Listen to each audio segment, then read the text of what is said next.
telling me what you've come for? I just couldn't stay away any longer. That's all, really. I mean,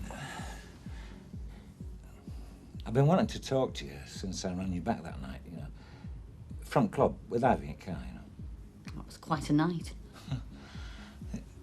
What happened? I mean, did you just start talking to Ivy on purpose? I mean, what was going on? Of course, I didn't start talking to her on purpose. I had no idea who she was, not till you showed up. Ah, because I was wondering... Yeah, well, it doesn't matter. No, come on, you better say it, whatever it is. I thought maybe it was your way of getting in touch with me again. Well, it wasn't. Oh, right. If I wanted to get in touch with you, I'd think of simpler ways. Yeah, right. But I wasn't trying to get in touch. Yeah, OK, I've made that quite clear. I thought she seemed really nice, your wife. She was to me, anyway. Yeah, well, Ivy's Ivy. The way you used to talk about her, I expected... I don't know.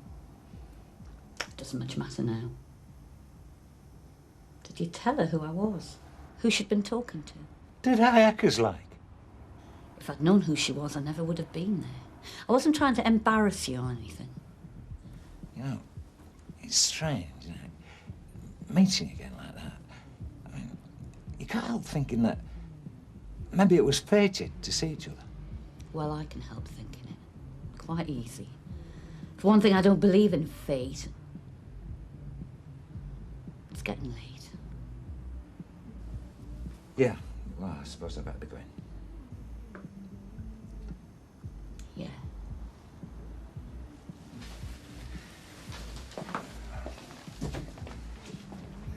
You know, it's been great seeing you again, Julie.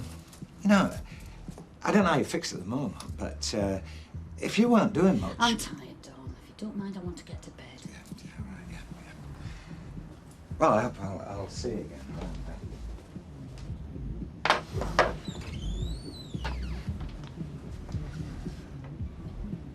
Good night, Dom. Yeah, well, good night.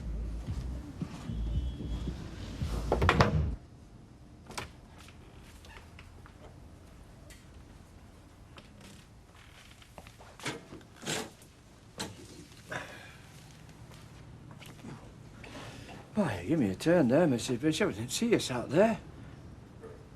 Mrs. Bishop? Yes? I was just saying, you're up bright and early, aren't you? I'll put the kettle on, eh? Mr. Sugden, Yes? would you draw the curtains, please? Draw the curtains?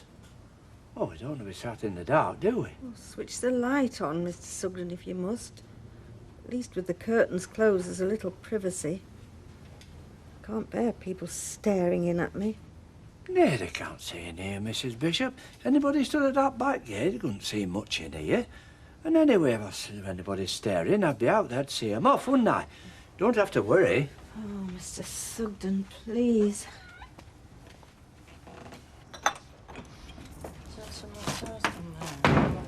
You're retiring, are you? What are you mother on about now? Well, I'll tell you straight, you have pushed Reg Aldworth about as far as you can. If you don't show up for work this morning, you'll be finished at Better Buys. Look, how can I go into work, eh? With my son God knows where, sleeping God knows how, with police after him. How can I go into work, eh? Same way as I do. I've not stopped off, I've not caved in. No, 'cause you don't care about our Terry. You never have done. Oh, tell me the old story. Every flaming time the same. How a Terry does something wrong, and it's my fault. Well, it is. You've never encouraged the lad. You've always picked on him. Let's be having it right, Vera. Terry's troubles are down to one thing. That's you giving him his own way. You've made excuses for him every time he comes unstuck. Look, shut up, you. You're upsetting Lisa. It's Lisa you should be thinking about, not Terry. I and the young baby. And giving a good job of a Better Buys is not going to do you no good at all. Look, how can I leave her on her own? You can, Vera. Honestly, I'll be all right. Luke, I'm just down the road. If she wants anything, that's where I am. What use would you be to her, eh? What use would you be to anybody? Oh, dear, you can't help the woman, you see. She won't see sense. Not where our Terry's involved. Jack's right. You go to work. I'll be okay, really, I will. You pretty might phone up, eh? Well, I'll be here.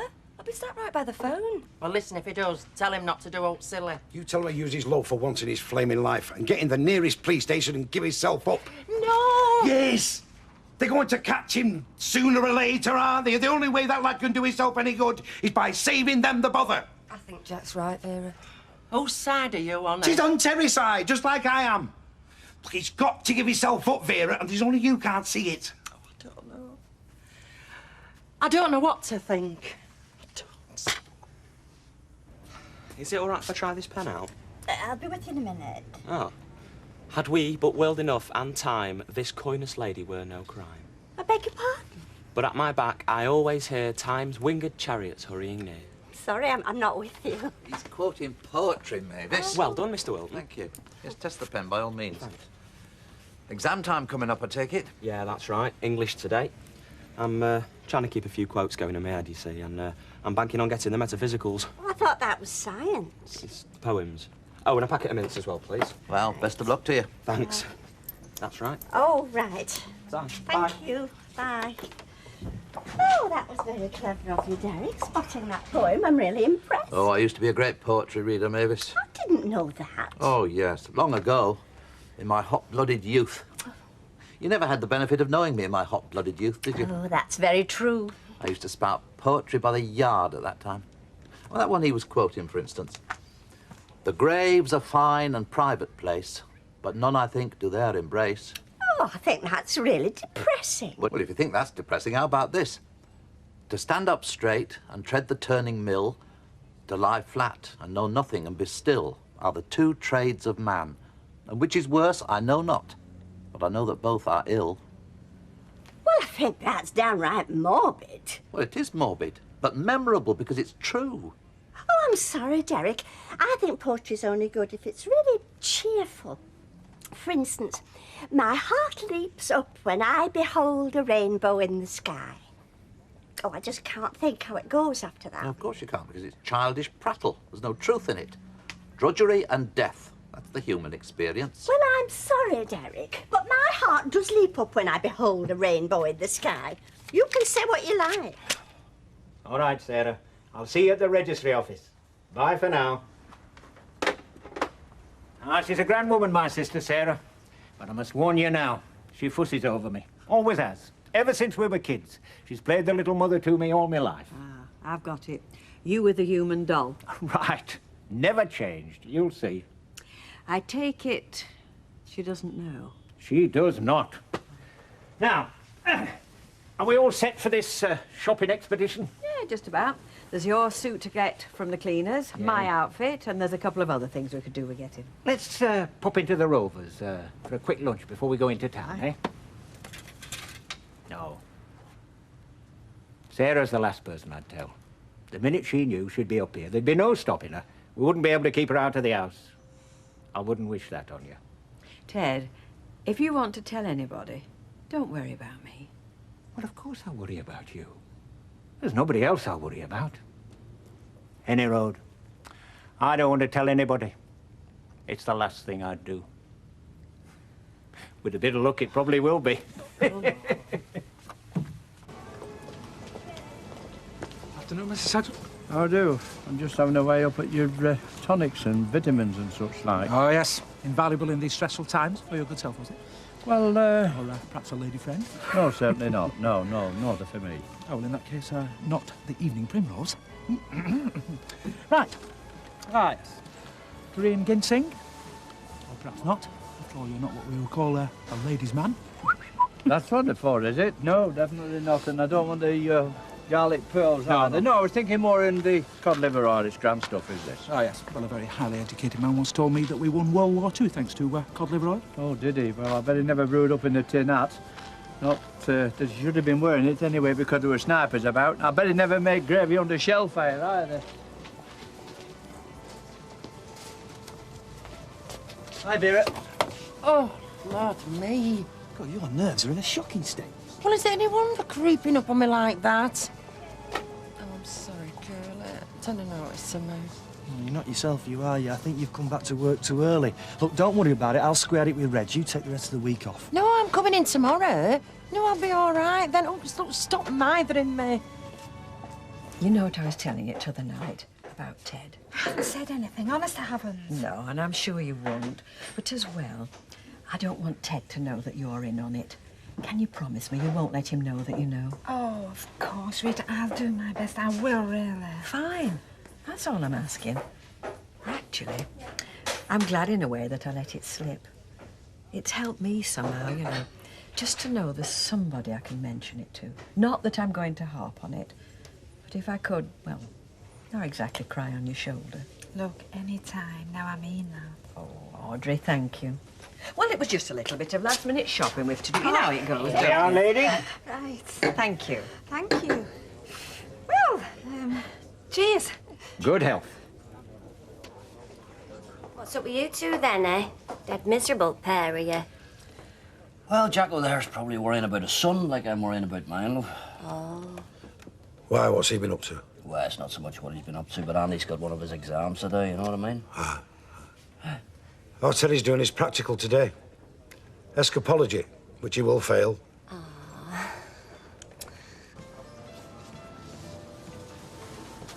Ah, Mrs. Duckworth, back with us at last. What? Oh, good heavens, go great. No, come. What? Just look what you're doing here. What am I doing? You're stacking the sardines in oil, higgledy-piggledy with the sardines in tomato sauce. Yeah, but they're all fish. No. Your sardines in oil buyers and your sardines in tomato sauce buyers are distinct and hostile groupings, poles apart, and that is how we must stack the tins, right? You see, your tomato man is crude and extrovert, where your oil type, on the other hand, tends to be, well, introvert, music-loving, sensitive, and très artistique, see? I'm an oil man myself, as no doubt you'll get, right? Poles apart, carry on then. I don't know, Mr. Watts. What's that, Miss Holdsworth? Which is the bigger liability? Mrs. Duckworth present and Mrs. Duckworth absent. Ah, well.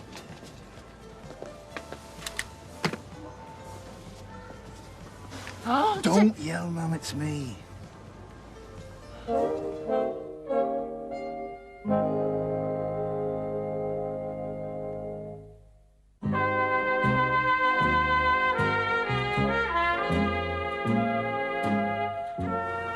So worried, I've been out my mind. Keep on, Mum. Shush. Don't want people looking at us. Just keep on with what you're doing, eh? What are you doing turning up here? I see you. Listen, how's Lisa? She's like me, what do you think? But where have you been sleeping? Have you done to eat? Don't keep on, Mum. I'm out of here in half a minute. Have you got any money? I've got £5 or £6 in my handbag, but that's in the locker. It's no good. Well, your dad said you should go to police. Go to them before they get you. Well, he would. Yeah, and it's right. I mean, what if they catch you? More things to do than look for me, Mum. Dad thinks if you go to the police, well, they'll be easier on you. Listen, Mum. Look, you're going to have to go to court sooner or later, aren't you? How else are you and Lisa going to set up home together if you don't? I said, listen, Mum. Give me credit for having some sense, will you? I need the money so I can get to Blackpool to sort things out with Charlie Bell. Oh. The bloke I had the Barney with. The bloke I'm supposed to have grievous bodily harmed. Honest, Mum. It was all got up by the coppers. If I can just get Charlie Bell to tell a straight tale, we started it and that, when it comes to court, I'll walk out a free man. Me and Lisa, it'll all be all right. Oh, Terry. Trust me, Mum. You do trust me, don't you? Of course I trust you. No, I do. So get me the money, as much as you can. I'll come back tomorrow, meet you here. But, look, I love you. Tomorrow. As much as you can. Okay? I must find something for me and Kev's tea. We're supposed to be going out for a Chinese meal tonight and it's all off. Oh, dear, how come? Oh, well, we lost our babysitter. Angie was supposed to be doing it, but she's got, like, these exams and, you know, they have to show the designs off at college and she's got to work.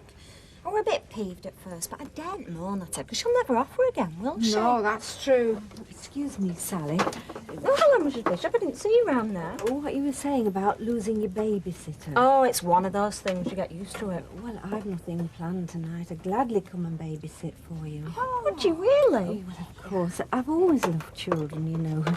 Even though there's always had to be someone else's.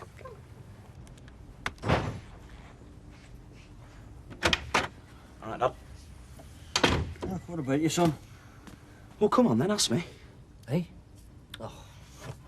I'm sorry, son. How'd you get on in your exam? Don't ask. No, I'm only joking.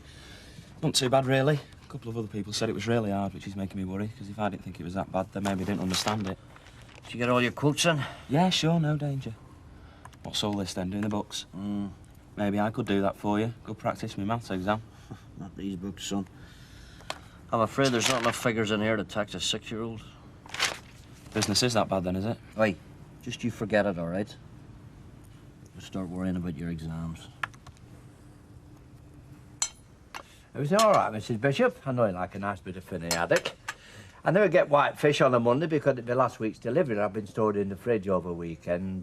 But, you know, with smoked haddock, well, it's not like white fish. It doesn't go off the same, does Yes, yes, Mr. Sugden, I do follow you. it? Yes. Well, is there anything else I could get you? No, thank you, Mr. A poached egg. How about that? That goes down easy. I've had all I want, thank you. You know, I've been feeling a bit under lately. Nothing I could put my finger on. You know, not just 100%. So I've decided to take a tonic, cod liver oil. Not more fish, surely, Mr. Sugden. Well, they said there's nothing better for you, don't they? But I'm not one of nature's pill takers, so I thought perhaps you might like to join me. We could take them together. No, thank you, Mr. Sugden. If you feel under the weather, I suggest an early night, as I intend to have. We've had a few of them lately, early nights. Good night, Mr. Sugden. Good night. I hope I won't be offered kippers for breakfast, Mr. Sugden. He just walked into Better Bite. He has got to be balmy. Anybody could see him. Because he's desperate, innit? That's why he came, begging me to help him. Why didn't he come here to me? He knows I'm here. Because he couldn't chance that, love, could he? I mean, police could have been watching here, couldn't they? He didn't even phone. Ah, well, listen, the thing is, he needs money. Of course he wants money. When didn't he want money? Eh? I hope you told him where to go. Yeah, well, I've told him I'm going to help him. He's coming tomorrow, expecting me to have the money. Oh, Jack, help it. I'll tell you why he wants the money. So he can vanish. No, so he can go to Blackpool to see this bloke, this Charlie Bell, talk to him. Talk to him? You know what he means by that? He's going to put the frighteners on the fella. Tell him he's going to thump him good and proper if he comes down here and gives his evidence in court. Oh, give over, man. You're worse than the police. Look, why can't you be a proper father, a decent father to him? I'm trying to talk sense, Vera. I am trying to stop you, help our Terry, digging himself in a bigger flaming hole than he's already in. Will you talk to her, please, Lisa? I don't know what to say. I just don't know. Well, I do. He's my son, and I'm going to help him. Look, why won't you trust him, eh, Jack? Look, you know that money you got from newspaper? Oh, no, I told you about that money. That money is for that babby when it comes, and for Lisa, not for Terry. The only thing our Terry would do with that money is buy himself a longer stretch. He's begging you. I'm begging you, Jack. Please, will you help him? Vera, you're as daft as he is. Look, if you really want to help our Terry, tell him to walk into the nearest police station and give himself up. And that way he might just get to see his kid before he's old enough to vote. I'm going to work. Yeah, go on, you're useless. Oh, don't worry, love. Be all right. Listen, we don't need him. Oh, John, these are lovely. It's quite a time since you bought me something, haven't you, know? Well... Been hard day, is it? Oh, Paul's just been picking on everybody. Vera's been fussing about. I've done half her work for her. Well, you've never been frightened of hard work, I'll say that for you. No, well, I'm like you, aren't I, love? Two of a kind. Well sorted. I always said that. Right, what do you want for your tea? Biglet, I'll take you out somewhere. You've done enough for today. You're heck done. Flowers, and now you're going to take me out to eat? Aren't I a lucky girl? Are you all right, Jack? You're very quiet. Aye, well, I've got a lot to be quiet about, haven't I? Well, forget I spoke. See me again, Kev. Yeah, we'll have curly. What time to make it, mate? It's 8:15. 2 pints, please, Jack. Blimey, what's Sally playing at? She said she'd follow me down as soon as the babysitter arrived. That was supposed to be 7:30. I thought Angie had cried off babysitting. Well, she did, but Mrs. Bishop volunteered, didn't she, eh? They're probably gabbing away somewhere. Look, I better go and rescue her. Cancel that. Hey, bye. See you later, then. 2 pints. I only need one now, though, Jack. Like me to do with this? Stuff it back up the pump. Go on, then. You might as well have it. Thought you'd know it offer. Hey, any news of, you know who? You, Spring-Heel Terry. If he was, would you really want to know? I take your point. Unless you know about our Terry, the better off you are, son. Cheers, Jack. Hello. Medium sherry and half a bitter, please. How did Andy's exam go? Well, as far as I can make out, he seems very pleased with himself, so he does. Oh, God, rather him than me. I always hated examinations. Oh, I didn't. They always brought the best out of me for some reason. School days, happy times. You know, I can honestly say, looking back, they were the happiest days of my life. First we have your hot-blooded youth. Now you've gone back to your school days. Next thing, we'll be going back to when you were on your mother's knee. Sorry? Well, in my opinion, Derek, when one is married and speaking to other people in the company of one's wife, it would be more appropriate to indicate one's happiness in the present and not in the dim and distant past.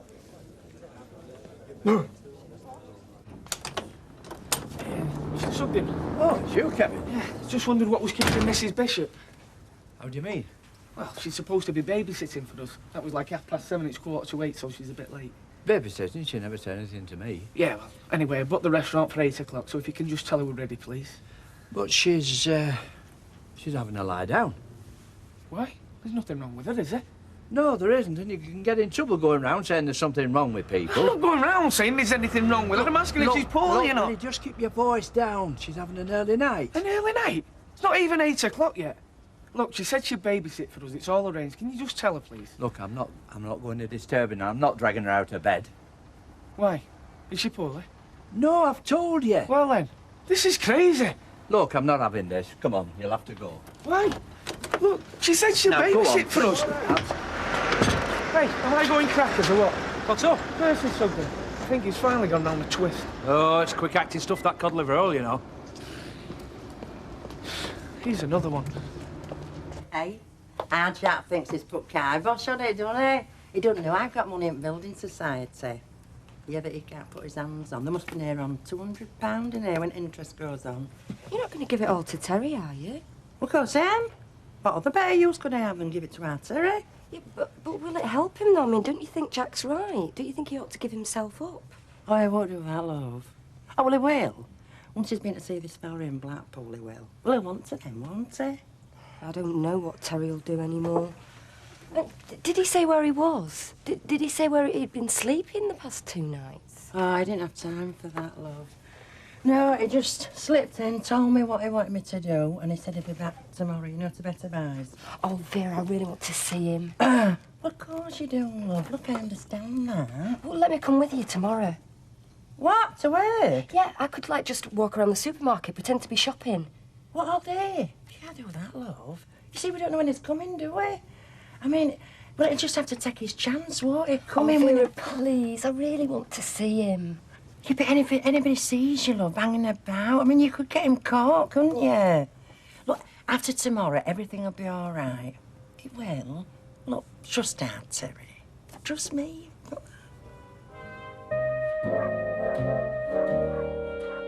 It is not the money. Look, it's my money. Not your money, my money. Vera, will you listen to me for once in your life? See? Begrudging his own son. Here, right.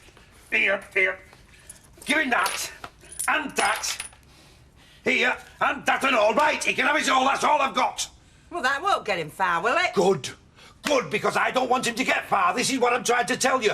All that giving him money is going to do is keep him on the run longer, so that maybe he'll get into more trouble, so that when they do catch him, they're gonna... She's not listening to me, you see. Love, can I talk to you? You can see the sense in what I'm saying, can't you? The longer he's on the run, the more trouble he's going to get in at the end of it. I just wish I could talk to him, find out what he's intending. Look, I've told you, he's going to Blackpool to sort it out with this bloke that he had the fight with. Vera! Look, he is! It's going to threaten him! No! He is going to add intimidation to his other charges. Oh, it's great, that, yes. That'll really help things. Look, why do you always think the worst of him, eh? Because that is all there is. Why can't you accept he's turned over a new leaf? Look, he's a married man now. He's got responsibilities. Right. Well, let him face up to him instead of running away. You want to help our Terry? Ring the police and tell them where you're meeting him so they can come and pick him up. I'll do no such thing. There's no decent mother on this earth that'd do a thing like that. Vera, can I not come? Can I not be there with you? Oh, I don't think that's a good idea, love. I mean, for one thing, I don't know when he's going to turn up. And like we said before, if aught goes wrong, we don't want you involved. Oh, it's only you that's going to get arrested then, is it? Or are you beginning on doing a runner too? Look, he'll understand, love. I'll tell him you're thinking about him and you can't wait for time when you get together again. Hey, anyway, how long have you had money in the building society, eh? Never mind that. Listen, there'll be none left after today. You see, it's thoughts of me handing money over that's got him rattled, no else. It is not the money! Look, I'll see you, love. Yeah, see you later. It's not the money. You see, I just think the sooner it's picked up, the better it'll be for everybody, love. Can't get much worse, can it? Hey, listen, Don. So, hello, right. How would you be for fending for yourself if I went to that religious retreat the Father O'Rourke announced? Retreat? Yeah, the one he announced on Sunday. It's 5 days in a Carmelite convent in Derbyshire, and, well, the more I think about it, love, the more I'd like to go. But what for? Well, why does anybody go on a retreat, Don? I've no idea. Well, they go to get away from things of this world, love, and contemplate the relationship with God again. Oh. And I just think that, well, it's something I'd like to do. It's not for a fortnight, but I'll have to put my name down, you know. Oh, that'll be Vera. I'll have to go, love. Yeah, but is there out special that's brought this on? No. No, love. It's just that, well, Don, we are brought on this earth to love him and to serve him and to get to know him, and, well, quite frankly, I don't think I know him as well as I should. Oh. So I thought, well, 5 days in a place like that, I'd get to know him a lot better. Bound to. Anyway, we'll talk about it when I come in tonight, eh? I'll see you later, love.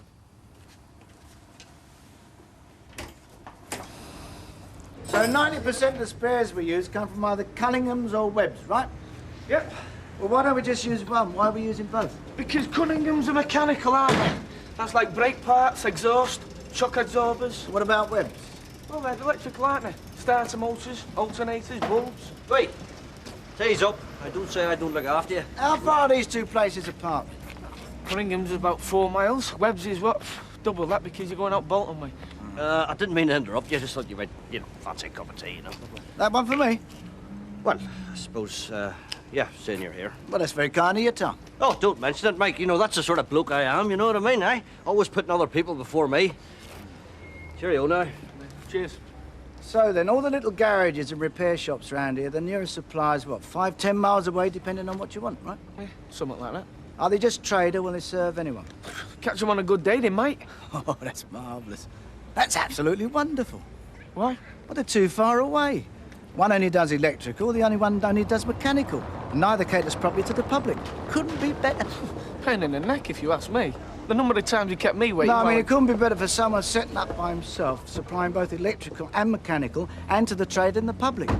Couldn't go wrong. Not if you've got an empty warehouse and a very full bank balance. Why?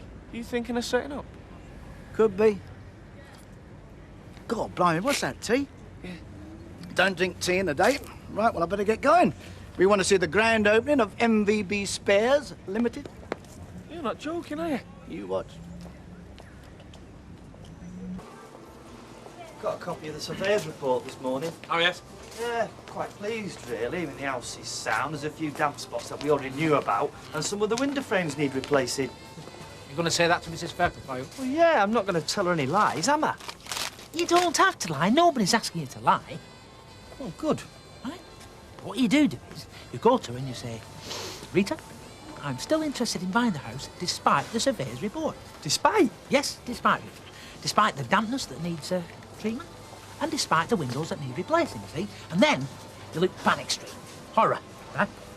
I mean, how are you going to do all this? Where are you going to get the money from? Yeah. And then you make her a reduced offer. See what I mean? Oh. Mrs. Bremen? Yes, Miss Jolson. No, but shouldn't Mrs. Duckworth be helping you with this working? Yes, she's, do you know, I'm not sure. Hello, Mr. Oldsworth. Oh, she's Mr. Watts. Vera, where have you been? Well, I just had to answer a call of, nature. Oh, really? Well, make sure these calls of nature are kept to a minimum. I will do. Right. Well, what I was saying is, whatever you pay to Mrs. Fairclough, I mean, she's not really going to get it, is she? Will she not? No! Because I'll be going to that red-nosed, superannuated toffee salesman that she seems determined to throw herself away on. All you're doing is buying that house is making a substantial contribution to his pension fund. That's what Well, you cut that a bit fine, didn't you? It's like that. I had to go to the building society and back. Yeah, and then there were a queue. Mavis, can I have one ice cream split into 2 cones, please? Of course you can. Are they both yours? Oh, no, she is, but he's just one I look after. Oh, you got more patience than I have. Yeah, well, I run out sometimes. Me and Kevin were supposed to be having a night out last night. Only Emily promised she'd babysit and she never turned up. Oh, no. And then when Kevin went round to find out where she were, Percy practically shut the door in his face. Oh. Right. So, we've paid all his bills now then, have we? Yes, thank you, Rita. Right. Well, then I better get out, do a bit more shopping and run up some more. Just one thing before I do. Both Ted and I'd be very pleased if you could make our wedding tomorrow. And I suspect so would Mavis, but you'd know more about that than I do. Yes, well, I'll have to see, won't I? Of course you will.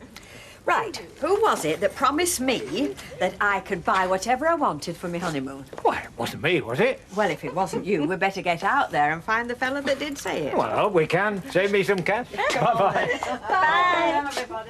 You know, that's all she can talk about, weddings and honeymoons. Oh, I can hardly remember mine. Oh, I can. We went to Paris, didn't we?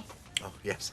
Do you know, we made a solemn vow that we'd go back every year to the same hotel. Oh, have we done? Well, you don't really want to keep going back to the same place every time, do you? 45 pence, please. Thank you. It's just something I've always wanted to do, Vera. What, going in on a ray? Well, I'm only going for 5 days, love. I'm not going to join up. It's just it gives you a chance to contemplate your life and, well, think about your relationship with God.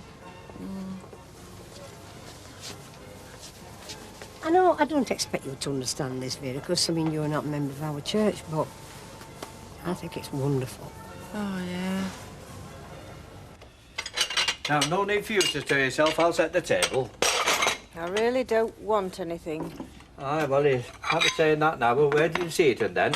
I don't. I'll set it anyway. You know, just in case. Come on, let's go around about. There's usually nobody there at this time. Terry? Forget it, Curly, laddie. Look. Just forget I'm here. Yeah, he's only come to see me. He'll be gone in a minute. Come on, give us a break, eh? It's more than my job's worth. Just look the other way. Oh. You haven't even seen us. Please, Curly. Yeah, you're all right. Go on. You're a pal. But get him off the premises. It's up to you now, Vera. I will, I promise you, I will.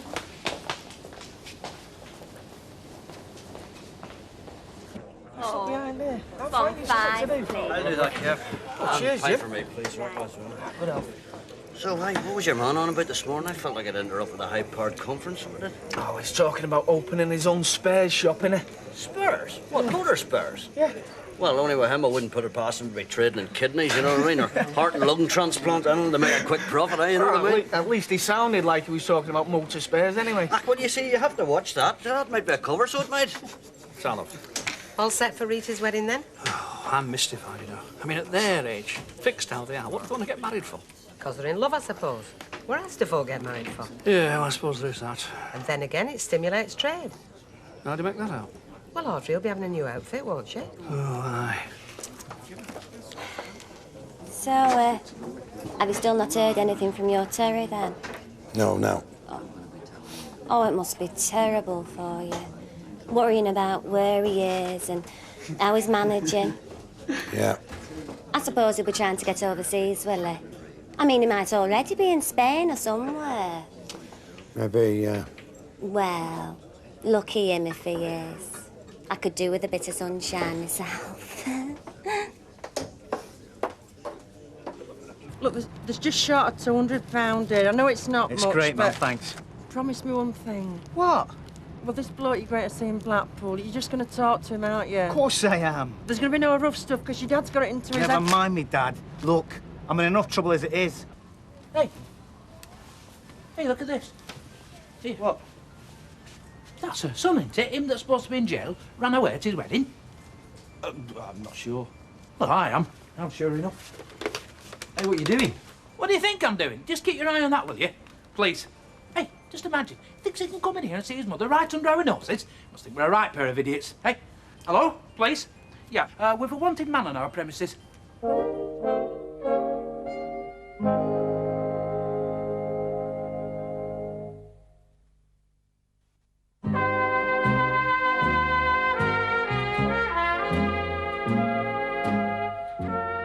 Now, come on, Mrs. Biz, you've got to keep your strength up. You've got a wedding to go to tomorrow. I think I might find it easier to eat if I wasn't being watched all the time. I beg your pardon? As though I were a child, making sure I eat up every last morsel. No, I'm not watching you. Of course I'm not. No, but if you'd rather I went and left you on your own... Do as you like. Well, I've almost finished anyway, so I'll pop out. I've got things I can do, so it won't be time wasted. You'll be all right on your own, will you? Yes, of course you will. Foolish of me to say that. I'll see you later anyway. Yes. And Lisa sends the love. She can't stop talking about you, you know. Yeah, look, Mum, And anyway, happy birthday for tomorrow, love. Thanks, Mum. Oh, 28, eh? Yeah, only I've decided against having a party. Oh, look, he's going to go. Look, he's going to go. Yeah, well, where are they? Come on, come on. Oh, look, we've had it now. He's going to get away, isn't he? Oh. See you, love. Yeah. See ya. Lisa. I had to come and see you, Terry. I had to. Well, look, anyway... Lisa, love, what are you doing here? Look, I've got to ask you something. Did you just do it so you could get away? Marry me, I mean. Was it just so you'd have a chance to run off? No! Oh, of course it weren't. Look, I'm sorry. I am sorry. I was just left there, Terry. 2 minutes we've been married. I was just left there. No. And he's got to go see this man in Blackpool. I didn't plan it. I just saw my chance and the next thing I were running. Look, I can put up with anything, you know, as long as I know you didn't marry me for that. Lisa, I married you because I love you. Not so as I could get away. I swear. Yeah, you see. Look, I've got to go. I've got to. Yes. So look, you look after yourself. I will. And look after that kid, OK? Yeah, we all will. Oh. Look, I'll ring you. Flaming Nora! No. Oh, do I believe? No! We're going to catch him!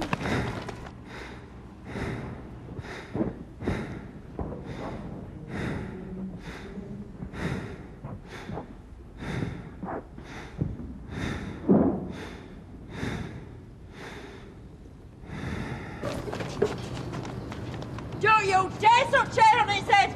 I'm a witness!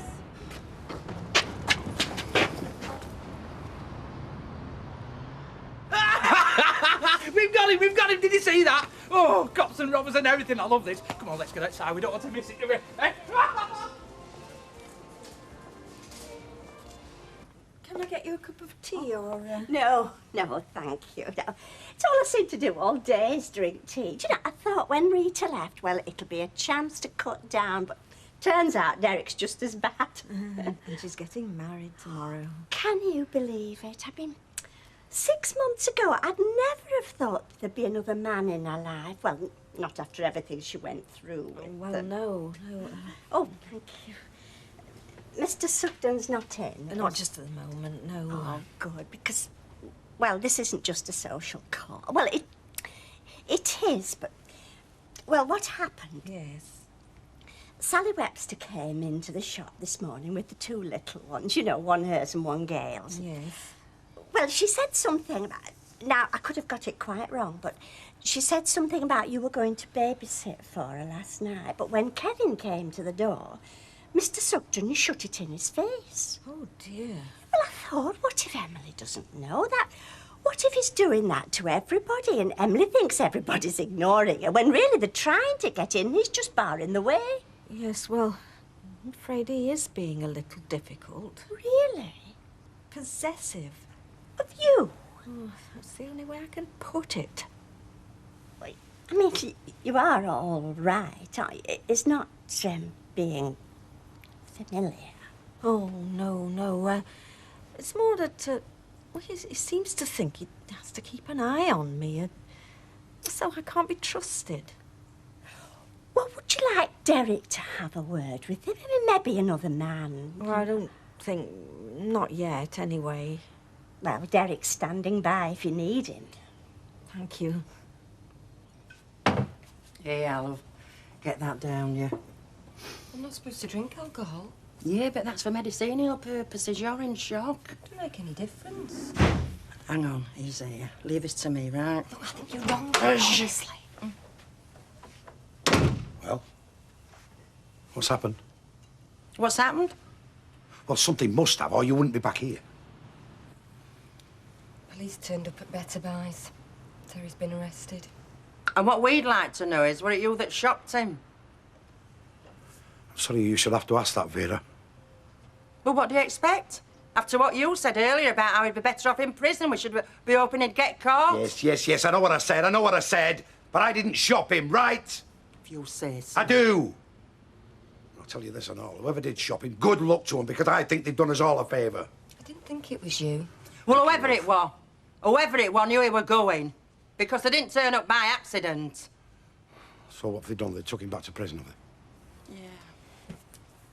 Then they got on to us about how we shouldn't have been helping him. But what do they expect, eh? He's my son. He's her husband. Well, they're not charging you without, are they? I'd like to see him try. Well, they wanted to know where he got the money from, but Vera said it was from her, so they let us go. They didn't give it you back then? What are you on about? It's his now, and he's welcome to it. Yeah, well, he'll have now to spend it on, will he? What's that?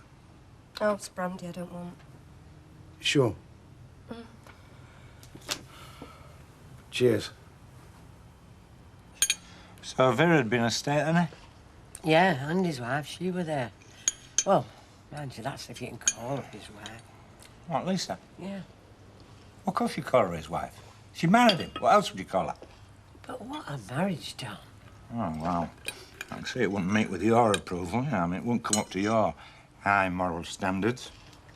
What's that supposed to be? No. So, she'd be upset and all then. Yeah, she was. She were in floods of tears. So Curly let Vera take her home, so I just thought I'd call round later. What? Cheer them up? No, to see how they were. There's nothing wrong in that, I suppose. No. Look, this retreat you're on about. Yes, though. You're still thinking of going? Yeah. That's unless you don't want me to go. Well, it's not about whether I want you to go or not. It's just that it strikes me as a peculiar thing to do, that's all. Don, I've told you, we are put on this earth to love him, to serve him. Yeah, all right, you go. You go. Obviously, it makes sense to you. I mean, it's just me that's a bit peculiar. It's not too late. You can still change your mind. Well, I just might. Change my mind about which pair of shoes I'll be wearing tomorrow. You know what the really wonderful thing about life is? It never turns out like you expect it to. Never. Well, let's hope it does, because I'm expecting to marry you somewhere around dinner time tomorrow and then be driving off to the Cotswolds with a big grin on my face. That you will. No, I mean long term. Long term, it never turns out as you expect. Let's hope not. When I look back a year or so ago... Oh, you're not looking back, are you? No, but I would dreading the future. Dreading it then. But what you've done, the miracle you've brought about, is that I'm looking forward to it. I'm actually looking forward. Oh. Well, you look where you're pouring that. No. What I mean is, if that can happen, a miracle like that, well, anything can. It can. Have a pint, please, Raquel. Yeah. Hey, you've heard about Jack's son, Terry, have you? Heard about it. I saw it. He turned up at the supermarket to see his mum and they arrested him. Oh, we didn't know that. Cops picked him up, have they? Yep. I see. So it's us and his taxpayers that be paying for his board and lodgings, is it? Well, why don't you just go and ask him? What is it to ask? I've told you what he said.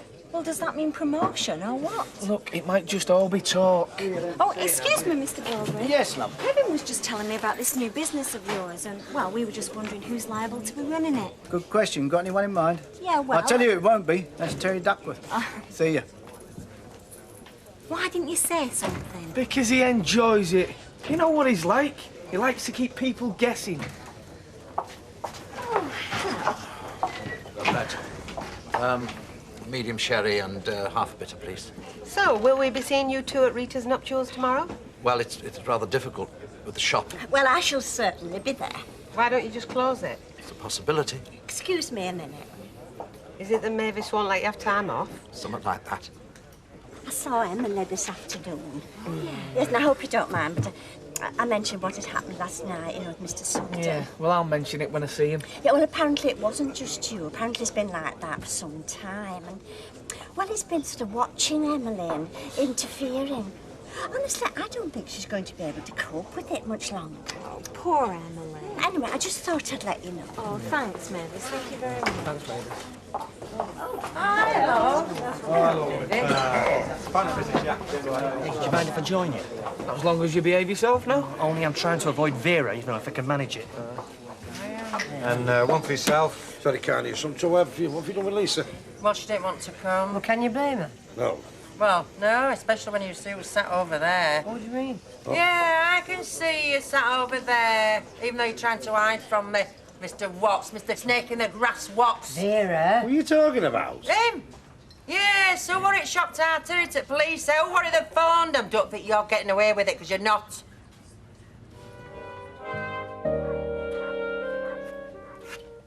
Now, what worry just made me forget.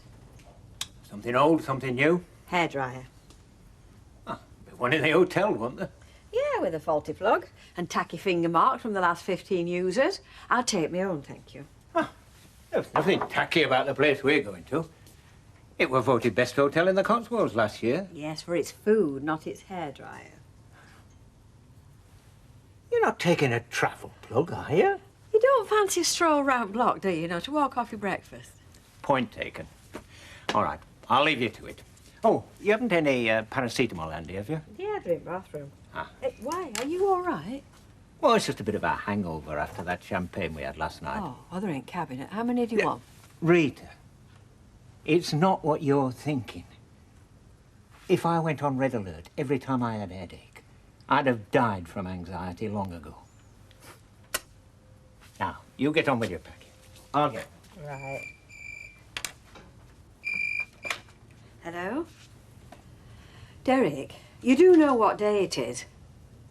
Well, can't Mavis do it? You just jiggle the cash button. Oh, hang on, I'll be down in a minute. Oh, well, that's Derek. He's jammed the till. Oh, isn't Mavis there? She's at the hairdresser's. I tell you, if you left that bloke with a disconnected plug by dinner time, the entire street will be without electricity. Shan't be long.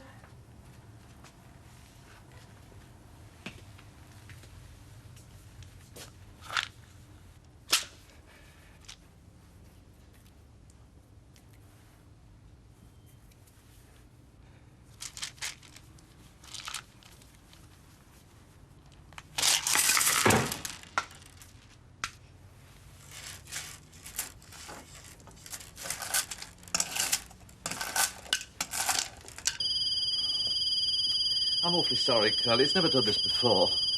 Perhaps if I press this one. Oh, no, that's no good. Oh, Rita. Yeah. Look, I'm sorry to disturb your nuptial preparations, but if you could just give me the precise manoeuvre, then I'll know. Ah, All right?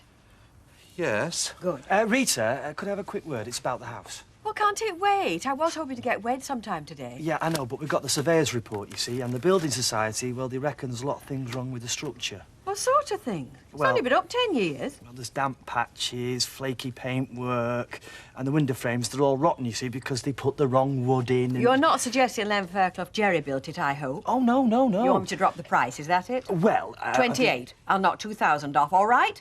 Oh, yes, thank you very much. Right, any more problems, or can I get back to my wedding? Oh, No, that's fine, thank you. Hey, do you think if I'd held out for 27... If I she were might you, have- I'd scalp her quick before she comes back and changes her mind. You're right. The question now is, will all this generosity melt the heart of Derek Walton? Sorry, I don't get your drift. Well, I'll spell it out for you. Are you going to go round looking like a jug of sour milk for the rest of your life because you didn't get your way over this place? Or are you going to bury the hatchet and go to that young lady's wedding? I have my reasons for staying away. That's £2.20. It's your brain that'll be addled, not mine. I heard of a fella once that got addicted to the sound of car alarms going off. He lived in a street where they kept getting broken into. Drove him mad at first, but then after a while, he got so that he couldn't sleep without the sound of one ringing. He used to pray for windy nights. Look, I have to be here for the evening papers. She's not getting married this evening, Derek. The world won't come to an end if you shut up shop for an extra hour this dinner time. Shall I hold the fort for 10 minutes? Sorry? It's a lovely cardie, Derek, but not the sort of thing you'd wear to a wedding. 10 minutes.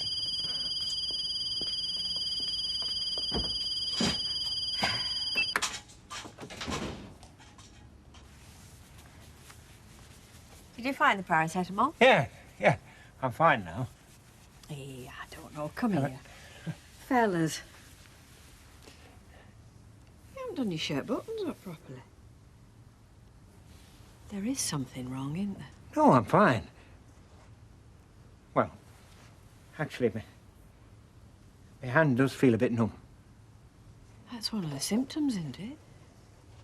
You need a doctor. Oh, don't be silly. It's not that serious. Anyway, there isn't time. Well, we'll soon see how serious it is. Huh?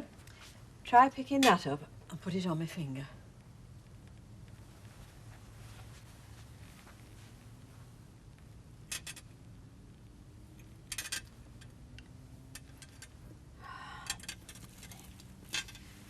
Where's your jacket?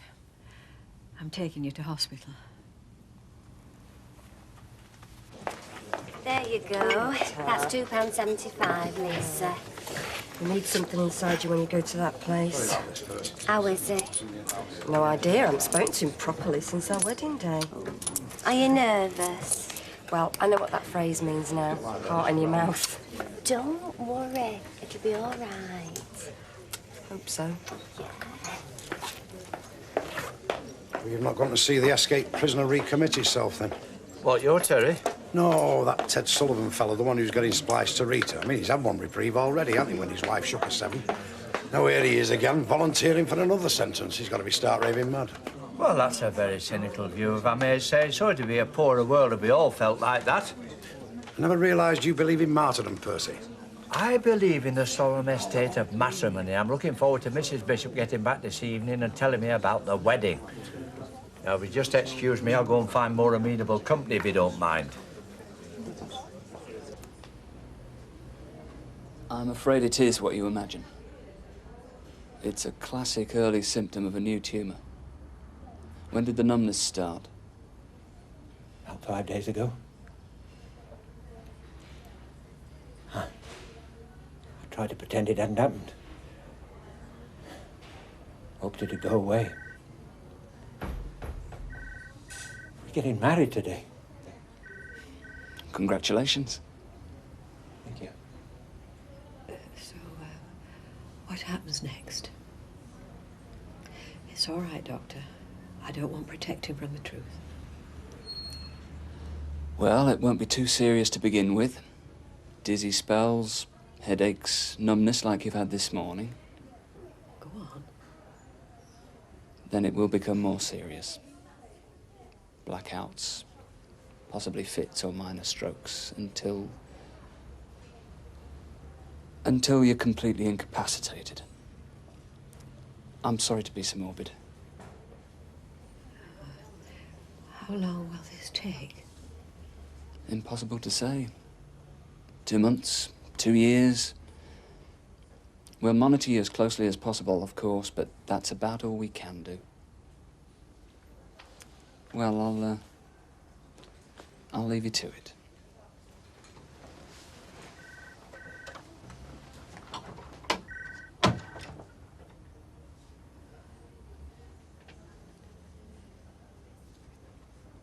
Why didn't you tell me?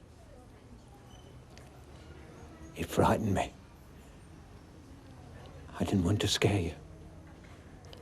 We've been through all this. I know what I'm taking on. Do you? You only know in theory. Neither of us really knows what's going to happen, do we?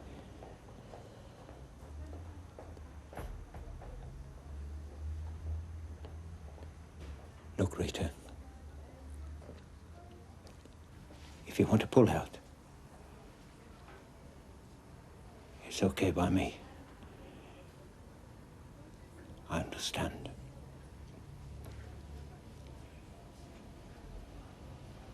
Your decision now.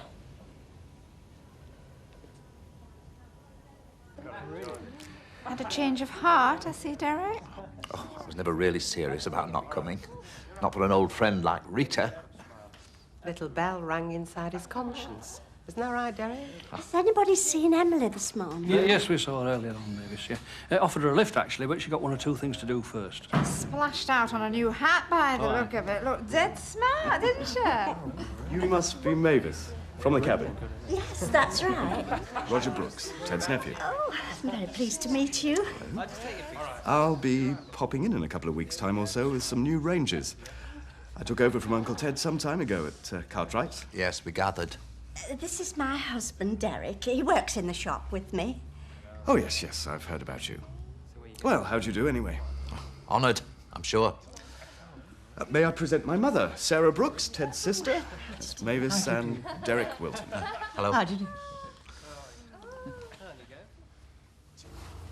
Well, Emily had better look sharp or she'll miss the boat. Not mine, Emily. Where's Ted and Rita?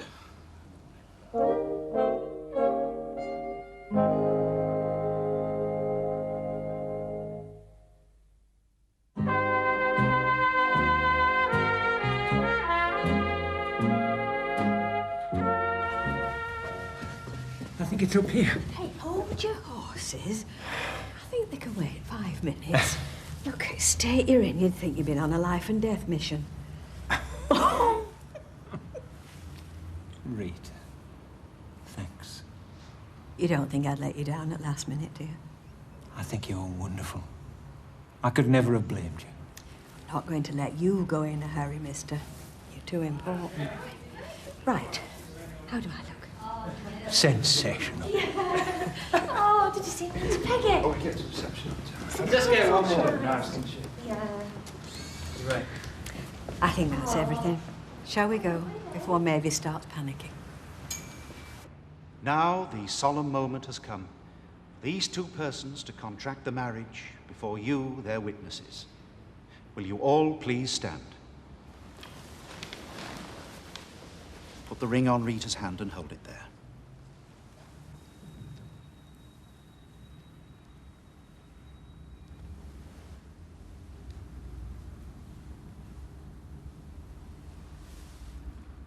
Now, repeat after me.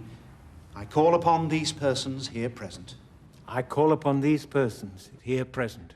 To witness that I, Edward John Sullivan. To witness that I, Edward John Sullivan. Do take thee, Rita Fairclough. Do take thee, Rita Fairclough. To be my lawful wedded wife. To be my lawful wedded wife. Put the ring on Edward's hand and hold it there. Now, repeat after me. I call upon these persons here present. I call upon these persons here present. To witness that I, Rita Fairclough. To witness that I, Rita Fairclough. Do take thee, Edward John Sullivan. Do take thee, Edward John Sullivan. To be my lawful wedded husband. To be my lawful wedded husband. Edward John Sullivan and Rita Fairclough.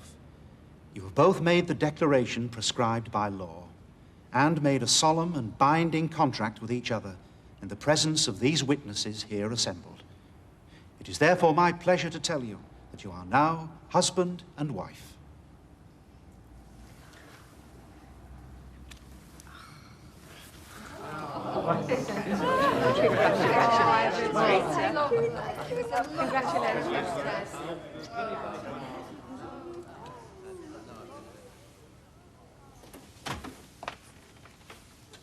Mrs. Bishop, are you all right? Hello, Mr. Sugden. Yes, I'm fine, thanks. I haven't got anything for dinner, I'm afraid. What are you doing? It's gone 1 o'clock. You should be at the wedding. Well, I decided not to go in the end. I set off, but I saw a little girl in the shopping precinct, crying. She looked ever so sad. Is it wrong to be celebrating when there's so much suffering in the world? But you can't let things like that stop you enjoying yourself. You've got enough on your plate. Oh, I'm all right now. I came across some old letters I thought I'd lost, and they make very interesting reading. I'm surprised you can see in this light. Now, I never realised my father was in India for 7 years. I thought it was only 5. He's a sergeant major, you know. Yes, you have mentioned it before. Such a good man. Yes, I'm sure he was, Mrs. Bishop. I'm sure he was. I was looking forward on my retirement to the life of the carefree bachelor, and it was with some dismay that I suddenly realised I was falling in love with the lady to whom I'd been selling sweets for the last 20 years. I think it was on that day that I left the cabin, and I suddenly realised I had no idea whether she'd ordered pear drops or barley sugars. I think it was then that I knew something was up. Well, we've come a long way since then, and I've been privileged to get to know a woman who is warm, sincere, amusing, and for someone who's taken on a man with 1 foot in the geriatric ward, extremely courageous. If I can love her as much as she's loved me, we won't go far wrong. Now, it is the custom of the groom to toast the bridesmaids when he's finished boring everyone else. But since we don't happen to have any bridesmaids, I ask you all to raise your glasses and drink to my bride, the one and only, Rita. Rita.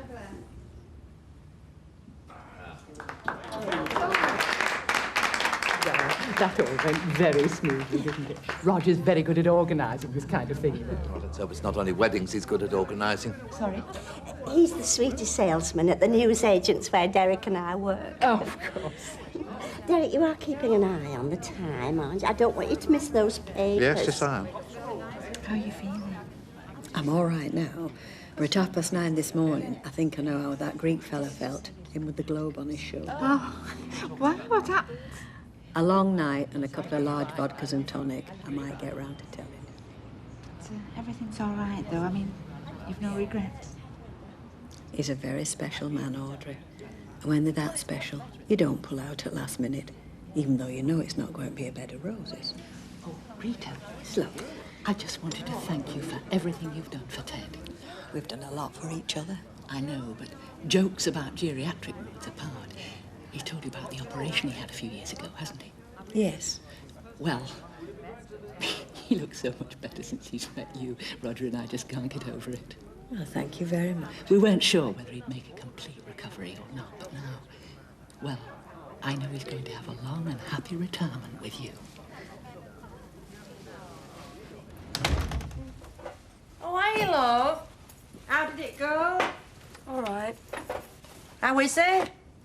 Well, this can be expected. Oh, I asked him again why he ran away. What did he say? Well, he said he didn't plan it. He did want to marry me. See, I told you. Yeah, I know, but I just wanted to hear him say it again. So you're feeling better now?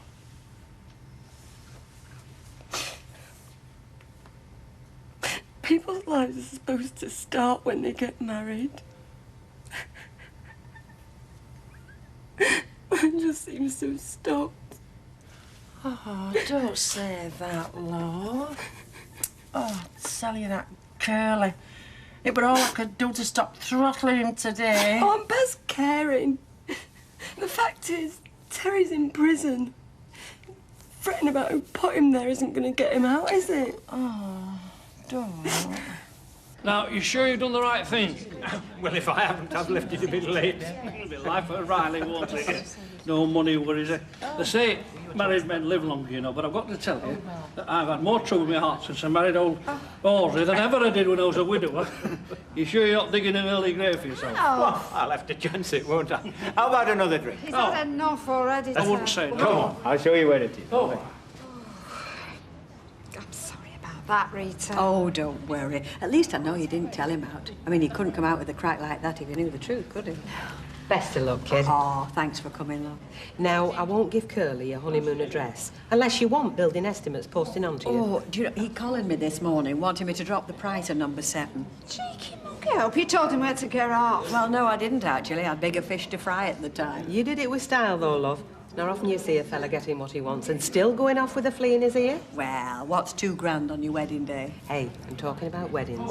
Don't forget to invite me to your silver. You'll be top of the list, love. I've brought the car round to the front. Where's Uncle Ted? Oh, he went off with Alf. I'll show you. Oh, thank you. Oh, well, I hope everything goes all right for you, love. I mean, you deserve it if anybody does. Come on, don't start getting maudlin. We're going to have a few laughs as well. Don't you worry. Right. Come on, love, they're waiting. Have I got everything? Well, there goes one very contented lady if ever I saw one. Yes. Come on, Audrey. Come on. Maybe thank Derek for coming. I never got a chance.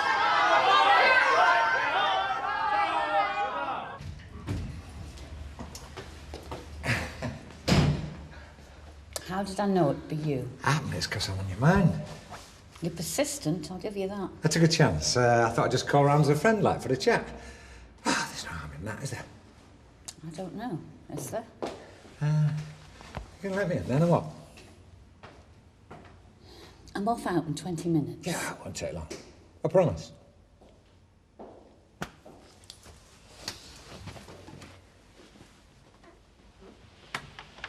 I wonder who else I'll tell you.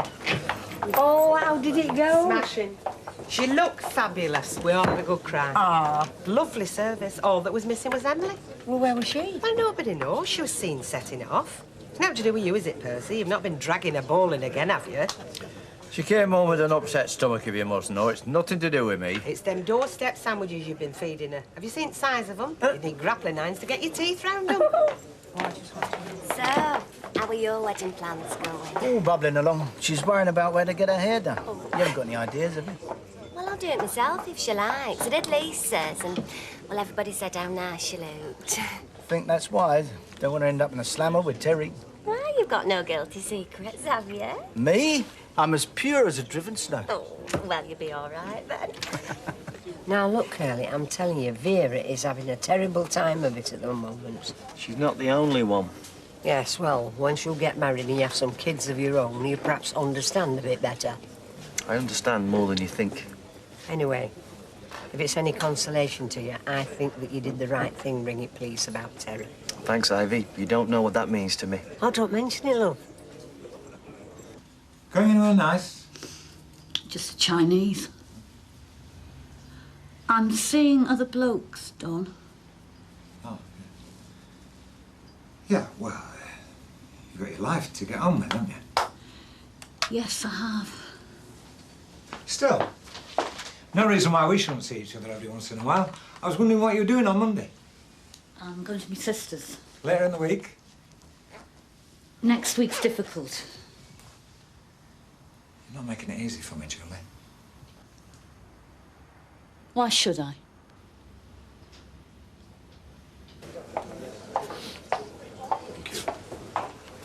Curly lad, best day's work you ever did, that. What? Shopping hour, Terry. And don't you worry, because you're going to send him down for the fair stretch this time, so you'll be safe for a couple of years. I've had as much of this as I can stand. Oh, your name might be mud with our Vera, but as far as I am concerned, son, you are a saint. I didn't shop your Terry. Oh, who did? Reg Oldsworth. Now, will you, Ivy, Vera, and anyone else who wants to put the two penneth in, please get off my back?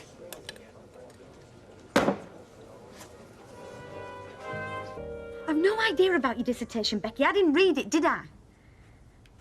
Well, it sounds original, I'll give you that. 10,000 words on halter necklines. It must be a record. Lost the other one now. Of course, the older styles will need more material.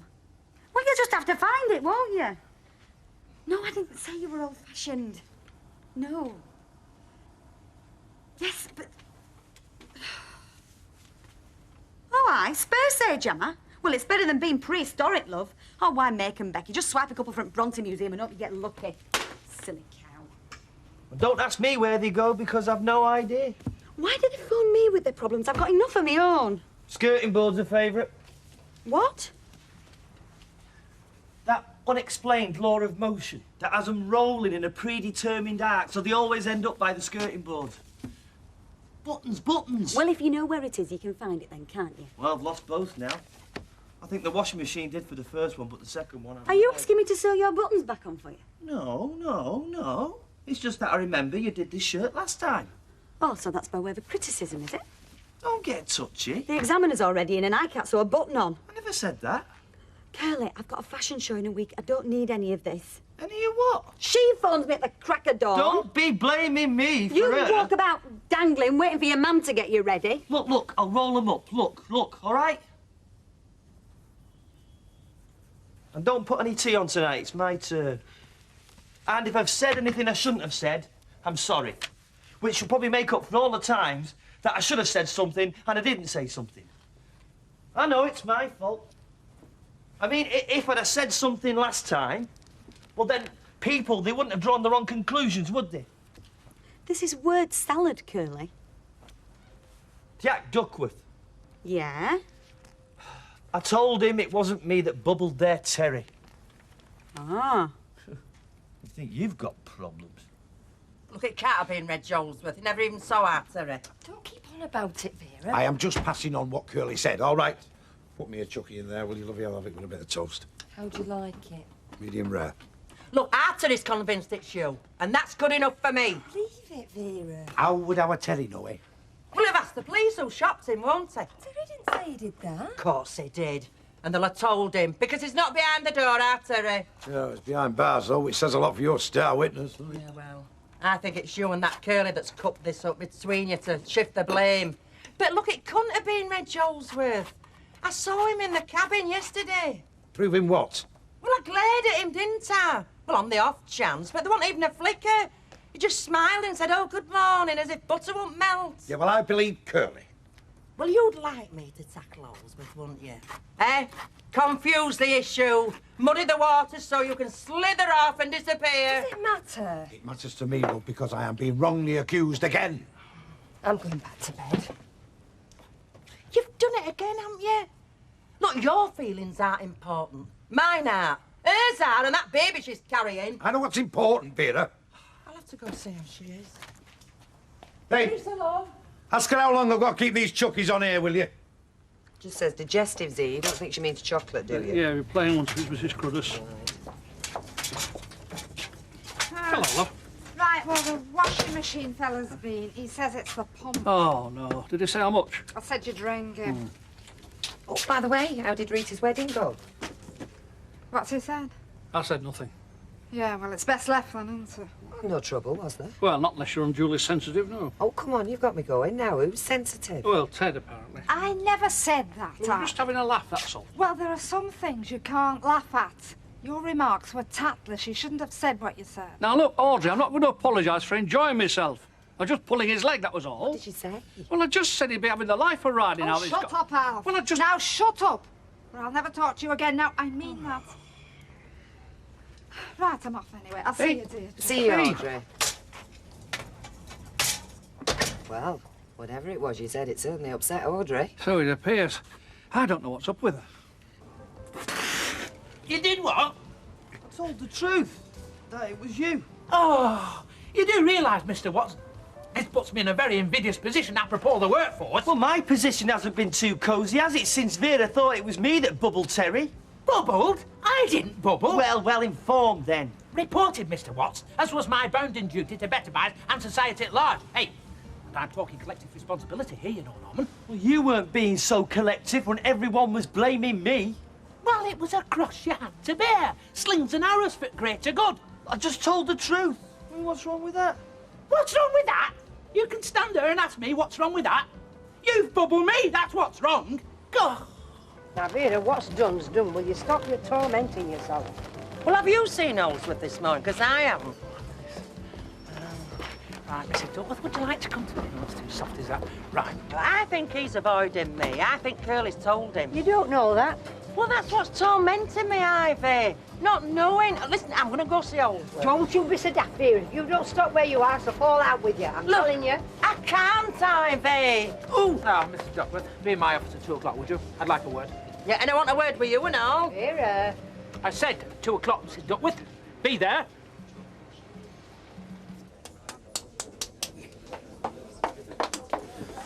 This young Lacey, you know, crazy about our Terry. Oh. Must run in the family. What, being crazy?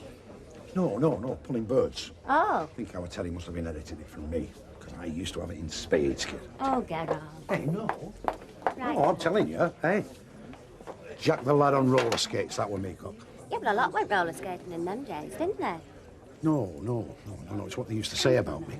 My attitude, you know. Oh. Snazzy suits, winkle picker shoes, gear made to measure. Oh, you can tell a suit that's been made, can't you? You know if it fella it's supposed to fit. Ritz, Plaza. Do you know, women used to wait by the door, waiting for Jack Duckworth to make his entrance. Why, what did you do? No, you see, it was the way I was, you know. Bit of a card, laugh a minute, you know. Oh, I see, right. I'll tell you, it's true what Alfie used to say. What, Mr. Roberts? No, Alfie, the film. Michael Caine. Oh, I like him. Anyway, what he used to say was, make them laugh, son, and you're halfway there. And he's dead true and all. Where? What? You're halfway where? No, when you're chatting the birds up, you know, you make them laugh and you're halfway to, you know what I mean? Oh, I see what you mean. Oh, you dirty devil. Oh, I'm glad I wasn't around when you were doing your chatting up. Yes, I think I am actually, Raquel. Yes, Don, son. Orange juice, Jack, I'm working. All right. It's all right, on a Monday. Boss's wife thinks we're a scruffy bunch. Ooh, it'll be dinner suits next. No, sky's the limit, Jack, as they say. You've had your haircut and all. Yeah, that's fine, yeah. She a bit of a cracker, is she, the boss's wife? Less of that. Tomato juice, please. Coming up, love. I suppose it's too much to hope that there's any news of Emily. Oh, I asked Percy about her this morning. Apparently she's got some bug. But you haven't seen her? Not today, no. You know, she wasn't at Rita's wedding, and not a word from her. She got a book or something, according to Percy. 'Tis Emily you're talking about, isn't it? Yeah. Well, I saw her in the backyard at weekend. She was just pottering about, you know, and I said hello, and she went scuttling back in her house. I don't know what I've said to upset her. Well, she's upset me, I can tell you, and Rita. Well, I could just have a word with the doctor, you know. No, it's not first off. No, I'm not with your practice, no. I am aware of your procedure. I just thought... I see. I'm sorry to have bothered you. I'm going now, Mr. Sugden. You know, I seem to have slept the clock round. What time is it? I don't think it's scarf weather, Mrs. Bishop. Oh, they're often short-staffed on the tea counter, in need of an extra pair of hands. And I think a coat would be more in keeping if it's for the hospital. Oh, I think this was left over from the jungle. Oh, it'll do. Because by the time I get there, it's going to be too late. I think you've forgotten it's Monday, haven't you? Oh, I know what day it is, Mr. Sugden. What day would I do with my gloves? I don't think they have visiting on Monday afternoon. We'll just take this off, shall we? You know, and there's no tea counter. But, talking about tea, I've just brewed a fresh pot. I think it'd be a nice idea if we went out in there, sat down, and I'll do the honours. Are you sure there's no afternoon visiting today? Oh, yeah. I don't want to go in there and being disappointed. I don't. I mean, they'll be very glad to see you tomorrow. I know they will. Oh, I wanted to do so much today. Yes, I know. Well, just let's sit down here for a little while. Get a bit more comfortable. Just sit down there. There's plenty of time. That's it, that's it. I went out and got some nice steak this morning. Thought I'd make it a nice casserole. I'll walk, I think. The fresh air would do me good. Ah, well, there's plenty of time for that. I'll tell you what. Let's take your shoes off and put your slippers on. Make you a little bit more comfortable, eh? It'll be a lot better when you get these on. You'll feel a lot happy. That's it. Rita's playing on my mind, you know. I'll have to speak to her. Oh, she fully understands. Don't you worry about that. Don't worry about anything. Don't worry about anything at all. I'm sure you'll feel better. Right, now then. I think it's time for a cup of tea, don't you?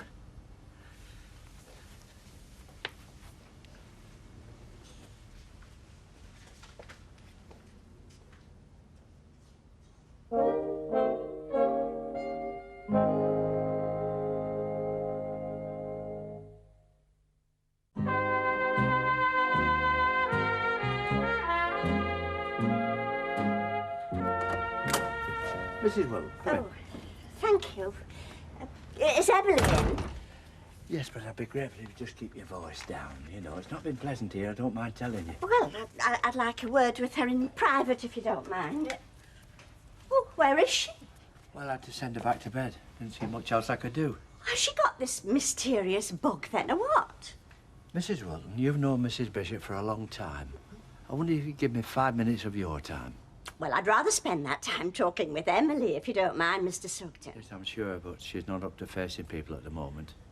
I see. Oh, did she mention Rita at all? Yes, she regrets that very much. She said so this morning. Her problem, you see, Her is... problem is self-evident, Mr. Sugden. It's you. You control her life to the point where she can't even think for herself. No, it's not like that at all. Oh, will you just tell her that if she wants to see me, I'll be in about tea time? But she's not even talking Mr. to... Sugden, will you tell her? Or do I have to leave a note? No, there's no need Right. for that. Thank you. What are you doing in the holidays? Well, working with a bit of luck. Full time, if you believe in miracles. That's no way to spend your holidays, Andy. Well, I can't spend anything without money, can I? I fancy getting an Interrail card round Europe. Europe? I just want to see something before it's too late. We go to school, then university, then a job. Optimist. It's as though all your life's mapped out for you before you start. Mine isn't. Spontaneous me. Creature of impulse. What's spontaneous about getting a job? Well, it depends what sort of job it is, doesn't it? Do you need somebody to carry your rucksack? You don't mean it. Well, it's better than having to go on your own, isn't it? You don't trust me, do you? No, not a bit. Well, the students. Hi, Steve. Bye, Steve. Does one know you're here? I live here, mate. Not you. No, she doesn't actually. Well, it doesn't matter. I'll handle that now, if you don't mind. What's up? Oh, where you want me to go? Well, it'd be a lot preferable to you staying, yeah. Oh, promise won't make a noise. Just carry on studying and pretend I'm not here.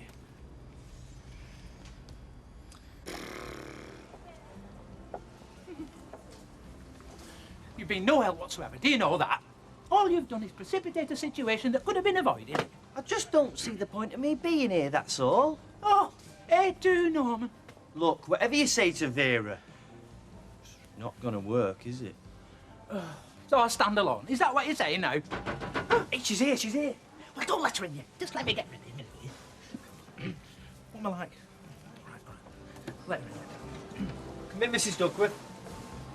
Mr. Holdsworth, I'll be off now. Hang on, Curly. I'd like you to stay. I'd like a witness to this. Oh, no. Take a seat, Mrs. Duckworth. Look, I'll stand, thanks. Seems we have a problem. You have a problem, you mean? Oh, if you wish to specify, then yes, I have a problem. Listen, you. He won't be in forever, you know. And when he finds out who shopped him, he'll spifflicate you. Yes. But my main problem is, Mrs. Duckworth, what to say in my report. What report? To head office. I have to make one, you see. Company policy dictates. And then, of course, copies circulated via men to various departments. If you had come to me, Mrs. Duckworth, I could... Hang on a minute. It's none of their flaming business. Felon, apprehended on the company premises, son of a better-by employee. Oh, no, this thing is bigger than both of us, I'm afraid. He's not a felon. He's on remand. And innocent and all, don't forget that. Yes. Well, then he should be given the opportunity to prove that innocence before judge and jury, shouldn't he? I've acted in your best interest here, you know. What best interests? Well, a son on the run can cause a lot of sleepless nights, you know. Oh, yes. At least now you know where he is. You are? Anyway, all this is not helping me to present the facts to head office. You see, Mrs. Duckworth, this final version depends very, very much on what we say here today. And naturally, I'm not very happy that some of it may appear in court. In court? Oh, yes. when Terry comes to trial. The threats issued in my direction. What threats? Well, you have just implied some of the unpleasantries that might befall yours truly when your son gets released, haven't you? Look, that was just me sounding off. You can't condemn our Terry for that, can you? Well, point taken. I may be unwise occasionally, Mrs. Duckworth, but never unfair, I believe. Well, how would you feel, eh? If a son of yours had been betrayed by a... By what, Mrs. Duckworth? No, do say it, because I want to quote you accurately, you see. Look, I'm saying nothing. Are you listening? No. Do you hear me? Nothing! You and your flaming reports.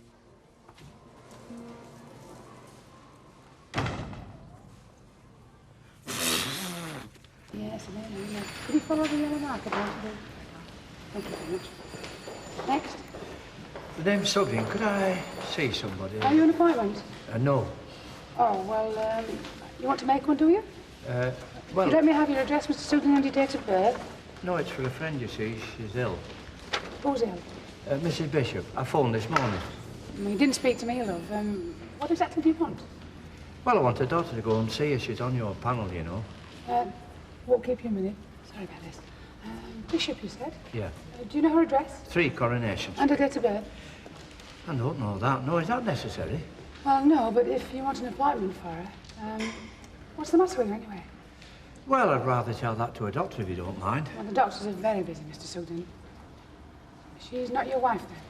No, she's my landlady. I see. Well, then go home and tell her to ring in with the details. Well, I've done that. She won't see anybody. Well, we can't force her, can we? Talk to her, Mr. Sugden. Persuade her to come in and see somebody. Okay? Next. I'm sorry. Oh, it's all right. Down the corridor, Mr. Murphy. Tell you, Norman, sheer inspiration. 6th sense of the born tactician. Come through, Reg. Oh, yes, and how I came through, Norman, lad. Hi, Angie. I brought I know. Hey, you should have seen him today. He played a blinder. He tied up Vera Duckworth in knots. That's right. And in exchange for an exquisite cup of your coffee, Miss Freeman, I will give you a blow-to-blow account of my battle with the Gorgon. I'm busy. Oh. You see, my earlier difficulties... You're on my material. My earlier difficulties, Norman, was nervous energy converting to the creative. Perish the thought that I should be frying on Mrs. Duckworth. Oh, don't count your chickies, Reg. I don't think Vera will give up that easy. Oh, I know that, Norman. Strategy, you see. Yes. My next move is to give, well, Mrs. Duckworth space. Leave her alone for a day or two. Lucky Vera.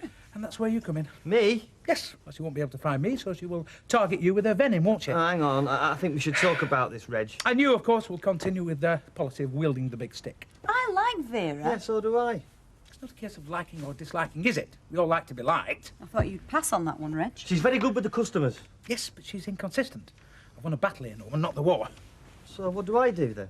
Well, you have to tell her her attitudes have got to change if she wants to stay on the better by team. It's absolutely essential becomes aware of the people around her, what they're thinking and how they feel. Well, I think it's our tea time. What do you think, Curly? Oh, well, I wouldn't say no to a little sandwich, Miss Freeman. What I was saying, Norman, I'm counting on you on keeping the pressure up, you see. Thin ice is an excellent service when it comes to instilling discipline. Right, I'll go and wash my collies. Oh. Right. Oh, very, very nice, Miss Freeman. Very, very nice, that, yes. Have you got any ham? That's the pattern. Oh. And if you don't like it, love, well, tough, but I've started to knit it. That's lovely, Harvey, thanks. Do you want a lot, Vera? Oh, yeah, it's very nice. I must just go to the loo. Coffee always does this to me. Yes, and another thing, you have plenty of orange juice, plenty of vitamin Yes, C. nurse. And if you don't get back here by Thursday, we're coming looking for you. Right, that's got one laughing. How about you? Should have spit in his eye, talking to me the way he did. Hey, you're taking it too much out, Vera. Yeah, well, it's one thing everybody knowing your business, but when Red Jolesworth starts writing everything down in the reports... I'm just a joking. No, you were not, love. I were a joke at school. I've been a joke everywhere I've ever been. Listen, everybody has their off days, Vera. Yeah, but there's no end to it, Ivy. I mean, when you come home, you've got somebody to talk to. Well, it'll be a bit hard tonight, look, because Don's working. Oh, you know what I mean. I mean, when you come home upset, you've got somebody, well, to sympathise with you, give you some encouragement. What do I get when I come home, eh? Just another joke.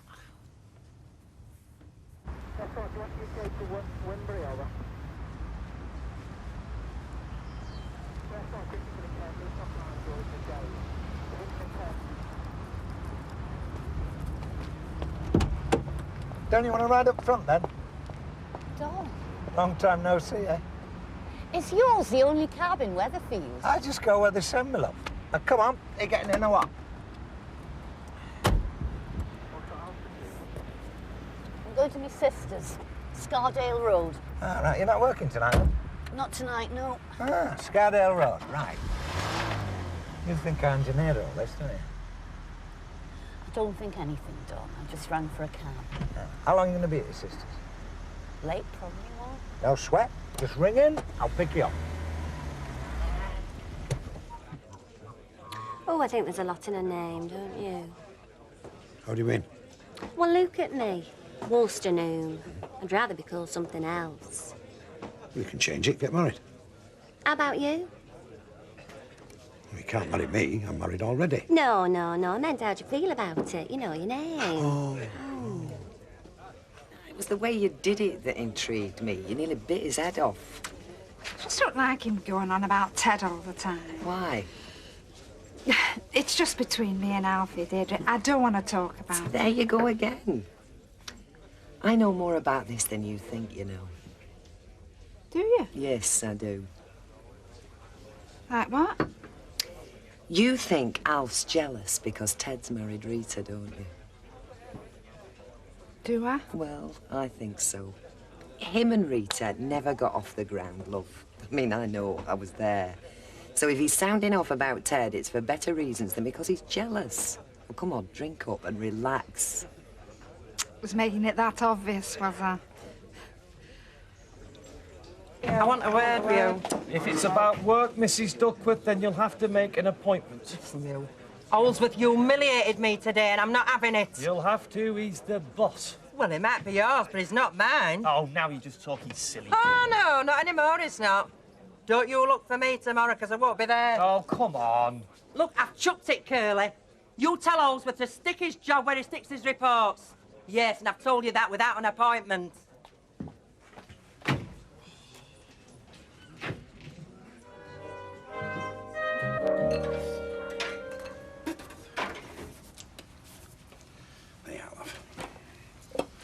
What made you do it? Look, I've told you. I am up to here with Holsworth. Luke, did a pick tower tear you up even if you hadn't a flaming shops? It what made you took your job in? Look, it's not just that. He's always picking on me. I'm a skivvy. I should have been on that checkout long since. All in the mind, Vera. Look, why are you defending him? I am not defending him. Oh, I see. Is that that's why you don't want me to pack my job in? Vera, we can't manage on what I bring in. No, because you'll spend half of yours down at the betting shop and the Legion. Keep your voice down. Lisa's going to think we're arguing. Well, we are arguing. You are. I'm just stating facts. Anyway, I want to stop off with Lisa and that baby to look after them. Hiya. Hello, love. Hello, love. Morning, Jack. Morning, love. I was just telling Jack I can run you in car, you know, to see our Terry. Oh, you're not taking any more time off work, are you? You mustn't, Vera, really. Look, I've packed it in so I can be at home to look after you and Kiddy. You can't do that. Well, you've done enough already. Is this Jack's idea? Well, flaming isn't. No, not exactly, no. Oh, please, Vera, I'd never forgive myself. Please. Oh, hang on a minute, Dan. Something I want you to do for me, love. Will you pick me some dry cleaning up? Don't close till 5:30. Now, you won't forget, will you? No, don't worry. All right, love. Oh, Vera, is there any chance of a lift? Oh, I don't know. Oh, what's the matter with her? Keep still. Now, is that level? How the hell can I see him up here? Hold it up a bit. This side. Oh, I'm going to be late for work. There, that's it. Now, don't move, else I'll jab you. Oh, I'll get it. Oh, Keep no. still.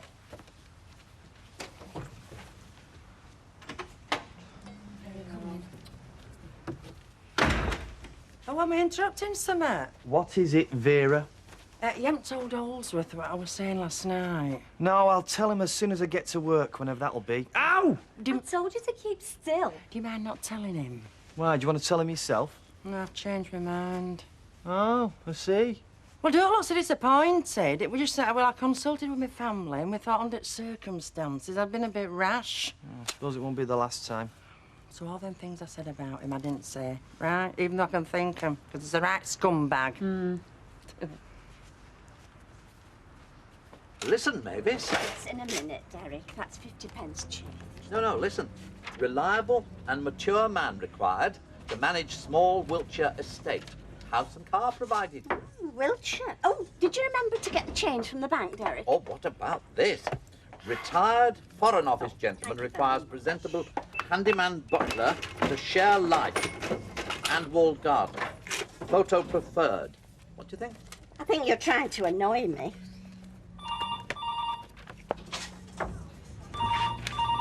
Oh, I'll get it. That's the second time in 2 weeks my magazine's not been delivered. I'll have a quarter mint Imperials while I'm here.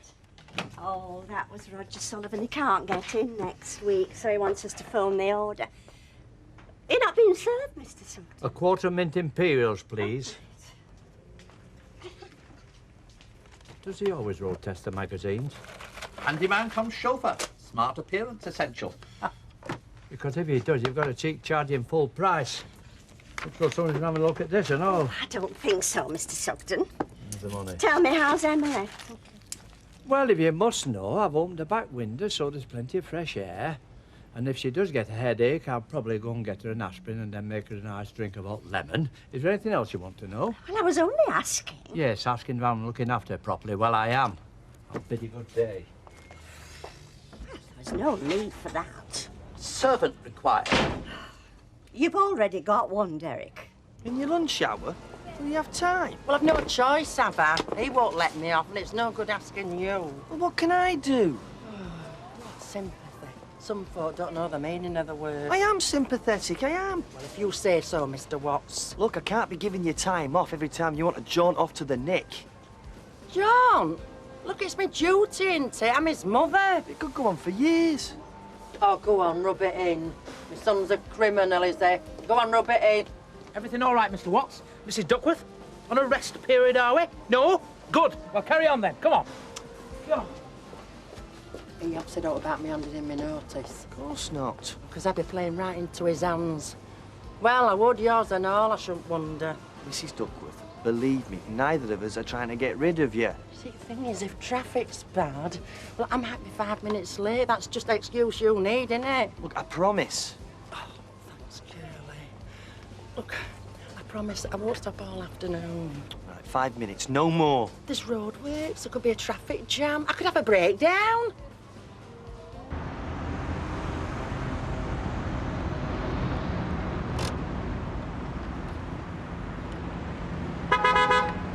Hey! Hey! Hiya! You can get done for that, you know, curb crawling. No, I'm looking for a place to park. I'm going to Cleaners. Hop in, I'll give you a lift. I thought you were trying to find a place to get parked. No, it's all right. I'll come back for it later. You're on your way home, are you? I'm nearly there. All right, Tom. all right. It's only a few minutes. Yeah, OK, get in. Well, you haven't seen me Monday's tape, have you? No. I'm not looking like about you, Will, if you get what living in. Hey, listen to me. Couple more weeks. Turn it off, will you? Couple more weeks of this, and then the time's me own. Spend the summer in the sun. Greece, France, Italy. While you're oiling your bike chains. Oh, yeah? And who are you going there with? Paula, soon as the exams are over. Hitch him. Train. Cost you? Birthday present, Interrail ticket. Or is that what you're getting off Mum and Dad? Well, if they ask us, yeah. They've not said anything to you, have they? Well, Merv Butler's getting a Mark II Escort for his 18th. Yeah, well, Merv Butler's dad owns his own garage. So does ours. So you reckon we might be getting a couple of clapped-out Honda 50s? And I prefer the cash, saving up for a car. So how much are these rail tickets? 180 quid. Right, well, if you're getting that, I'll have the same in cash. Listen, you don't think they'll have, No, they wouldn't. Don't worry about it. What? Well, got us a surprise present, like a set of monogram suitcases or a life subscription to Reader's Digest. Of course not. Don't be daft. So why haven't they said anything then? Right, well, I'll have to have a word with them just so there's no misunderstandings. Leave it to me. I said you needn't have bothered. It's only a 10-minute walk. I was coming this way. I'll believe you. Well, wasn't far out of my way anyway. Hey, you've got a new telly. Say nout. The bloke who comes into the club. Do you want one? No thanks, Sam. Ivy need a receipt for everything, does she? It's got nothing to do with Ivy. I'm my own man, Julie. I know you're pet. You told me before. I'm sorry. I thought she seemed really nice, Ivy. Knows how to enjoy herself, doesn't she? I suppose you want a cup of tea now? Yeah, well, if you're having one, yeah.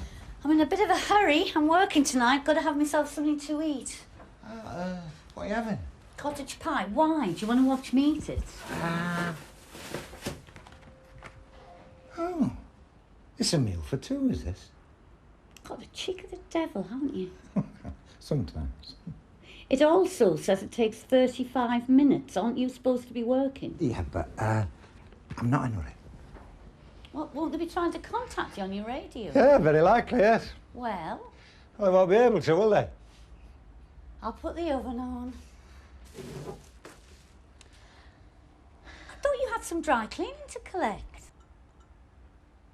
I said, what about your dry cleaning? Yeah, well, it can't be too important, can it? I'll pick it up tomorrow. If you say so.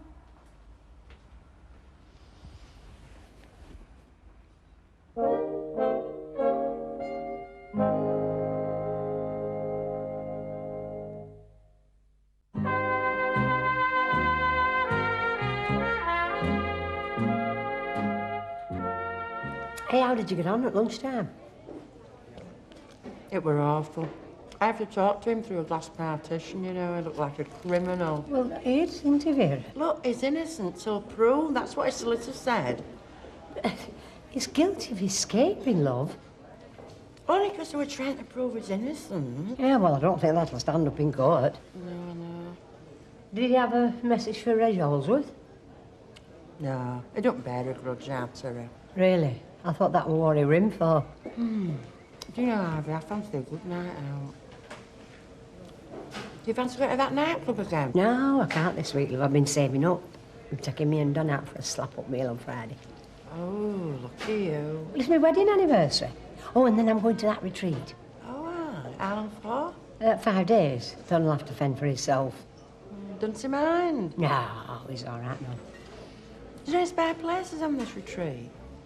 Oh, far for you? Jack, you can take him with you if you like.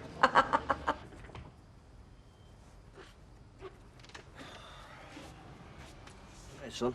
All right, man. What's your next exam, then?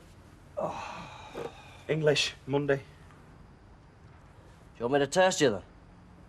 Yeah, go on then, yeah. All right. This is English?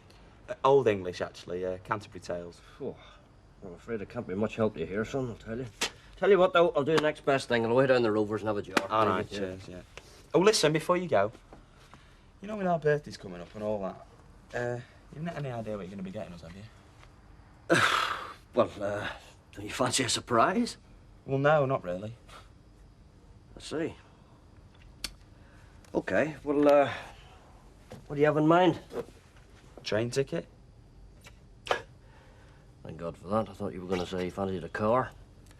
Train ticket, then. Well, where do you fancy? Blackpool or London or where? Well, Europe.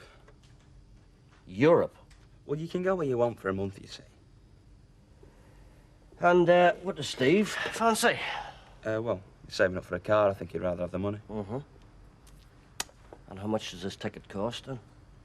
180 quid. Times 2? 360. Thank you, Andre. That's a lot of money, you know. Well, it is our 18th. Yeah, well, do you expect a bit much? You can't go on taking things for granted, son. It's good value, isn't it, when you work it out? What is? This train ticket I'm on about. Is that what you really want?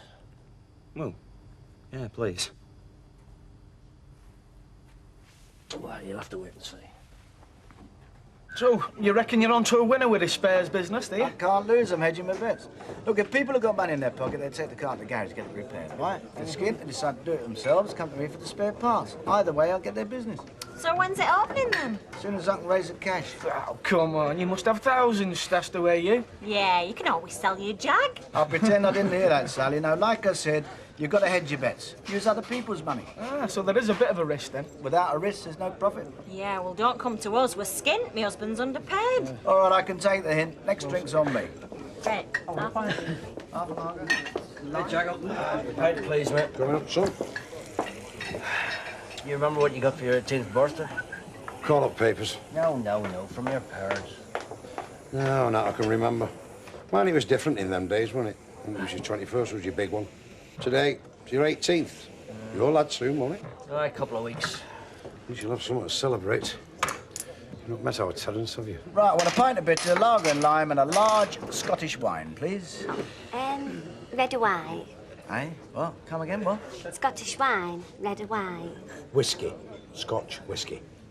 Well, why don't you say so? Are you trying to catch me out, make me look foolish? No, of course I'm not. Here, have one yourself and put half in for Jack. What's our boss? Oh, thanks. I'll have a Russian wine.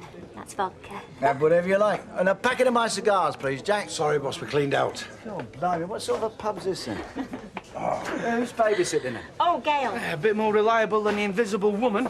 Oh, Kevin, don't be awful. You changed, Mr. Baldwin. Oh, right, thanks. Cheers, stuff. There you go, boss. Thank you. There you. Tell me, who's the Invisible Woman? Mrs. Bishop. She let us down the other day, didn't she? It was a bit of a misunderstanding. It really doesn't matter. Cheers, anyway. Thanks. Cheers. I don't understand that. Always found Emily very reliable. Best bookkeeper I ever had. It surprised me, that. You and Mrs. Bishop working together. Oh, you're a great team. She kept me under trouble more than once. Though having someone like Emily working for you is an asset. Yeah, and Kevin? All right. I've just bought you a drink. What you after now, a rise? Wouldn't say no, would we? All right, you find me 10,000 quid. You can have them. Jar of coffee, love, is that it? Oh, I'll have a bottle of milk as well. Right. How's your work going? I'm making my garments up. I hate sewing. I've just come out to give my eyes a rest. Ah, couldn't you set Curly on with a sewing machine? Hey, would you know if I asked him? Oh, he's been smashing. It's like having my mum stopping at my beck and call. Oh, do you mind if I borrow him when you finish with him? Hi, Mike. Hi. Packet of my cigars, please, lad. I've you sold out as well. There's not a lot of call for them. Seen Emily lately? Not today. Why? I just wondered how she was, that's all. Well, Percy reckoned she was under the weather, but when I called in to see her, she seemed fine. Why'd you ask? Nothing. I just might be able to do her a favour, that's all. See you. Ta-da. Ooh, Mike Baldwin doing favours. That I must see. Unless he's going to strangle Percy Sugden. Oh, yeah.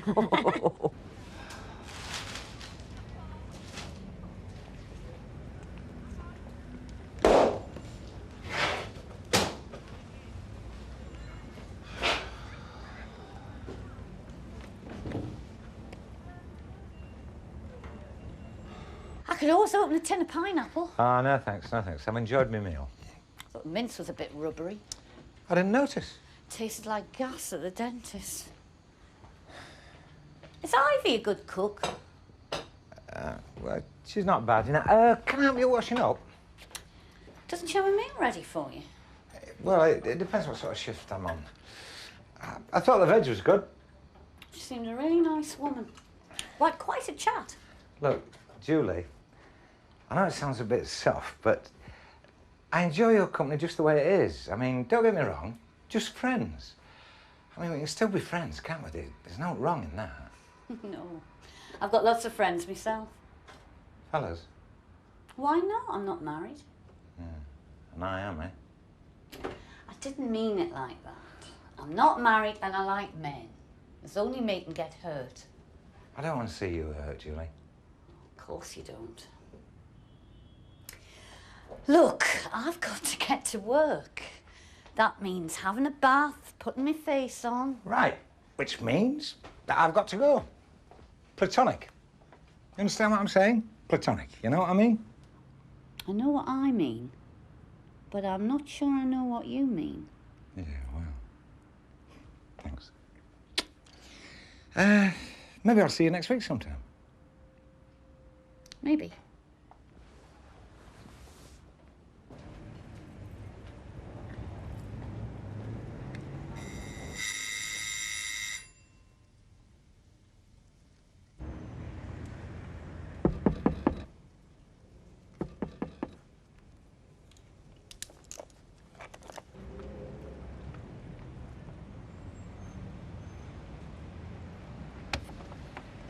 Oh, sorry, Mr. Baldwin.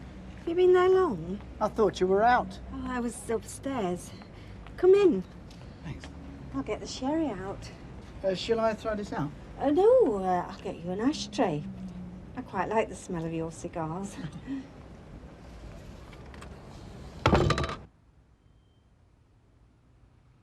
You must be starving. You've been busy, have you? Well, you know, it's... Listen, you didn't forget to pick that dry cleaner up for me, did you? Oh, it went completely out of my mind. I'm sorry, love. Never mind, love. You can pick it up for tomorrow for me, eh? Yeah, first thing. Is it important? Well, it's my pink outfit and your best suit. You haven't forgotten about Friday, have you? I mean, you did say you keep Friday free. Friday? Yes, love. My wedding anniversary. Now, don't tell me you've forgotten about that and all. No, of course not. Oh, well, you wouldn't be the first fella that did. I'll give over, eh? I suppose you forgot I'll be away next week, have you? No. No, of course not. Good. I'm gonna miss you, love. I will. Anyway, I won't interrupt you anymore. You'll get that dinner down, you. Told Deirdre what you were doing when I walked in. You were modelling one of Angie's dresses. You look lovely now. Oh, I wish I'd seen him. Of course I wasn't modelling. Is this right, girl? Is it turn you on this kind of thing? Hey, you were like this. Go on, show 'em how you were stood, Curly. Go on, show 'em. Yeah, I've got some old clothes you can have, actually, Curly. I didn't know you were into all that. Yeah, me and all. What size are you? Look, I wasn't modelling. I was holding it up while she pinned up the hem. Yeah. Oh, a likely story. You know, heaven knows what they get up to behind closed doors. Evening, ladies. Oh, hey, up. Look what Cat's got doing. My word, Mr. Watts. Quite the ladies' man here. Anyone for a drinky poo? No, we don't. There's no need to take that attitude, Mrs. Owen. Oh, right. I thought you didn't want to be seen in the company of criminal classes. I hope you've got a clear conscience, that's all. What do you mean by that? I've got 2 words to say to you. Really? What might those be? Trolley dash. So what do you think, eh? It's nice of you to ask, but why me? Well, I know you. You're a good bookkeeper, and I thought you might be looking for a part-time job. It's all computers nowadays. I've no experience. So go on a course. A couple of days, once you pass, it'll be a doddle. Half your job's done for you. I'm sure you'll find someone. I want to employ people from round here, you see. People I know. Like when I had the factory. There were some good times, Mr. Baldwin. A camaraderie. Now every other person you meet seems to be out of work. Not if I can help it. Will you think about it, eh? I don't think Mr. Sugden would approve. Well, what's it got to do with him? Nothing. Well, then. Can't do anything these days without his permission. Can't leave a scrap on my plate. I can't go out without telling him. Well, why doesn't he mind his own business? I'll tell you what, I'll have a word with him, eh? Oh, please, I'd rather you didn't. He means well. All right, if you say so. You sure you won't reconsider? If there's anything else I can do, don't hesitate. Well, if you bump into anyone that wants to invest in a business, just push him my way, will you? You're looking for investors? Yeah. I need to get about £10,000. I can certainly help you there. Why didn't you say? You? Why not? It's only sitting in the building society, not doing anyone any good. Was earning interest. Mind you, I'll be paying interest as well. 2% more than you're getting already. So what have I got to lose? You really mean this, do you? Oh, I'm glad to help, Mr. Baldwin. £10,000. It's lucky you called round. Do you know what time it is? It's gone 10. I told Gail it would only be a couple of hours. What's up? Hey up. Light on in Jim's garage. Won't be a minute. Be careful, Kev.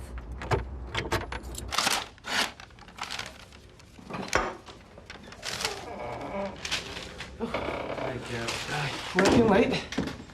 Oh, I wish I was. Well, so the light on for a minute. I thought you'd had a break-in. Breaking. Wish I got a hat. Tell you what, I couldn't half do with a wee insurance claim.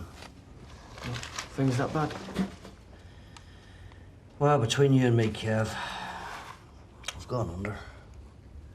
I mean, I've got all this lot to pay. I've got nothing coming in. Unless I sell the business. There's no future in motorbikes. Not anymore, anyway. Yeah, well, it's not your fault, is it? No, it's not. It's not Steve's fault. And it's not Andy's. You know, this wee business, Kev. It's all I wanted. Be my own boss. Do what I enjoy doing. What I can do well. I wasn't after a fortune either. Just a steady business. I don't know, something maybe I could hand on to the lads, you know what I'm saying? I'm not a greedy man, Kev. I'm not Mike Baldwin. Just expect what I think I deserve, you know? But why I didn't see it coming. God, it must be stupid. Of course you know. I'm afraid that's what the lads will think. They'll understand. Will they, though? Will they understand why they're not getting an 18th birthday present? Yeah, I can't say it myself. How am I going to tell them, Kev? What do you fancy? Hey? For breakfast? Oh, slice of toast will do me fine, love. What time have you booked this table for? 7:30. Now, you're not going to be late, are you? Not tonight. No, of course not, no. Is that for me? Yes. We said we weren't going to do it. I mean, we're going out. Oh, come on, Dan. It's only a card.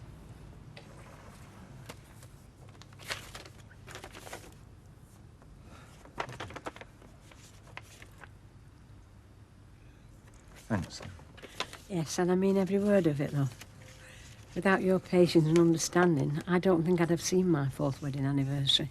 That's history, Ivy, that. Yeah, of course it is. Hey, come here. Happy anniversary. Happy anniversary.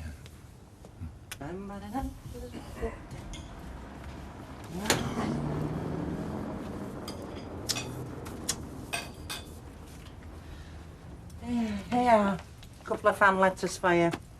Thanks a bunch. Oh, is there nothing in there for me?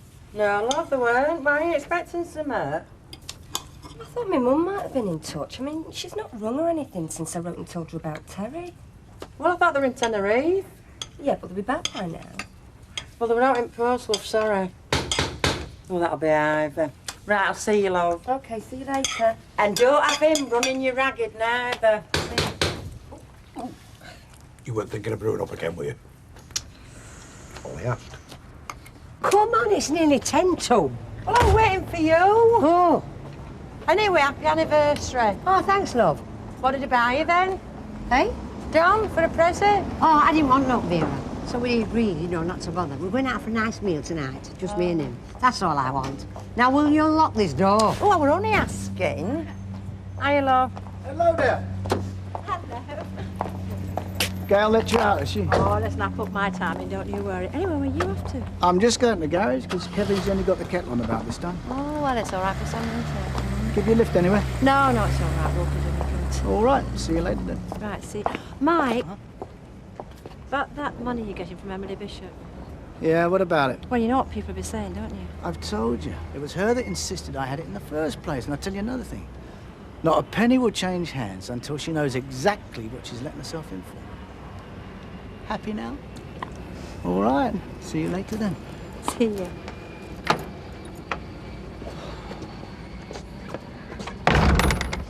Hey, Andy. Now listen, son, about this rail card. Yeah, I know. I can't have one. End of story. Andy, there's no way we can give the Perry nearly 400 quid. I'm sorry. So you've said.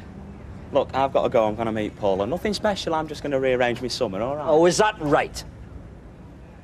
Well, don't you think it might have been a better idea if you told your mum and dad the plans you were making before you went ahead and made all the arrangements? Andrew, I'm sorry. Look, son. We've always looked after you. The pair of you. You know that. And when we could afford it, you've always been welcome to it. But lately, things have been bad. I've no money. Look, I'm sorry. I know it's a disappointment. What else can I say? Nothing. There's nothing more to say, is there? Have you taken for these? Yes, I have, love. Great. Right, that's £4.46, please. Thanks Thank very you. much, Deirdre, thanks. Well, you needn't have opened those. They could have had a chocolate one. Oh, no, they couldn't. You'd have to clean up after them, but thank you very much anyway. Point taken. I know. Hi, love. Lisa. Hi. Just a pint of milk, please. Help yourself. Hello. I don't know how to cope with two, you know. I've got to be work cut out for me with one. Oh, well, you get used to it. Oh, well, you certainly have. Tell you, if there was anybody put on this earth to be a mother, it was Sally here. Oh, so you're not stopping at one then? Well, I hope not, no. Me neither. Mind you, I might change my mind after this one. Bye-bye. Bye, Lisa. Bye, love. See ya. Oh. You've got to be so careful, haven't you, that you don't say the wrong thing. Well, I know. I mean, it's hardly what you'd call a conventional marriage, is it? What sort of home is her kiddie going to be born into? Certainly isn't going to have the sort of starting life you and Kevin can give your kiddies, is it? No, it isn't. Right, come on, you two. We better be getting you home. See you later, love. Come on. See you later. Oh, bye. Bye. See ya. Bye. Bye. Bye. Oh, I just want a box of tea bags. Right, Thank you. I don't know where they all go to. Is there any news of Emily today? No, not today. Percy usually pops in, though. Yes, I'm sure he does. What's that supposed to mean? Well, if you ask me, the only thing wrong with Emily is an overdose of Percy Sugden. Well, I think he's trying to be more considerate. I know he means well, and he can't help being what he is, but... Well, Emily's got the patience of a saint, but even she must have her limits, and you know what happened the last time she had too much of him. Oh, I do. He nearly drove her out of her own home. Exactly. You all right, Mrs. Bishop? Yes, Mr. Sugden, of course I'm all right. Why shouldn't I be? Well, you've gone very quiet. I thought you might be having a snooze. Mr. Sugden, it's 10:15 in the morning. Yeah, I think we'll be having a cup of tea soon because I've nearly finished here. Mr. Sugden, if you want me to put the kettle on, you only have to ask. No, you stay there. No, I can do that. You have a nice rest. I don't want to rest. Not an invalid. Mr. Sugden, what on earth do you think you're doing? I'm just finishing off one or two of your bits and pieces. Yes, well, I'm quite capable of doing my own ironing, thank you very much. Yes, I know you are, but I thought, well, I had the iron out, Just you know. leave it, please. Oh, well, if that's the way you want. It is. I'll do it later. Oh, you can't just carry on like this, Mrs. Bishop. Like what? Living my life the way I want to, under my own roof. But you worry me, Mrs. Bishop, you really do. Mr. Sugden, if I want your opinion, I'll ask for it. Oh, well, I don't want to poke my nose in where it's not wanted. But, I mean, I'll do anything to help you. Would you like anything you want to talk about, anything? No, there isn't, and certainly not to you.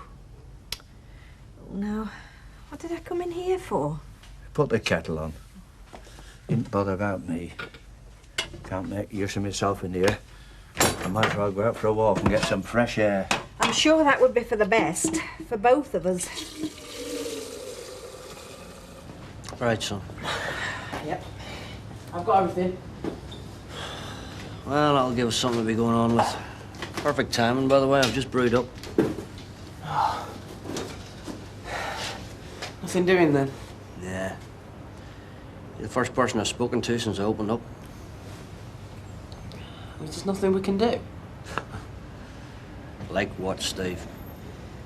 I mean, we can hardly go out into the street and drag him in, can we? We could advertise or something. We have done. You're like chucking good money after bad. I've got postcards in all the places the bikers hang out.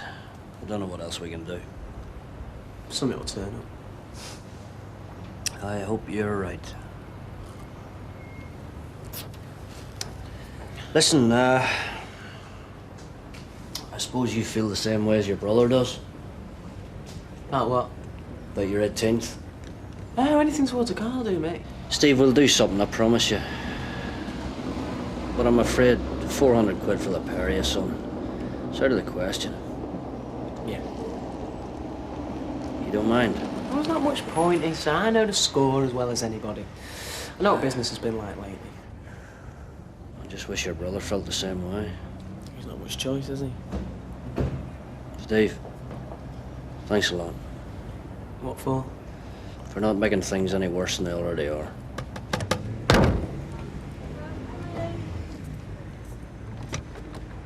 Oh, See Mum. you, son, love. Did you have a good holiday? Oh, very nice, thanks, yes. So, you got me a letter about Terry? We did. Hey, Dad. I reckon we'd better have a talk. Well, do we come in? Or shall we say what we've got to say out here? Yeah, come in, yeah.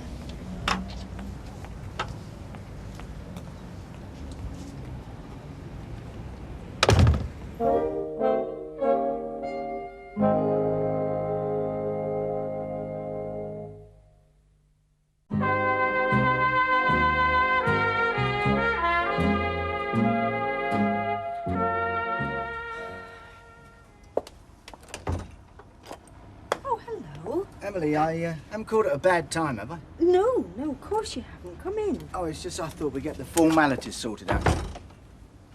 Sorry? The money you're putting into the auto spares business. Oh, right.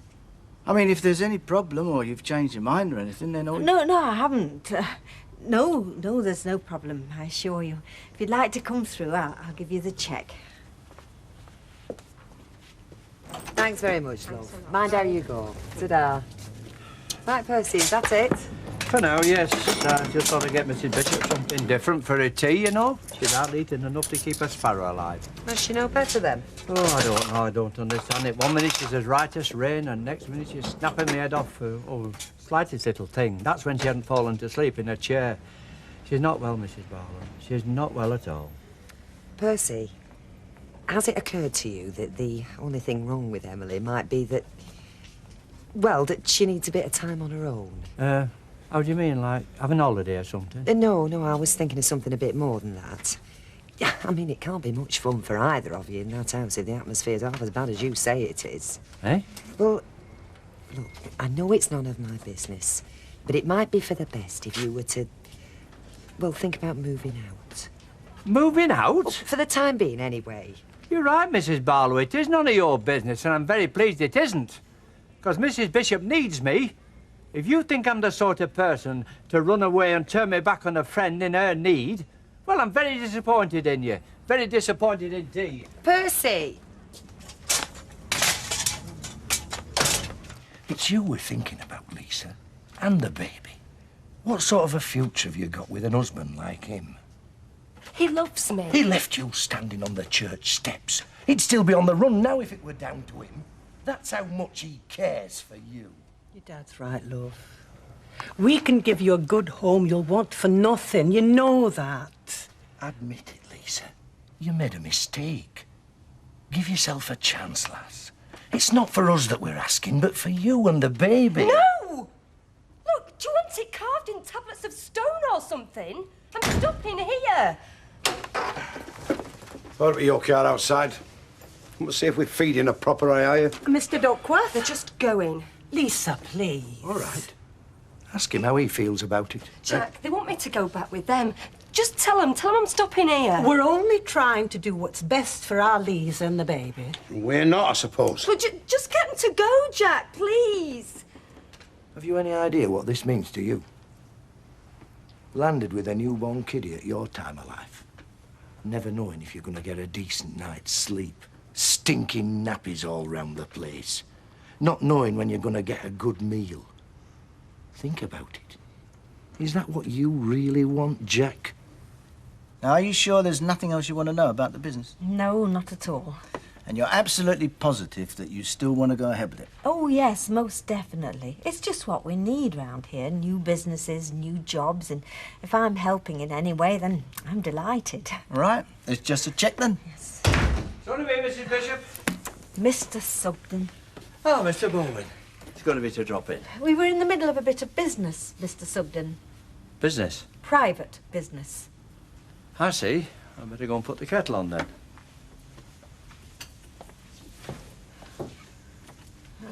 Now, where were we? The check. Oh, cool. Now, could you make it payable to MVB Auto Spares? Auto spares. £10,000. What do you think you're doing, Mrs. Bishop? Well, nothing that concerns you, Mr. Sugden. Look, we've got to talk about this. Mr. Sugden, if I want to invest in Mr. Baldwin's car spares business, that's nothing to do with anyone but me and Mr. Baldwin. So will you kindly leave us alone? But I don't think it's the right time. That's quite enough. You've got to think Mr. about what you're Sugden. doing. I have had quite enough of you trying to run my life. Now, will you please go away and let me get on with it?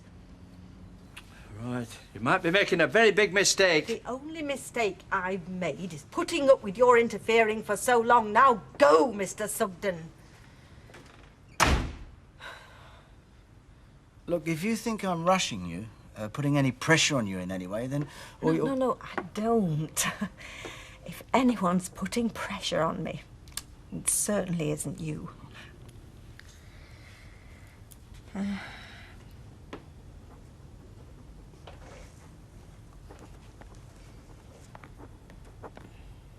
can't mean that, Jack.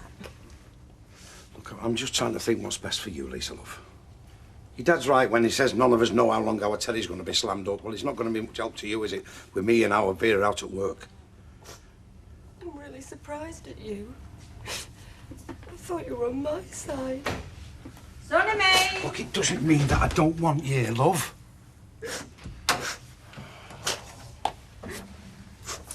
Oh, aye. So what's going on here, then? Oh, thank God you're back, Vera. Just tell him you tell him. Tell him you want me here. Oh, so you've been up to your tricks again, eh? Trying to get her to go back with you? It'll be for the best. Tell her, Mr. Duckworth. Oh, no. That's for Lisa to decide. I'm staying out of this. I'm off. Hang on, you. What have you been saying exactly? No, nothing. He happens to agree with us. You what? You two-faced slimy toad. Oh, now, Vera. Don't now Vera me. Look, how are we going to cope with the baby in the house, eh?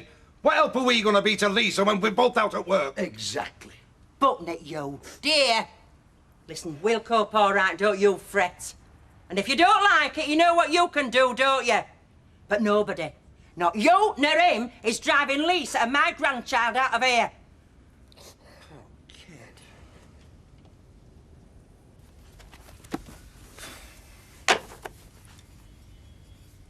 Are you going to be doing that all night? Curly, I've got my finals next week. I'll be looking to see my bed this side at weekend. You need a break, you know. You can't keep this up. No choice, have I? Look, I've got the Rovers for half an hour. I believe you. Well, why don't you come with me? Half an hour, not a minute more. Not tonight, Curly. Look, you need a break. Curly, I've just spent the last 3 years of my life at college. Without two halfpennies to rub together, as well you know. So that hopefully I might, just might, have half a chance of something like a career at the end of it. Yes, I know all. And the next 2 weeks, in just another end-of-term assessment, you know. This is it, the big one. What happens in the next 2 weeks could alter the course of my whole life. Oh, well. Since you put it like that. Well, I do. So get yourself off down the Rovers and don't worry about me. I'll be all right. I'm fine, honest. Right. If it makes you feel any better, you can bring us a bottle back. Right. It's a bit posh in here, isn't it? Don, I wanted it to be special. Yeah, well, is that all right? Some of the flaming prices. We could go on holiday for a week for what we're paying here. Will you stop going on about it? I've told you, I'm paying for this. I've been saving up for weeks. Any road, how often is it since we haven't had a meal out here? In fact, how long is it since we had a meal of any sort together? Yeah, all right. Point taken, yeah. Well, listen. The wine waiter will be over in a minute. Yeah, thank you. Right. Flaming heck, Ivy. Have you seen what they charge for a pint of bitter in here? All right. I'm sorry. Don, I want this to be a night to remember. Just me and my husband being spoilt rotten. And after what we've been through this last 12 months, well, I reckon we deserve it. Thanks.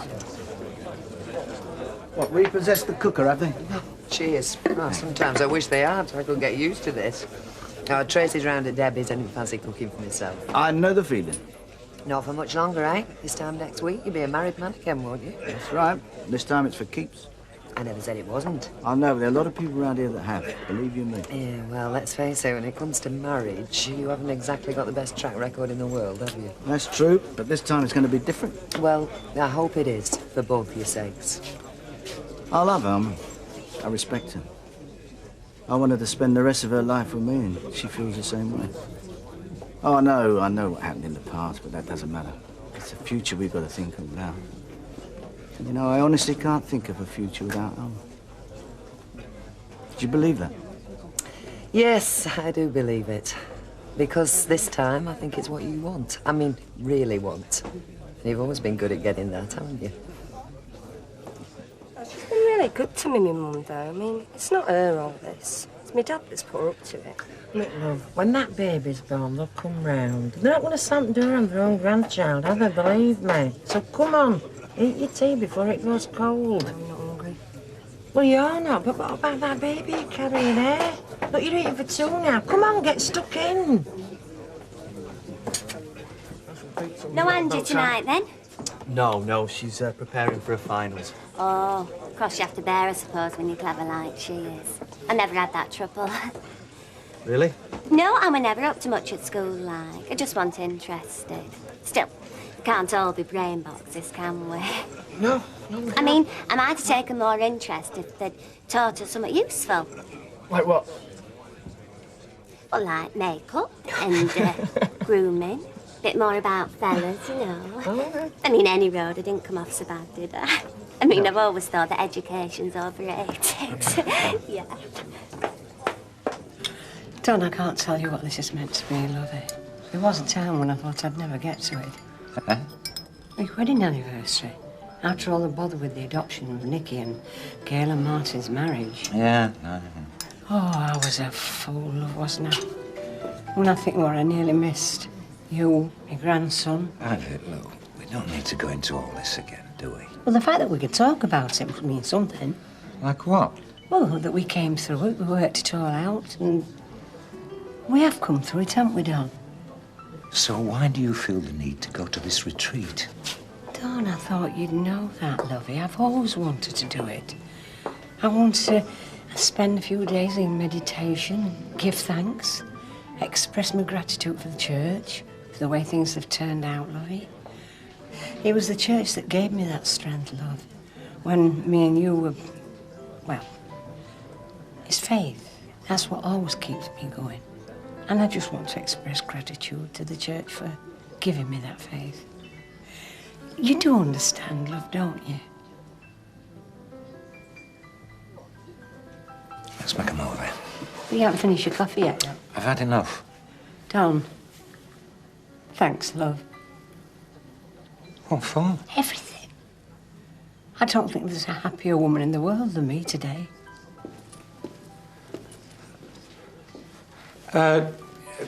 Bill, please. Sit on it, sir.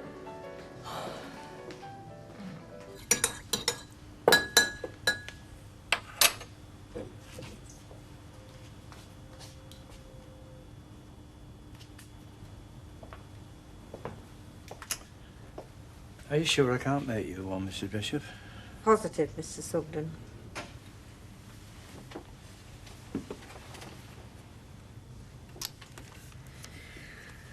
Look, Mr. Sugden, if you're expecting me to apologise for what I said this afternoon when Mr. Baldwin was here, well, I don't think I have anything to apologise for.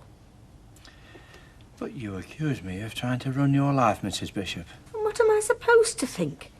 You won't let me do a thing for myself these days. You treat me like a child. Everything I've done was out of concern for you, believe me. Yes.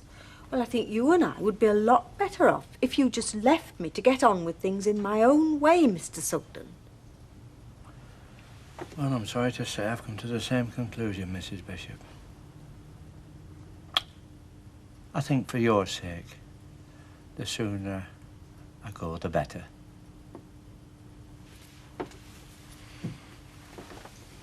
I bid you good night.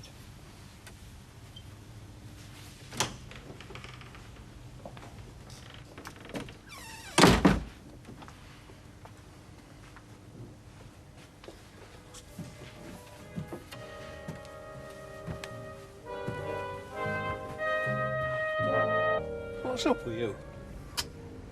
Sorry. It's just guilt. Ignore me. Guilt, you? Why? You've been overeating? Come on, Alf. That's never been my problem. No, well, you want to count your blessings. I mean, guilt and food are the same in my dictionary. What's for dinner? Guilt. I can't escape it either if I go out for a meal. Restaurant. Doesn't matter what's on the menu, I'll end up eating the same thing. Guilt. They could write it down. Guilt thermidor, or goujons of guilt followed by guilt pavlova and coffee and wafer thin guilt. Oh, blimey, Alf, I've rattled your cage. What's this, your third world conscience coming out? Conscience be blowed, no. No, it's me heart and my blood pressure. What's your problem? Ah, it's Percy, yesterday. I implied that he should think about moving out of Emily's. Well, good for you. If you were as low as Emily seems to be, would you like Percy under your heels? I know he must be difficult to live with, but he does have his rights. I mean, that's his home. His whole life near as damn it. And now I've made him think he's not welcome. What right have I got to interfere? I can solve your conscience in 2 ticks. Just ask yourself, would Percy feel guilt if he was interfering in your life? Well, exactly. You have haven't done it. Oh, I'm sorry, love. I didn't have time. Well, you could have said. I could have easily done it myself. I need it tonight. Yeah, well, the skirts. Why pick one with the hem down? Because I haven't got the skirts. This is the only one that's remotely decent. Well, you always look nicely turned out to me, love. I'm going to ask Auntie Emily. No, don't mind her, Auntie Emily. I'm going to because I need it tonight. And I can't trust you. Honest, I'm dressed out of Oxfam. Yes, Alf, I think the theme for today is definitely guilt. It's too late now, brother. Don't make him wash his hands, Mum, or he'll lose all his exam notes. How are you feeling, Amber? Those who are about to die salute you. Oh, you'll be all right. English is your best subject. Letters for you too. Steve, Andy. You know what these are? What? BJ's, I bet you. Yep, we've been database, Andy. Our numbers up. Oh, not that old. BJ's. We've called it dog breath. Tell you what's the forgotten language of Weatherfield, so it is. Would you two mind talking in English? Everybody's getting these. It's this club BJ's. It's a gimmick. You find out whose 18th birthday's coming up, and then they send them 50 free entry tickets. Their idea is that we'll have our birthday there. Oh, aye, free tickets. I don't believe that. No, it's true. They reckon they'll sell enough booze to make it all worthwhile. Sounds brilliant. You haven't been there. Here, listen to this. And it's not just free entrance to a fantastic night, it's a free bottle of sparkling wine with every 30 entrants. So half a mouthful each. Well, I don't know. That sounds like just what you're after. I mean, whatever comes free, you go for it, fellas. What are you doing now? I'm getting my things together like we agreed. What things? I'm moving into bed and breakfast, Mrs. Bishop. Oh, yes. I'm sorry if it's inconvenient, so I'll try and do it with a minimum of fuss. Don't you get up, I'll see to it.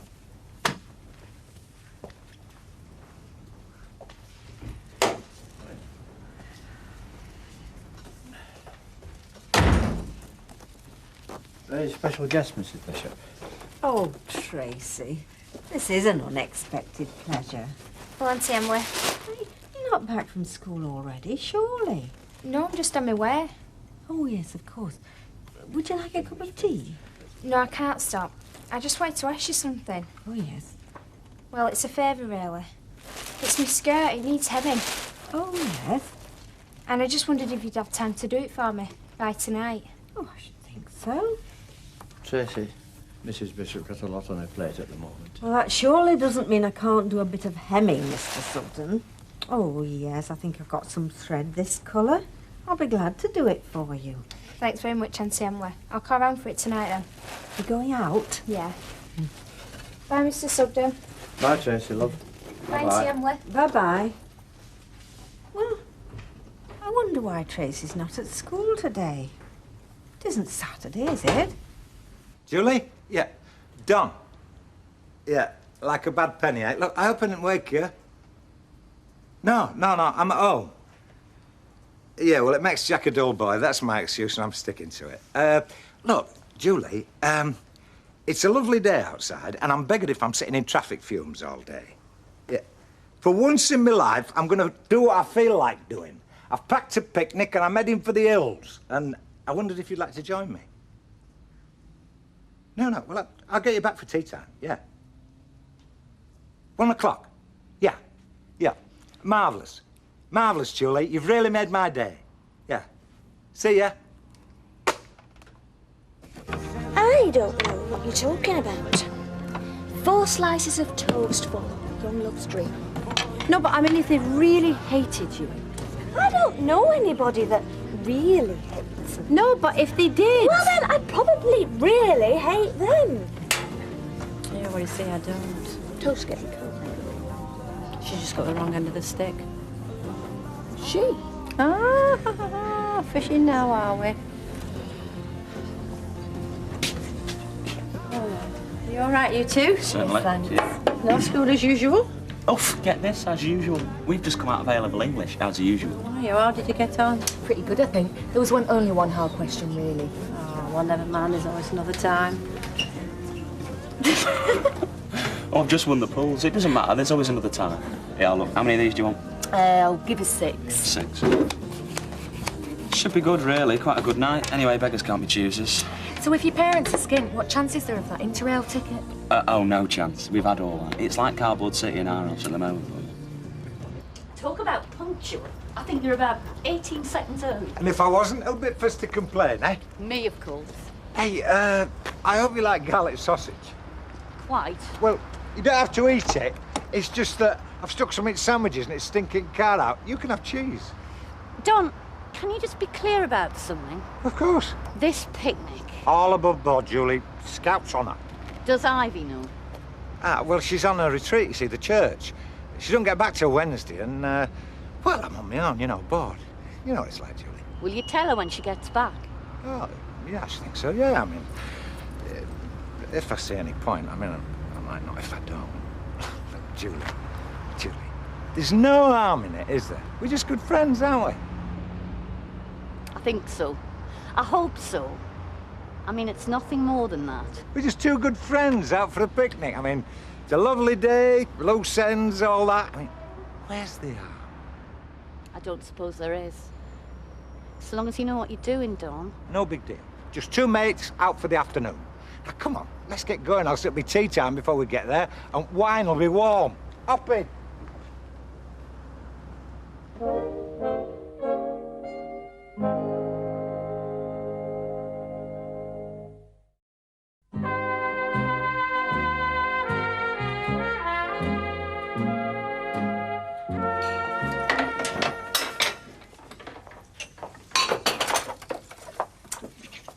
Do you want bread from that?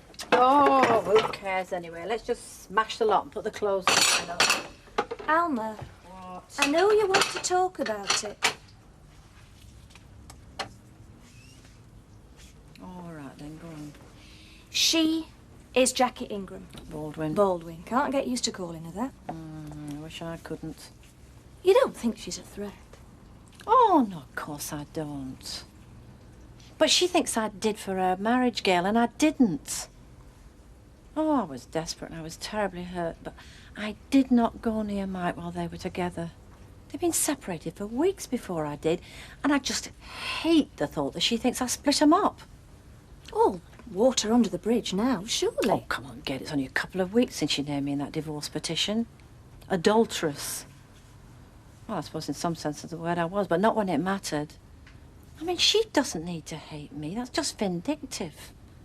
Just, she really does hate me. Well, there's nothing you can do about it, short of going round and having it out with her, and you're not going to do that, are you? Alma, you're not. She hates me for no reason, Gail. I just can't bear it. You're not still spring cleaning in there. I'm doing your tea before I go. I've put some scones in.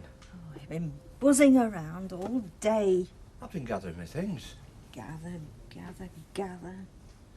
Well, would you like me to give it all up and leave now? Oh, I don't know. How am I supposed to know? Well, I only want to do what you want, Mrs. Bishop. Why are you going anyway? I wish you could tell me what's wrong. What do you mean, what's wrong? Well, I'm very confused. One minute it seems you can't bear to have me in the house. And the next, well, forgive me, it seems you need me. Oh, I don't know. I'm expected to know everything. All I know is I don't want to be stuck here on my own. Well, I'll call in and see you. I'll come as often as you like. You're my friend, aren't you? Yes, you know I am. I don't want to lose my friends. You won't lose me. We haven't much left in the world, have we? At our age. Well, not a lot to look forward to. Except more of it all. I feel like that sometimes. I fight it, but I feel it. It's very hard work sometimes.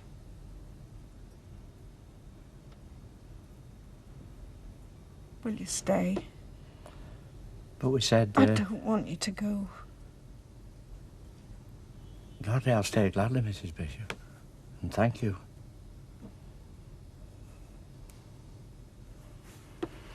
You just excuse me, I'll go and put 2 more scones in the oven.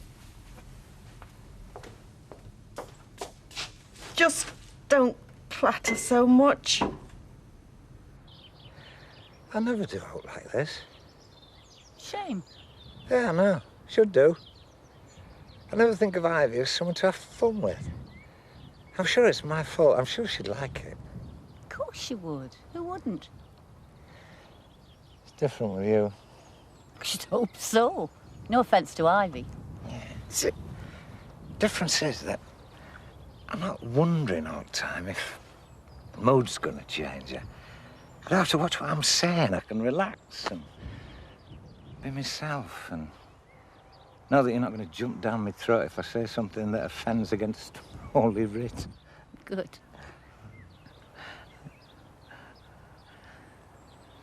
You take your ears off me, Julie. You should give Ivy more of a chance. Oh, well, there's a lot of things I should do. I can't help comparing, you see. You know, the most important thing between people, between us, trust. Don. No, it's all right, it's all right. I'm not getting heavy. No, it's just that I'm happy in the fact that I trust you. I love it. I mean, I trust you in a lot of ways, like I'm trusting you now to enjoy this moment, not to wreck it. I've never known trust like that before. A two-way thing, though, surely. Yeah, of course it is. That's what I'm saying. It takes two. And whether or not I should be enjoying this moment with Ivy, I'm glad that it's you. You look so lovely.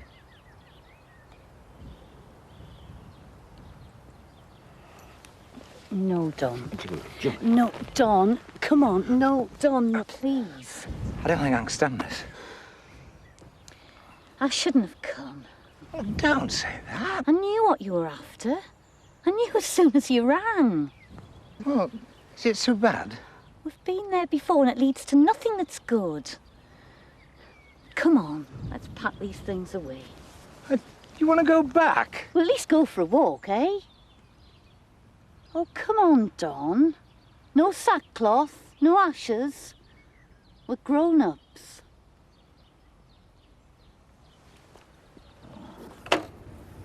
Oh, Tracy. Hello, love. Hey, I've come for my skirt. Well, you better come in then.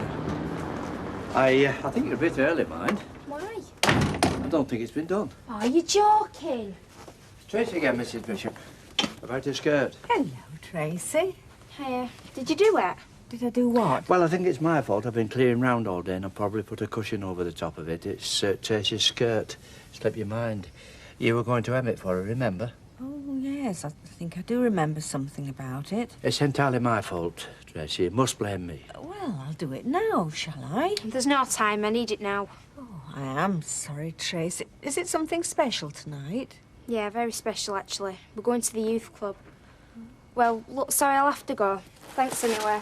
Bye. Bye, Tracy. love. Bye-bye. Bye-bye. I'm sorry, Mrs. Bishop. I should have reminded you. Well, it's not the end of the world. You're forever going on about things.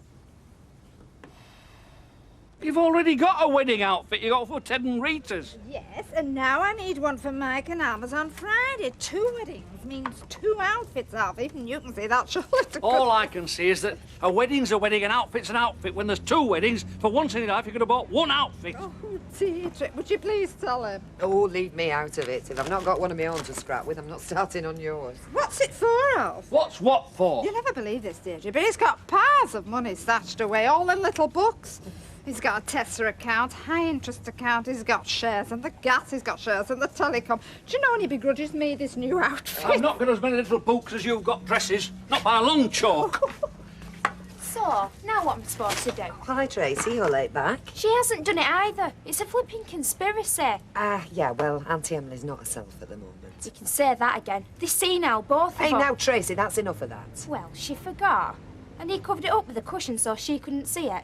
If you ask me, they're not fit to be on the road. Look, I mean it. I'm not having you talking about them like that just because your skirt didn't get mended. You should have remembered it before instead of springing it on me at the last minute. You said you'd do it. I could have easily done it myself. Oh, well, do it yourself then, for God's sake, Tracy. How old are you? How many times do I have to say it? I've no time. I'll have to wear my old skirt now, and I'll look like a dog as usual. But see if you care. Well, do you know, you did surprise me there, Alfie. I thought you were going to suggest taking Tracy out to buy her a new skirt. You do, Alf, and you get my notice. I've just been over the road to see if Don fancies some tea with us, but there's no answer. He's a workhorse, is Don. He is, isn't he? Can I have that spoon, darling? Yeah, I washed that about I've seen where it's been. Sorry. So where's the others then? Reckon the bedrooms. Well, they're very quiet, aren't they? Are you complaining? As if. Makes a change from the madhouse, doesn't it, eh? She's finally flipped, you know. Who's that, Sarah Louise? Sorry, she's on my mind. Alma. Well, Marion Baldwin, of course she's flipped. She's only gone round to have it out with his ex-wife. You're joking me. Ooh, great stuff. So what's she done, like? Took a chainsaw with her? No, it'd be so bad if she had, but you know Alma, if anybody's going to get cut to pieces, it's her. Yeah, well, she will be a professional victim. Well, I suppose someone's going to marry him.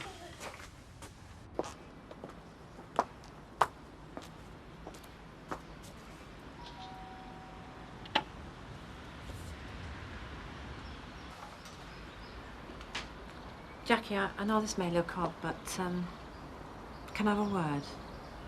I'm not here for Mike, it's for my own sake. I mean, Mike doesn't even know I am here. But it won't take long and, well, I'm not asking for anything. Well, I'm going out in 20 minutes. Thank you. Won't take that long. Cheers, Raquel. And you know, I don't know, a wife like you got your stuck in the boozer, you're not just strange, you're weird. She kicked me out, didn't she? You can't stand the sight of me drooling every time I look at her. Yeah, I bet. Oh, I just can't keep my hands off her. Every minute of every day, I'm just slavering and frothing at the mouth. All right, I got the message. Oh, blimey, can't a guy come out for a pint? Kevin, I said I'm sorry. All that spare parts business, we're going ahead with it. Yeah? I thought you had to raise the money first. I've raised it. Aren't you impressed? You're working for a smart cookie. Hey, well done. Cheers. Yeah. Evening, Jim. Can I get your pint? No, you're all right, thanks. I'm taking it. Oh. I'm not helpless, Yeah. Jackie. I thought you were on food. You should be, shouldn't you? Liz, listen, we have to talk about Steve. Why, what's he done now? He hasn't done anything. And he is a good lad. But I've been through the books. I've worked out what we've taken and what we've spent. It's lunatic. But in the real world, love, if you're not working, you don't get paid. Well, Steve's earning, you can't say that. I didn't say not earning, I said not working. There's a big difference. When Steve's doing a job, I'm kicking the heels. When I'm doing a job, he's kicking his heels. Now, at different times, I would be delighted to carry him. More than happy. You're sacking him. You've only got to look at the books to see that it's my army pension that's paying for him. And right now, we need all the money we can get. I mean, it's simple. If I go on protecting Steve, I'm going to drag us all down. God, this is awful. Yeah, I'm not too chuffed about it myself. It's a clear choice, love. Either I lay Steve off, or we go bust.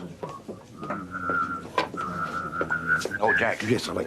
Would you get a bottle of Mr. Baldwin's particular whiskey up from the cellar? We seem to have run out up there. Yeah, I know what you mean, yeah. Drinking whiskey. Yeah, I'll get it.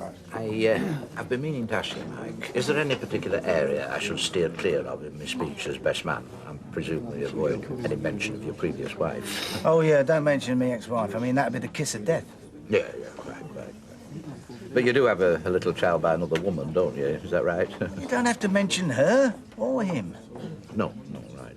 I had thought of touching on your recent high-flying career at England, you know, and your subsequent golden handshake, you know, coming out smelling a rose's angle. Any mention of Ingles brings in my ex-wife, and like I said, kiss of death.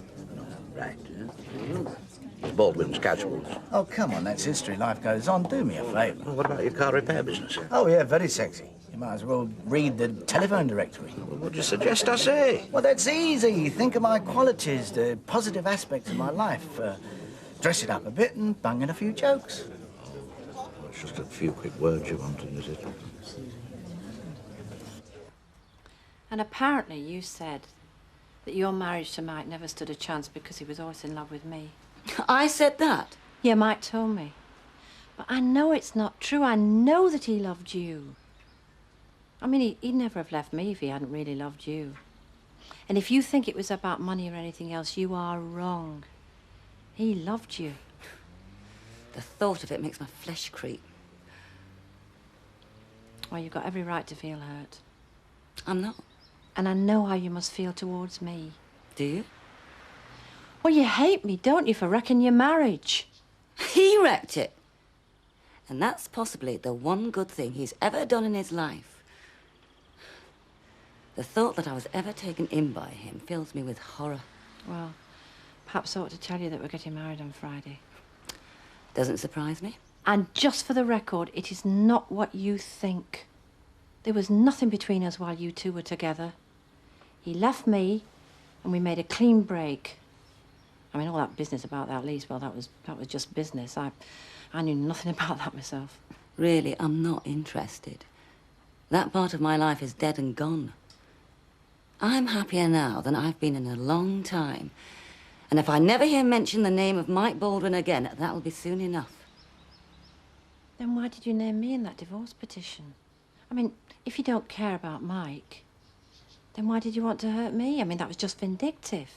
I mean, you must have hated me. I feel sorry for you. You're probably quite a nice person.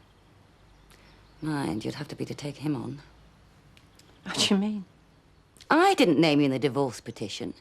He named you. You were never mentioned in the first draft, but he went to my solicitor and had your name put in. Then, a few weeks later, he came knocking at my door to ask me to get it taken off again. Whatever game he was playing had presumably changed tack. Or perhaps you'd agree to marry him by then. Was that it? I'm sorry. Some people are just poison. It's rare to come across them, and it's a shock. All you can do is get as far away as possible. I've done that, emotionally and physically, not without cost. But that sort of person always extracts some cost. It's not too late for you. Be kind to yourself. Get out quick.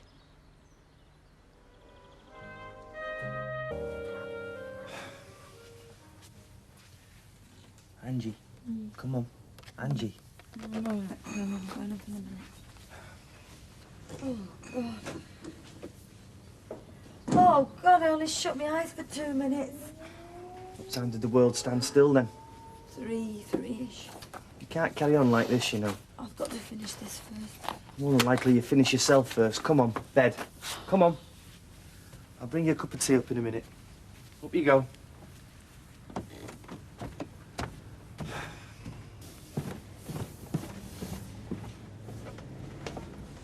Mrs. Bishop?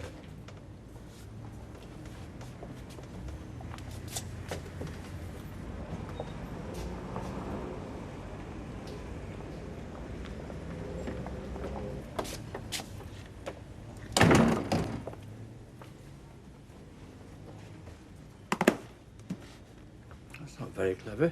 Anybody could have popped in and taken this.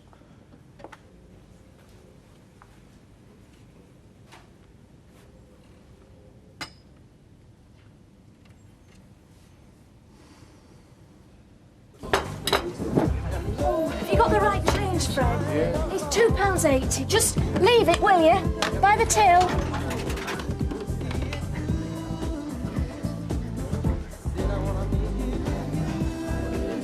Ma'am, hi. Listen, there's trouble. It's Alma. No, we've not got time to go into details. We're busy. Ma'am, just come round and mind the cafe for half an hour, will you, please? Just get here, ma'am. I need you. Oh, Percy, can you do me an enormous favour? Has Mrs. Bishop been in? No, she's not, but I just need somebody to cover the till for 5 minutes. Just to see that nobody... Percy!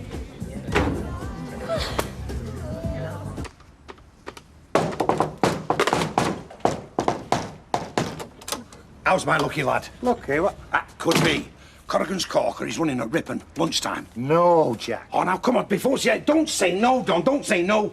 Listen, it's 8 to 1. It's a giveaway. Yeah, you want me to give away because you can't afford to score. Oh, now, come on, don't be cynical. We're talking a tenner here, aren't we? It's not a loan, it's an investment. Come on, do yourself a favour, son. Luke, Ivy is not due back until tonight, is she? And in my opinion, you have wasted yourself something rotten, because I'd have thought you'd seen you down at the Rover Legless telling jokes about the Pope whilst you'd been away, and I've seen nowt hiding her hair of you. No can do, Jack. I've got things to do. What is your call sign? Dib, dib, dib. Come on, Don, what do you say, lad? Jack, do us a favour, will you? Ring the office and tell them I'm tied up. I'll be a bit late. That's the spirit. What's the number? 715-3138. 3138. Show me a man and I'll show you a child at heart. That's what they say, innit, eh? Hello? Hello, I'm ringing on behalf of Don Brennan, well, he's got a bit of a domestic. He'll be in late. Well, I don't like saying, do him. Aye. I've got him by the bogies. If you can fake mum, son, I'll get you a week off. Hey? No. He'll definitely be in this afternoon, yes. He'll explain everything when he gets there, kid. Bless you. Bless you, yes. Ta-da now. He'll be safe with me. Oi! Don! Hey, Don! Don, he was my idea! Have you seen Mrs. Bishop? No, and I've never met flaming nodding either. God,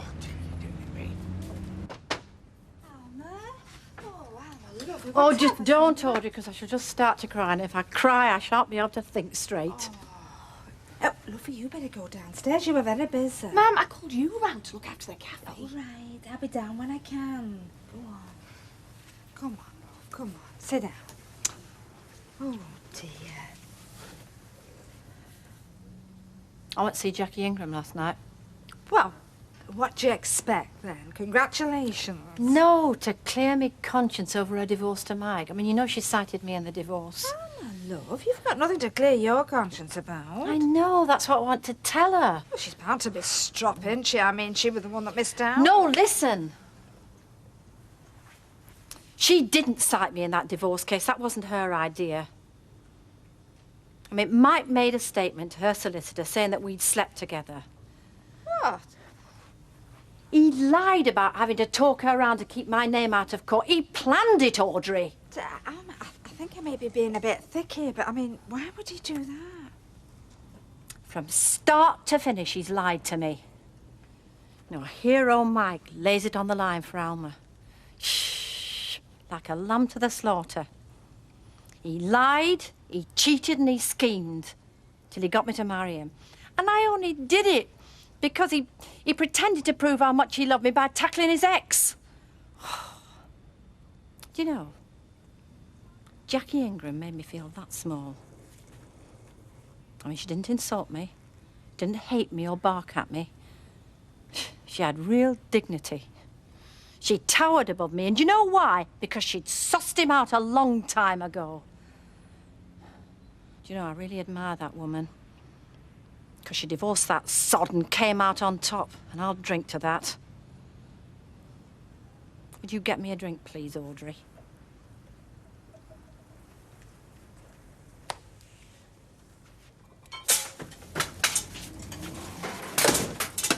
Oh, don't mind me. Has Mrs. Bishop? No, she has not. Now, Rita says you've been looking for her, Percy. I'm begging Now, you. listen, Percy. Emily never said she'd be home for 24 hours a day, now did she? She's got a right to a life of her own. No, you don't understand, If you she's see. gone out, she's gone out for a good reason. But she's not well. Why don't you take yourself off bowling while it's nice? No, you don't understand. Well, she's probably gone out for a breath of fresh air or something. Oh, but she's not well. Look, Percy. Now, Emily said this herself, and I will say it politely.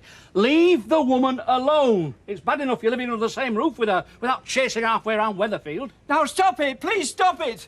You don't understand. I don't know where she is. And she's not well.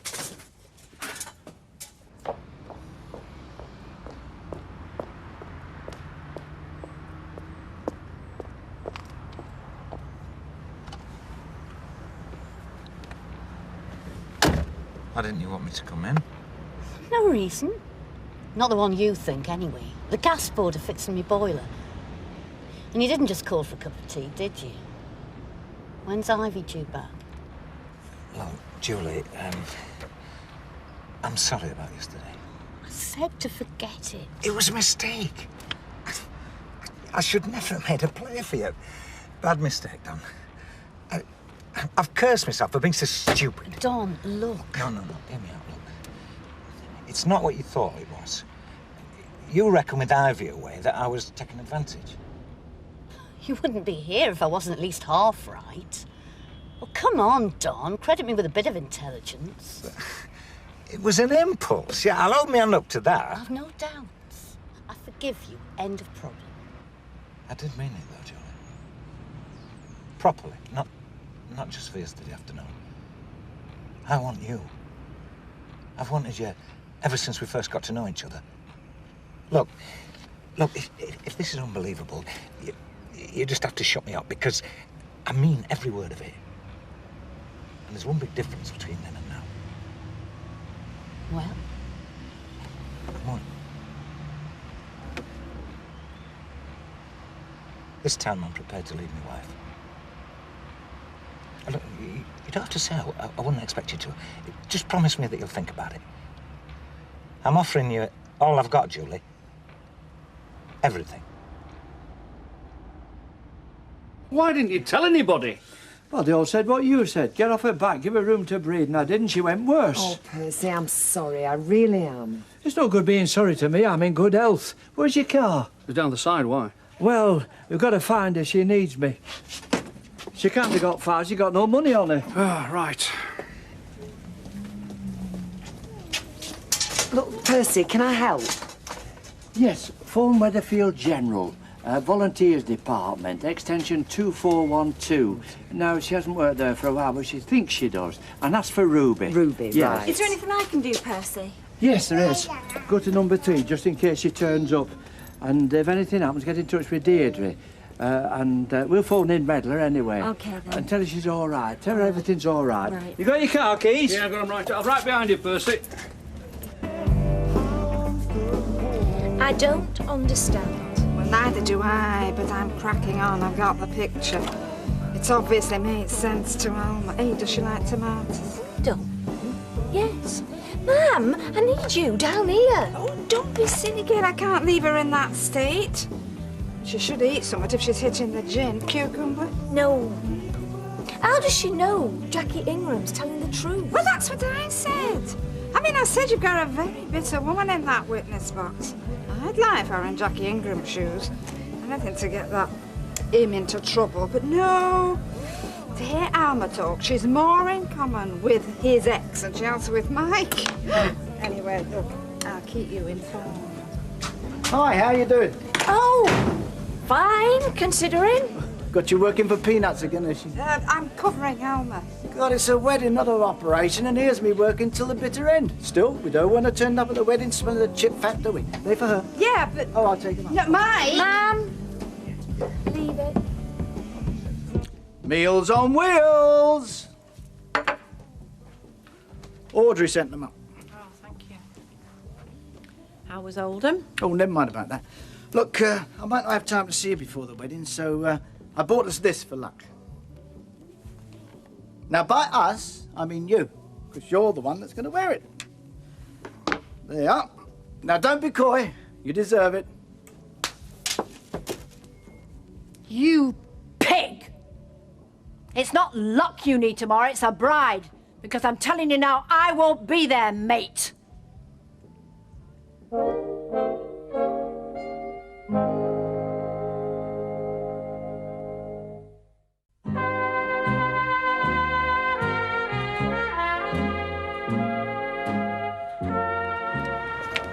I don't even know what she's wearing or anything. Why here? Well, I come down here for a walk on Sunday. Oh. That's if I'm invited. Yeah, look, Percy, I'm said we're sorry. How are we supposed to not let him? It was badly, though, and you kept making excuses for it. We're not mind readers. No, neither am I. And she's not bonkers, you know. Oh, no. No, some days she's just fine. I've just got confused, that's all. Anyway, come on. Where next? I don't know. Perhaps you've gone towards town. Is it? Yes, I'm pretty sure.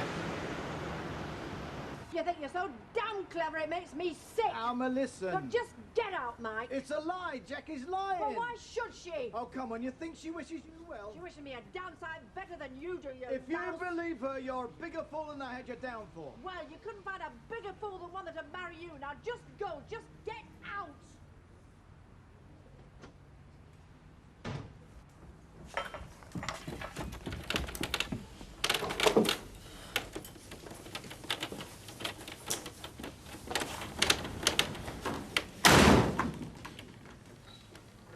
It was so annoying. I use it virtually every day. Well, at least every other day. He knows me, for heaven's sakes. I said, I've lost my bag.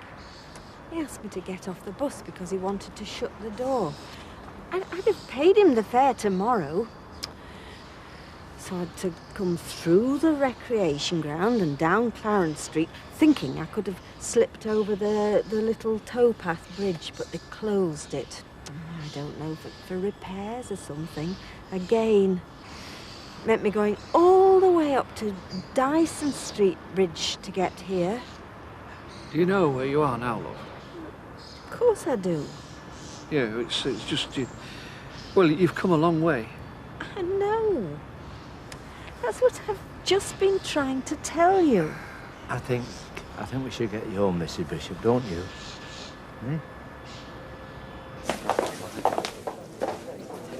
Right, what's up, Cock? Oh, nothing. I just wondered if there are any extra hours going. Oh, there's not, Liz. You know yourself how it is in here at the moment. Is it going tight? Tight as a drum at the moment. Look, you'd say if you needed to borrow, wouldn't you? Oh, thanks.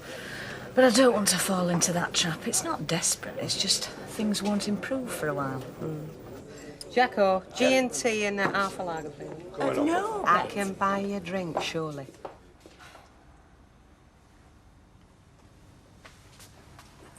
Oh, hi. Oh, hiya. They've got her. Al's just bringing her in. Can you stick the kettle on, love? Yeah, is she all right? Well, she looks fine, but she's only got a carpet slipper You on. really are fussing now. Oh, Sally! what are you Everything's all right, doing Mrs. here? Bishop. Well, of course it is. I am sorry. Have you been waiting long? Oh, no, I've only just popped round. I've just phoned the doctor. She won't treat it as an emergency, but she said she'll be here as soon as she can. And Tracy's looking after the shop till Audrey can get back from the cafe. Better put kettle on, It's then. done, Percy. Well, open the tin of soup Look, there, shall I? will you just sit down and relax? You've done enough. I'll see to that. I can cope now. Why don't you go upstairs? Don't look at me like that, Gail. What? Like I told you so. And I swear if you actually said, I will swing for you. What are you going to do? Oh, it is what I am not going to do. You just watch what I am not going to do. Well, if you're thinking of not going to go through with it, you're going to have to start ringing people. No way, he caused it. He can explain it. Look, I'm not a fan of Mike's, and what he did was wrong. I'm not denying that. But you decided to marry Mike because he went out of his way to prove he loved you. He lied, Gail. Or weren't you listening? Or don't you believe Jackie Ingram either? No. What I'm saying is, if Jackie Ingram is telling the truth, and Mike did plan this from start to finish, then your argument wants looking at. Because in my book, that makes him more in love with you than just trying to clear your name. Hiya. Oh, hello, Raquel. Now, I might not see you tomorrow, so I thought I'd better pop this round. Now, it's not much, but all best. Oh, thanks very much. Well, I might as well have a cup of coffee while I'm here. It's something I've been wondering about, Alma, is whether you're planning to make a bob or two from that flat of yours upstairs. Unless, you know, you're going to keep two places on. Country seat and town flat, eh? Marrying into money. I mean, I know you'll have to talk to Mike about it first, but if it's going up for rent, I'd like first refusal. It's mine. Well, tell him I'm a model tenant.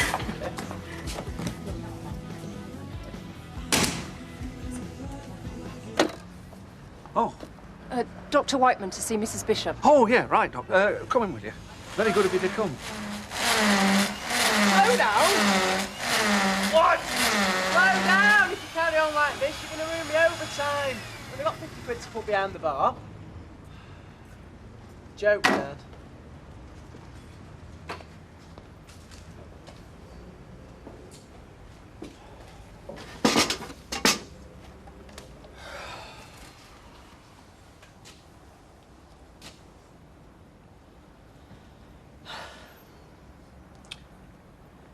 You shouldn't be having to organise your own 18th birthday party on a wing and a prayer, Steve. I should be paying for it. I think you're taking this harder than we are, to be honest. It's no big deal. We've got a free venue, and the guests are going to pay for everything apart from the first drink. And Andy's got Saturdays at Better Buys to cover it all. All right? No, it's not all right. What? I can't believe I'm having to say this to your son, but I'm gonna have to lay you off. What? This job. The wages, I can't afford it. I mean, I'm barely covering myself, Steve. Do you mean I'm fired? For God's sake. Laid off sounds bad enough. See? From when? Next week. The week after. I don't know. You can't afford to pay me this week, can you? Don't be daft. Look, you'll just have to get another job. Your mother and I'll... Well, your mother and I'll pay for you for the next couple of weeks.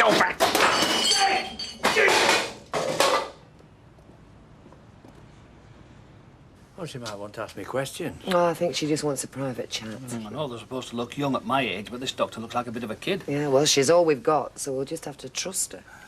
I'm tired. I'm just tired all the time.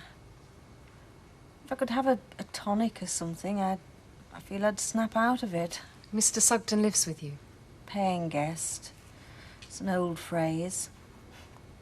But it suits Mr. Sugden. And me, if I'm honest.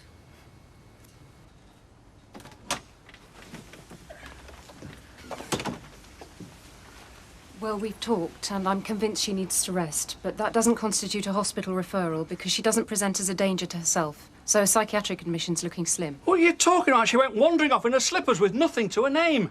Anything could have happened to her. You see what I mean? They send a bit of a kid, you get nowhere. Where's Dr. Black? Why couldn't he come? Now, I'm not just a neighbour, you know. I'm a counsellor. If we don't get results, I'll be on to this. It doesn't take a medical degree to see she needs to be in hospital. If you'll let me finish. Calm down, Alf. I'll admit her to a medical ward for tests and observation. If it turns out she needs psychiatric help beyond that, it'll be easier to get a transfer. It's a technicality, really. Oh, I see.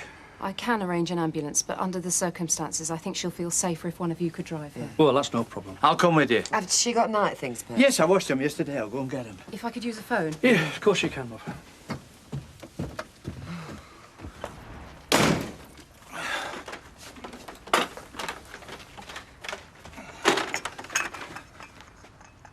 Ivy. Hello, love. Oh, Father O'Rourke dropped me off at the end of Rosamond Street. Oh, I have missed you, Dan. Oh.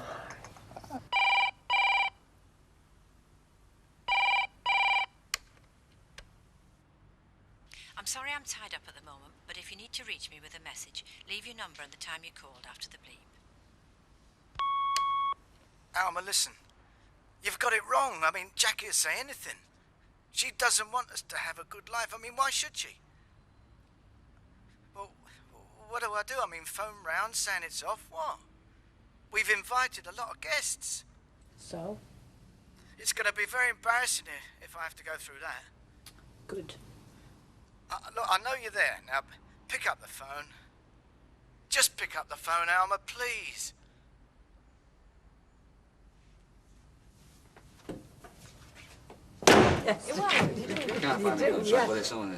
Well, you're looking pretty good on it, Ivy, I must say. Wonderful. What did they put in the water? Hey, listen, there was one priest there, and he was telling jokes, and I'm telling you, he is better than any of those that they put on clubs and, you know, you pay ticket money for. I've never laughed as much in my life. Top up, Martin. No, it's my shout. What are you having? I'll have orange juice, please. Scotch. Scotch? Don, you've gone downhill in a week. Has Jack Duckwood been round? What's she on? Oh, leave her. It's refreshing to listen to her. After Alma. Alma, why? I'll tell you later. Okay. Well, I'm glad you enjoyed yourself. That's good. Yeah. I'll tell you what best part was. Father O'Rourke took me into the gardens in this lodge. And he said to me, the last time I saw you, Ivy, he said you were a woman scared of the future. You know he talks. He said, I've got a lot of faith in you now. You're a good couple. He said, why don't you think about renewing your vows again, going to God? What's he on about? Well, it's like getting married with all creases ironed out. You'd have to say if you thought it were daft, love, but, well, I think it's a brilliant idea.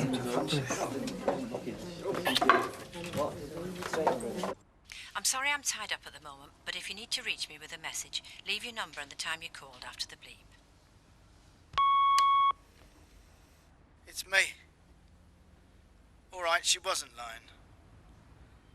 Don't ask me why I did it. Well, as far as I could see when I thought it up, you'd never find out. Well, that's honest enough, isn't it? It all sounds pathetic now, but I wanted you to need me, Alma. We're good together. Don't throw that away. Please.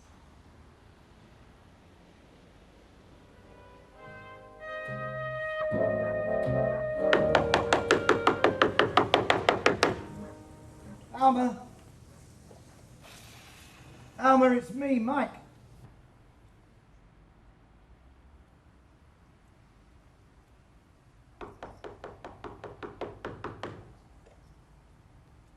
Alma.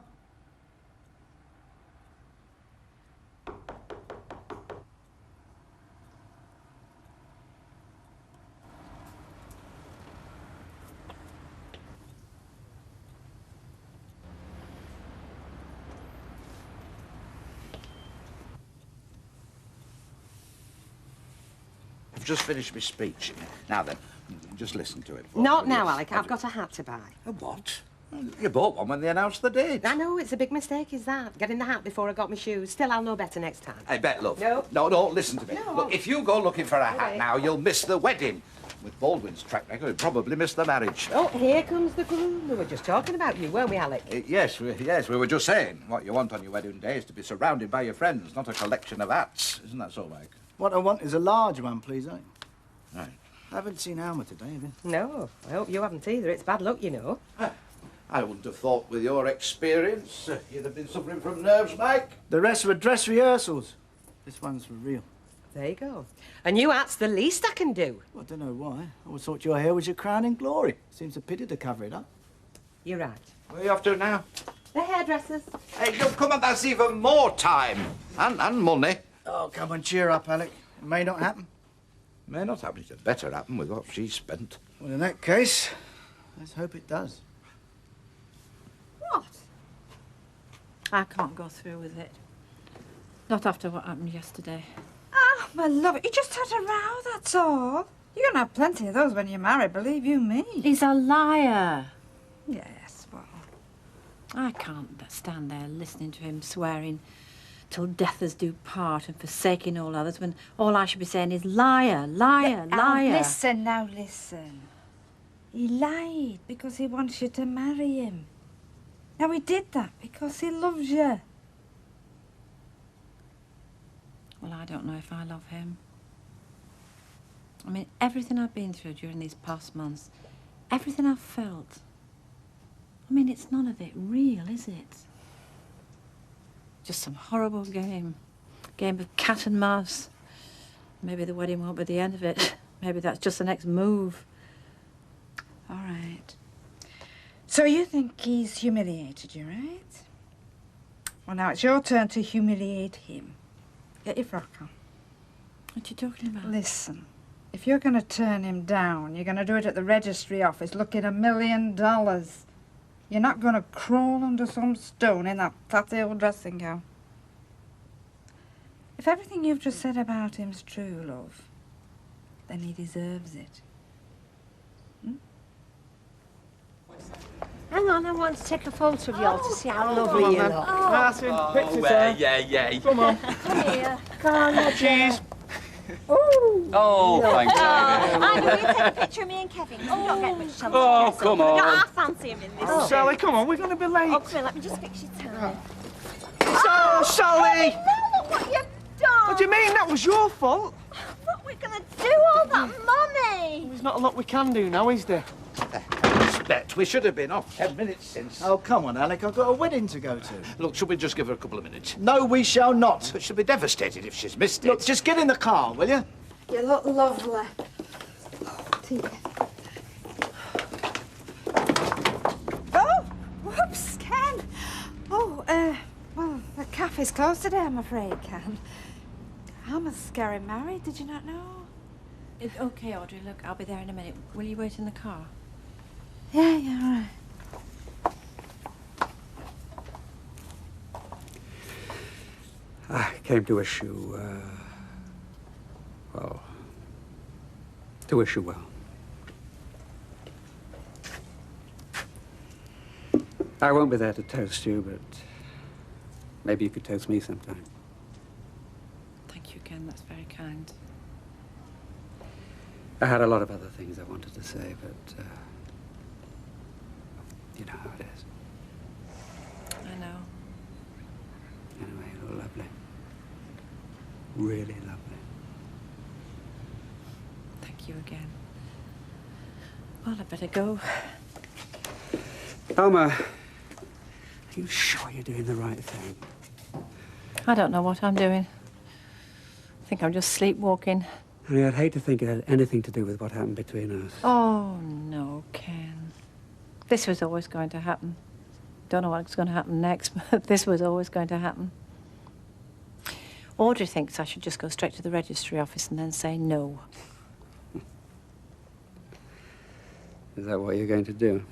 What do you think I should do?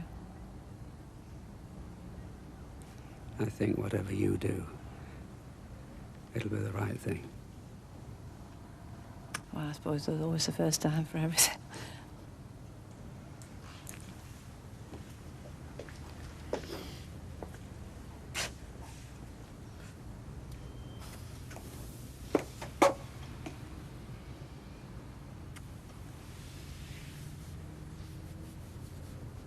Goodbye, Ken.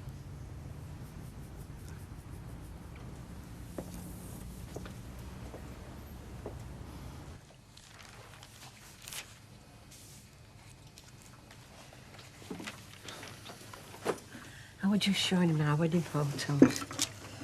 Ah, that were a great day, wasn't it, Dan? Yeah, of course it was. Yes, and we've got plenty more great days to come, haven't we? What time do they get back from this wedding? Oh, well, I've told them not to rush because Nicky's coming here from school and I thought you would pick Sarah Louise up for me, love, if you would. Yeah, fine, sure. Right, I'll get some work done. Hang on, I thought you were having day off. No, I can't. Oh.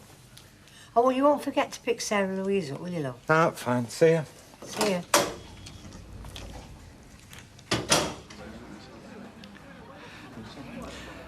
Don't worry, Mike. She'll be here. It's all part of being a woman, you know, being late.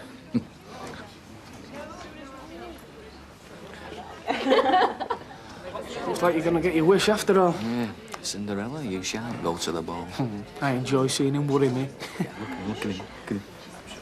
Baldwin and Sedgwick.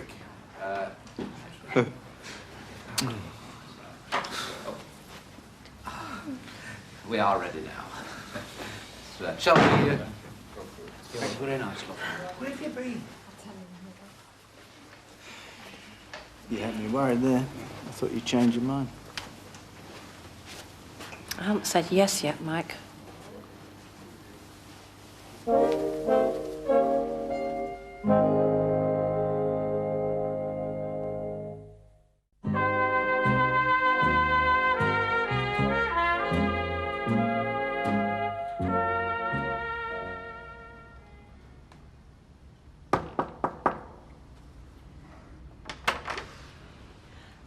Oh, Don, hi. Got to talk to you, Julie. Oh, well, fine, that's fine. Only, I'm washing my hair. You couldn't give me an hour, could you? Well, I'll come in and wait. Oh, well, can't you just give me half an hour? Place is a tip. I was working late. I've got to go out later. Look, I've got to talk to you, Julie. I feel like I'm going crazy. You better come in. I call upon these persons here present to witness that I, Michael Vernon Baldwin, take thee, Alma Marie Sedgwick, to be my lawful wedded wife. And now, Alma.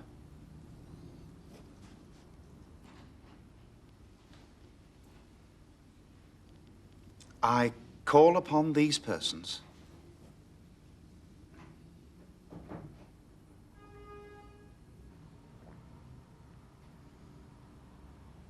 I call upon these persons here present to witness that I, Alma Marie Sedgwick, take thee, Michael Vernon Baldwin, to be my lawful wedded husband.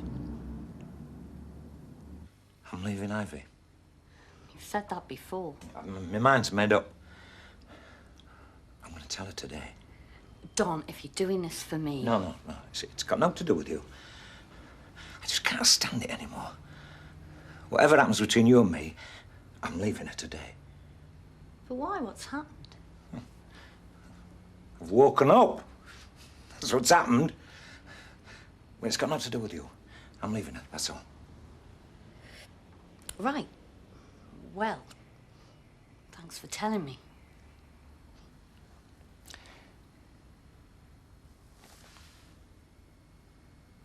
Well, is that it? Thanks for telling me. What do you want me to say? Well, this changes everything now, doesn't it? I mean, there's nothing in us way now we can be together. Don. No, look, I know that you're not so sure, but now, you know how I feel. You know I'm not playing games. You know that I love you. Don, don't do this. I mean, don't do what? I can't handle it. It's too much. I didn't ask you to leave Ivy. I wouldn't. I never said you did, no. I'm leaving her anyway. But you wouldn't be leaving her if you hadn't met me. Oh, yes, I would. You don't know what she's like. You don't know what my life is like. But you loved her. Till you met me, till we started this. No, I didn't, no. I mean, if I'd loved her, it never would have started, would it? I don't know. I love you, Julie. Look, we've had a couple of nice days together, that's all. And now you drop this on me. Bertha, I thought this was what you wanted. Well, it isn't. You're saying that you don't love me? I don't know. I'm just not going to be pushed around, that's all. I've had enough of that in my life. But look, I keep telling you, it's not to do with you. You can't just walk out of her life and into mine and never look back. There'll be all sorts of mess to deal with. Accusations and guilt and doubts, and by the time that's all out of the way, there'll be nothing left of this. It'll all be spoiled. You can't build happiness on top of somebody else's unhappiness, Don. That much I have learned. So what are you saying? I'm saying,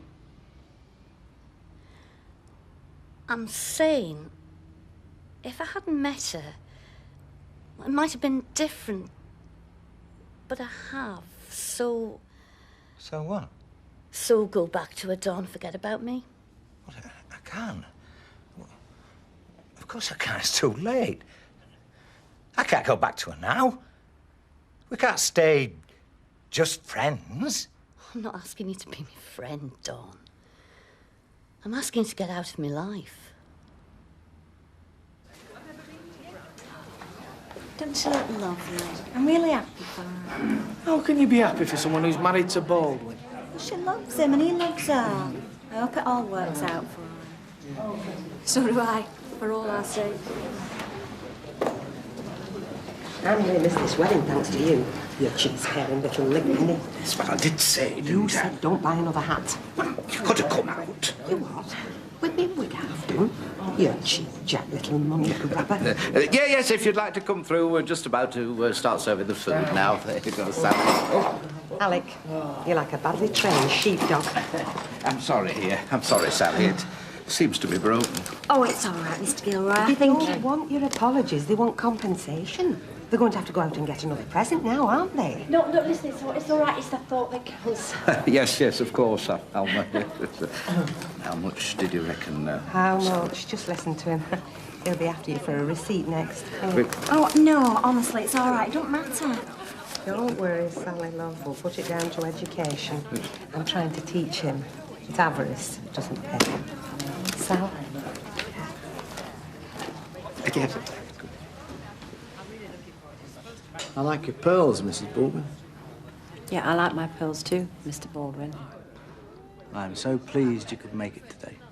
Yes, I'm glad I came. There's just something I'd like to say, though. Go on. I nearly didn't come. Yeah, I know. No, shush. I want to say me piece. I came because I wanted to come. And I married you because I wanted to marry you. You did not get me to marry you. I married you because I decided it was the right time, okay? In spite of everything that you've done to me, not because of it. And you're not clever. You're just lucky. Yeah, very lucky. And there's something else I want to say too. I married you because I've got the measure of you. You don't scare me anymore because you don't fool me anymore. And you will never be able to lie to me again because I'll know. And if you do, that's it. Do you understand? Yeah. Now, can I say something? Go on. I love you, Mrs. Baldwin.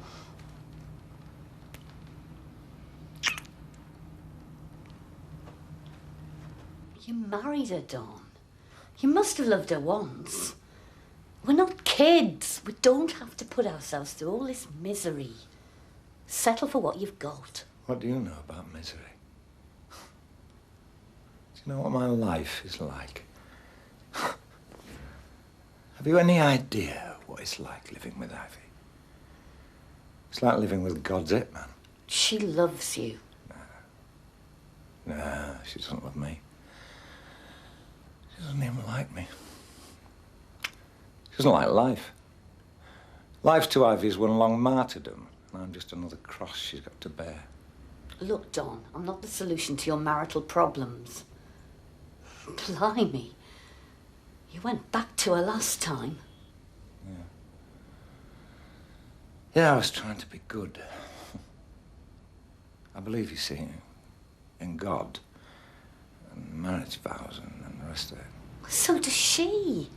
That's why she took you back. That must have taken some doing. That must be worth something. Ivy wasn't bothered about her marriage or her husband.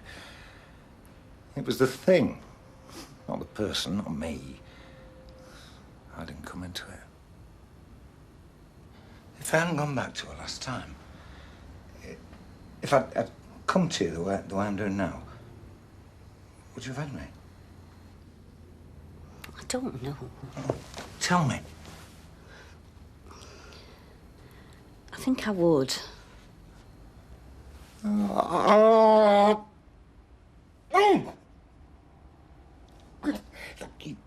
You've got to understand that. I was just trying to be good. I made a mistake. Look, you've got to give me another chance. Look, you've got to give me another chance. No, Dawn.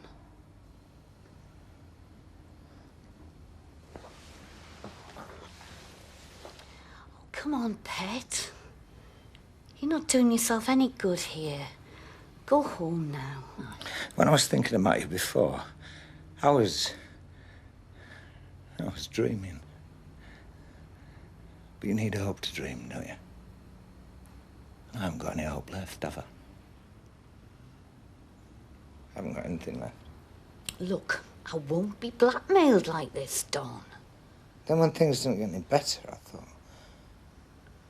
I felt as though the floor had caved in and there was nothing underneath and I was just a big empty hole going on forever. I felt sick. You're the only thing that's kept me going. I don't have to listen to any more of this. This has nothing to do with me. This is about you and Ivy. I think you should go now. Just like that, eh? Please, Dawn. I think you should go home now. As if I was selling double glazing. Please, Dawn. This is really hard for me, you know. I want to say yes. I want to say, all right, leave her and come and stay with me. Well, say it then. You haven't listened to a word I've said, have you? I love you. No, you don't. I know you don't. How do you know? How do you know what I'm feeling? How do you know? What kind of a judge of feelings are you? This woman who you hate so much, you told her you loved her. You married her. You went back to her. If your life is wrecked, Don Brennan, you wrecked it. Not Ivy, not me, not God. You did. Where are you going? Don, wait. You're right about everything, Julie. Except one thing. I really do love you. Don, wait!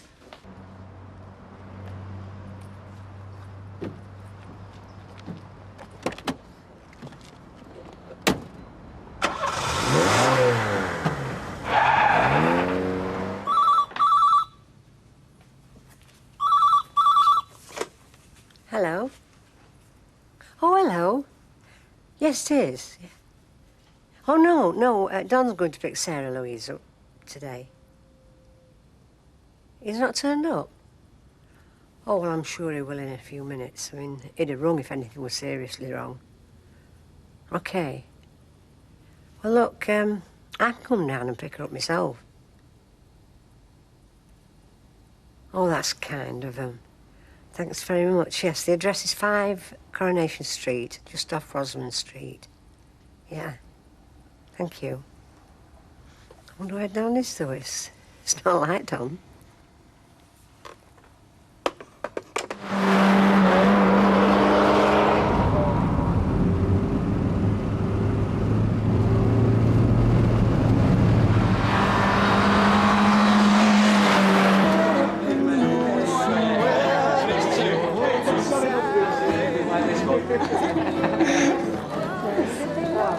Look at those two there. Oh, young love. You know, I used to think that Kevin was a mug. Bright young lad, but let everyone take advantage of him. He'll go nowhere, that's what I thought. Well, of course not. He's happy where he is, isn't he? Bet gave him 30 quid tonight. You'd have thought they'd won the pool. Think we're going to be that happy? I don't know, Mike. I hope so. Hey, you two, come on, come and have your picture taken. No, come on. You know what? I thought you was very naughty for taking that money. Well, what was I supposed to say to them? Oh, they were broken already. We were giving them some broken glasses. It's a funny kind of a jigsaw puzzle. Hey, not that I'm objecting, because I don't like it when you're naughty. Kevin, I hope Rose is all right. Oh, I think she's gorgeous, just like her mother. Well, that's all right.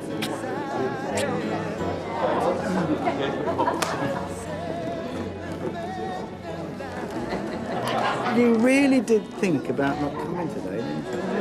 Yeah, I did. What made you change your mind?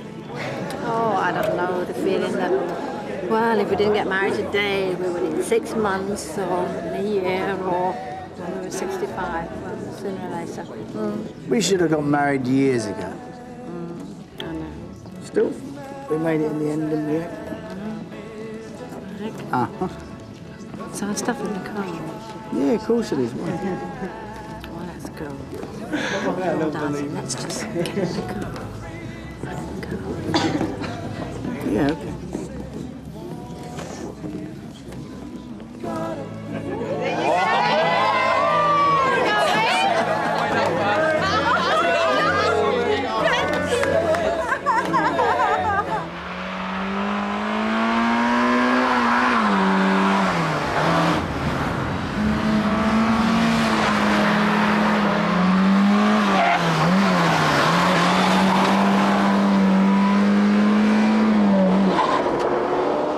Well, I don't mind telling you, girl, I'm out of my mind with worrying about him. He'll be fine, Ivy. He'll have just got himself a good fare.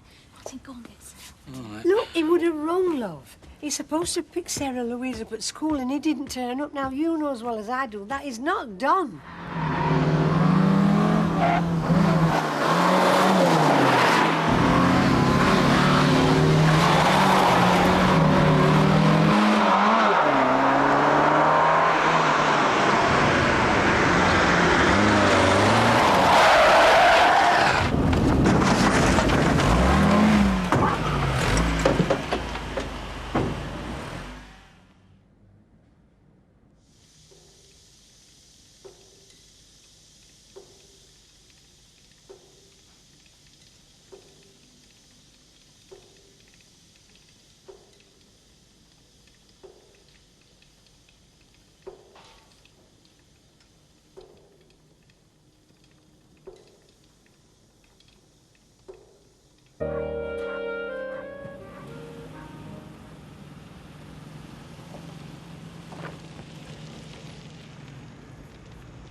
Hello, Frank. This is Ivy. Have you heard from Don yet? No, Ivy, I haven't. Well, did you put that call out for him or not? Yes, Ivy, I did. No one's heard from him since lunchtime. Well, what sort of a setup is this? You're supposed to be the controller, aren't you? How can you control them if you don't know where they are? Ivy, I'm his boss, not his guardian angel. He's probably met an old pal or had a win on the horses and gone to celebrate. My husband is not a drunkard or a liar, and he does tell me everything as a matter of fact. Look, I'm only trying to help. I know, I'm sorry, Frank. I shouldn't be taking it out on you. I'm so worried. Ivy is probably broken down in the middle of nowhere. He'll be having a swift half now before coming home to cry on his shoulder. Yeah, I suppose you're right, Frank, yeah. I hope you're right.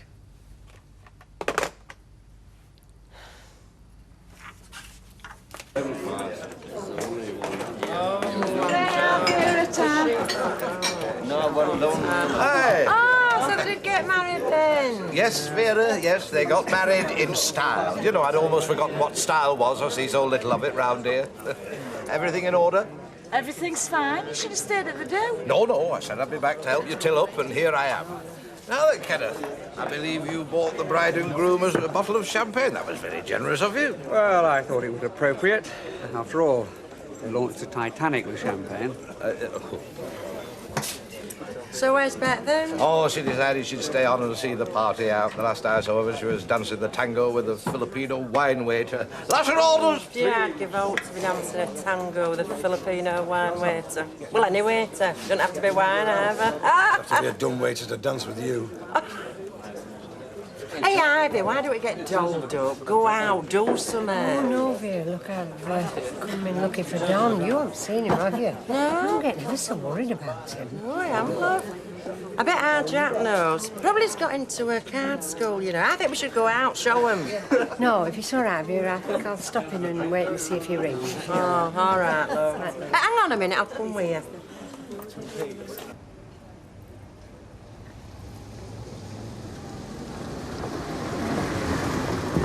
Oh, hey, did I tell you when you forgot us anniversary?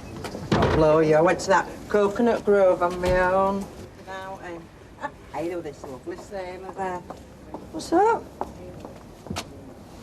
Where's she going? Oh.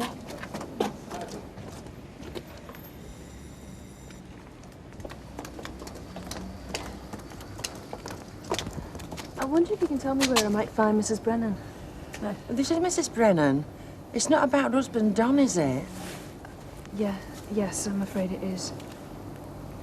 And I'm sure he thought she wouldn't turn up because he was sweating. Absolutely sweating. He should have worn a pair of those little towely bands round his wrist, you know, the tennis players wear. He kept wiping himself like this. Oh. Mind you, I come out with a cold sweat at weddings. You know, I even get the shakes if I'm introduced to a newlywed couple. You know? And if I see any confetti stuck to the pavement, palpitations. Mind you, I did have a traumatic experience once at a wedding. Why? What were that then? How Vera said yes. Night, boss. Good night, Jack. Yeah, I see you, Jack. So what would they do like? Beautiful. Absolutely beautiful. The Rovers itself couldn't have done better. Although I dare say we could have done it a lot cheaper, and I hope you'll bear that in mind with your lad's 18th birthdays on the horizon. Comings of age, a speciality. Well, like as not, we'll buy them their first legal pint in here. Of course, you know, it doesn't taste half as good once it's legal, you know what I mean? And how can you remember that far back? Come on. See you, Rackle. Yeah, see you, Jim. See you, Jim. Bye. See you, Liz. You might as well get off to bed and all, Raquel, now. Well, we are in a good mood, aren't we? Well, it's just that looking at the pair of them, they seem so happy, and I thought, well, if them two can find happiness together, there's hope for all of us, isn't there? I don't think Steve wants his birthday's a joke. Hi, Jack. Yeah, it's not as if they're going to get a good present even, is it? Oh, is Vera locked you out then? She did say something about going off with a Portuguese wine waiter, you know. See ya. See you, Jackal.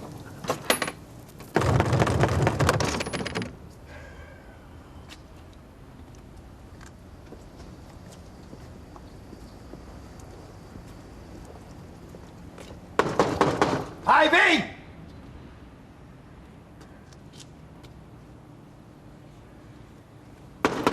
Ivy!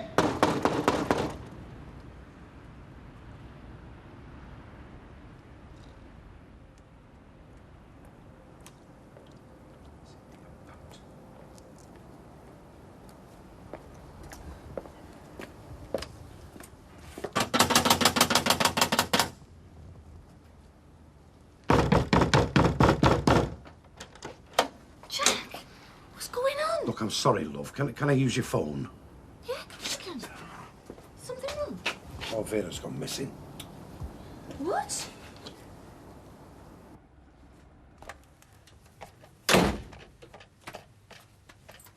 What do you mean? Missing? Well, I don't mean missing, wandering about, lost the memory missing. I mean locking me out of my own flaming own type of missing. Haven't you got your own key? Of course I've got my own key. This is why I'm wandering about the houses late at night, isn't it? Who are you ringing now? Ivy. See if she knows what the flaming joke is. No answer. Look, you've not got a spare key to our house, have you, love? Is Ivy not at home? Well, she wasn't answering anyway. Look, as I said, you've not got a spare key, have you? I wonder where she can be. Ah, they were up to something. Our Vera was getting restless in the Rovers. She wanted Ivy to come and watch her make a damn fool of herself at some nightclub or other. Doesn't sound like Ivy. Look, never mind Ivy. It's me you want to be worrying about. It's me that's homeless, isn't it? You can have the couch. I'll throw you down a sleeping bag in a minute. Hope everything's all right. Ivy was worried about Don earlier. Look, never mind Ivy. It's me that's homeless. I mean, she'll be having a ball somewhere, won't she?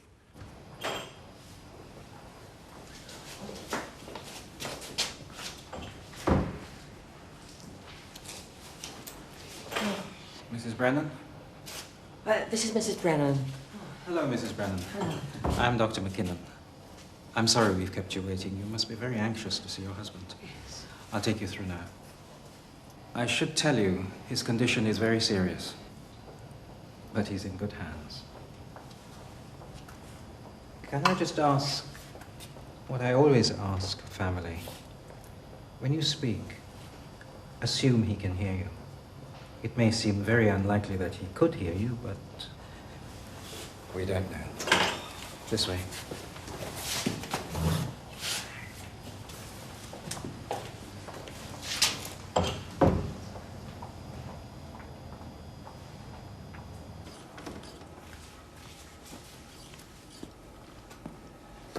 This is your husband, Mrs. Brennan. Oh, God. Don. Don. Don. Don. He must have been going at quite some speed when his car left the road. He hasn't been conscious at all since he's come in. And we've made sure he hasn't been in any pain, but he's broken his ribs and both legs. Would it be all right if I hold his hand? Of course it would. You stay here now. We need to do a few tests later, but you stay here for now.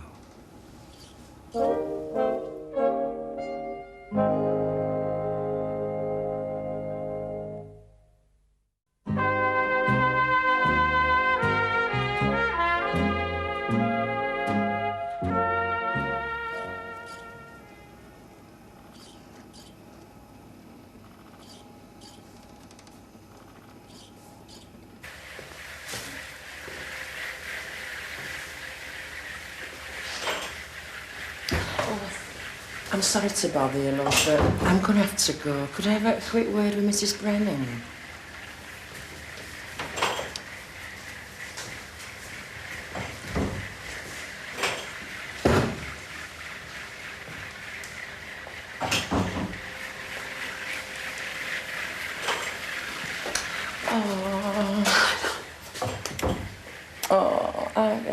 Listen, I'm going to have to go.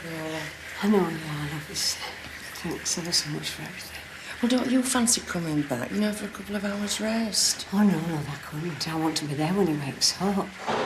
I mean, after what he's been through, I don't want him waking up in hospital ward on his own, do I? No, of course not. No, I mean, he wouldn't know where he was, love.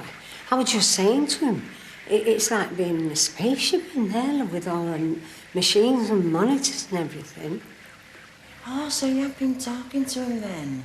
Well, just because he's not conscious, it doesn't mean he can't hear me, love. No, of course not. Listen, it's going to be great, Vera. I know he is. I mean, we've had a share of suffering, haven't we, me and Don, and God wouldn't take him away from me, would he? He took Brian, he took Bert, and he wouldn't take Don, would he, love? Vera, he couldn't, could he? No, of course not. Listen, you could tell Gail for me if you would, love. Hey, well, I was going to ring her, but well, I used all my 10p's on this. There, you can have it. It's horrible. As long as it's wet. I've just been saying to Don, it's like being under a hairdryer in there. Anyway, listen, love, I'll have to go. Oh, there is something, lovey. Could you go to our house and on my dressing table you'll find me rosary beads. If you could give them to Gail and bring them to me, they'd help. Yeah, of course I can. Because you run out of things to set them after a bit, and well, if I can say rosary, it'll help me. Oh, look, I don't like leaving you on your own. But I'm not on my own, Vera. I'm with Don. I'll see you. Thanks, love.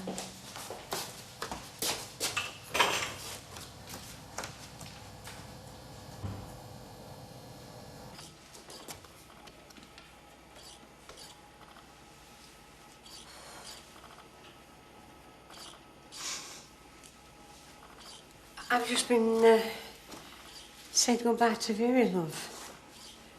Oh, she has been good. She's always there when you need her. Do you know she's been out there all night? You've got to wake up, Don. I mean, we don't want her out there all night again, do we? Do you remember the last thing that I said to you was that we were going to have some more good days? That was when I was showing you David, my wedding photos. It only seems like yesterday. And we haven't had all that long together, have we? Oh, Don. I want to say my prayers with you, but I can't because my head's not cleared. I mean, I haven't got my missile on me. I thought I had, but all I've got is these.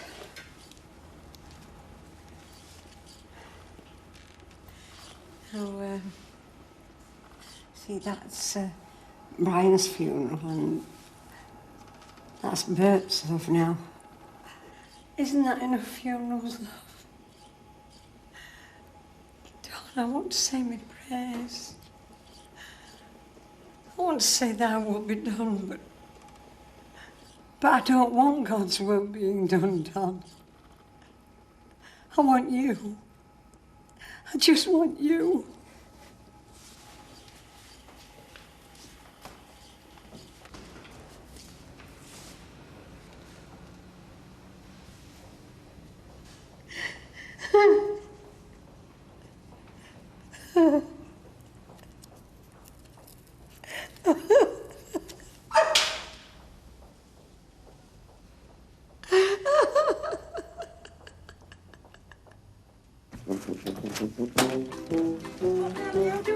Hey, are you only just coming in? Where the hell have you been all night?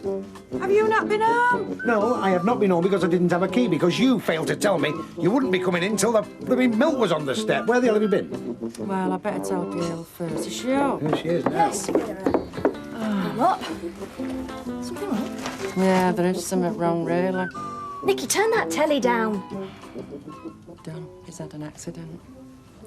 What? Nicky, Sarah, up them stairs, now. I said now. What's up, Grandad? I'll tell you later. Go on. Run. Run. Car crash. There's been an intensive all night. It doesn't look good. Oh, my God. Is Ivy with him? Yeah, she's been there all night. I mean, she doesn't show it, but I think she's in a bad way. Right. I'll get over there then. Oh, God, Martin's not even up. Oh, you get gone, I'll tell Martin, love. Thanks, Jack. Listen, Gail, Ivy, she wanted a rosary beads. She's given me keys. They're on a dressing table. Oh, poor Ivy. Go on, get something. So have you been on there all night? Oh, it don't matter about me, love. I was just a bit worried about you, that's all. Oh.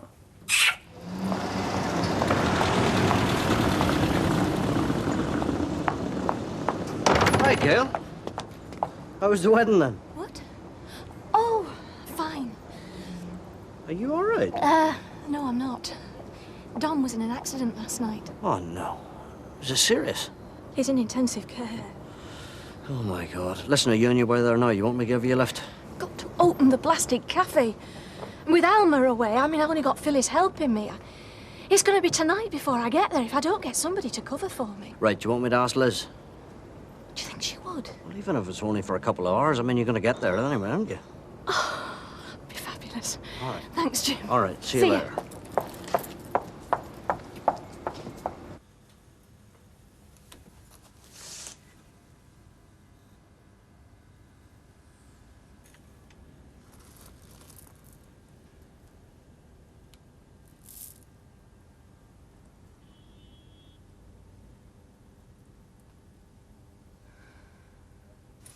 Poor Ivy.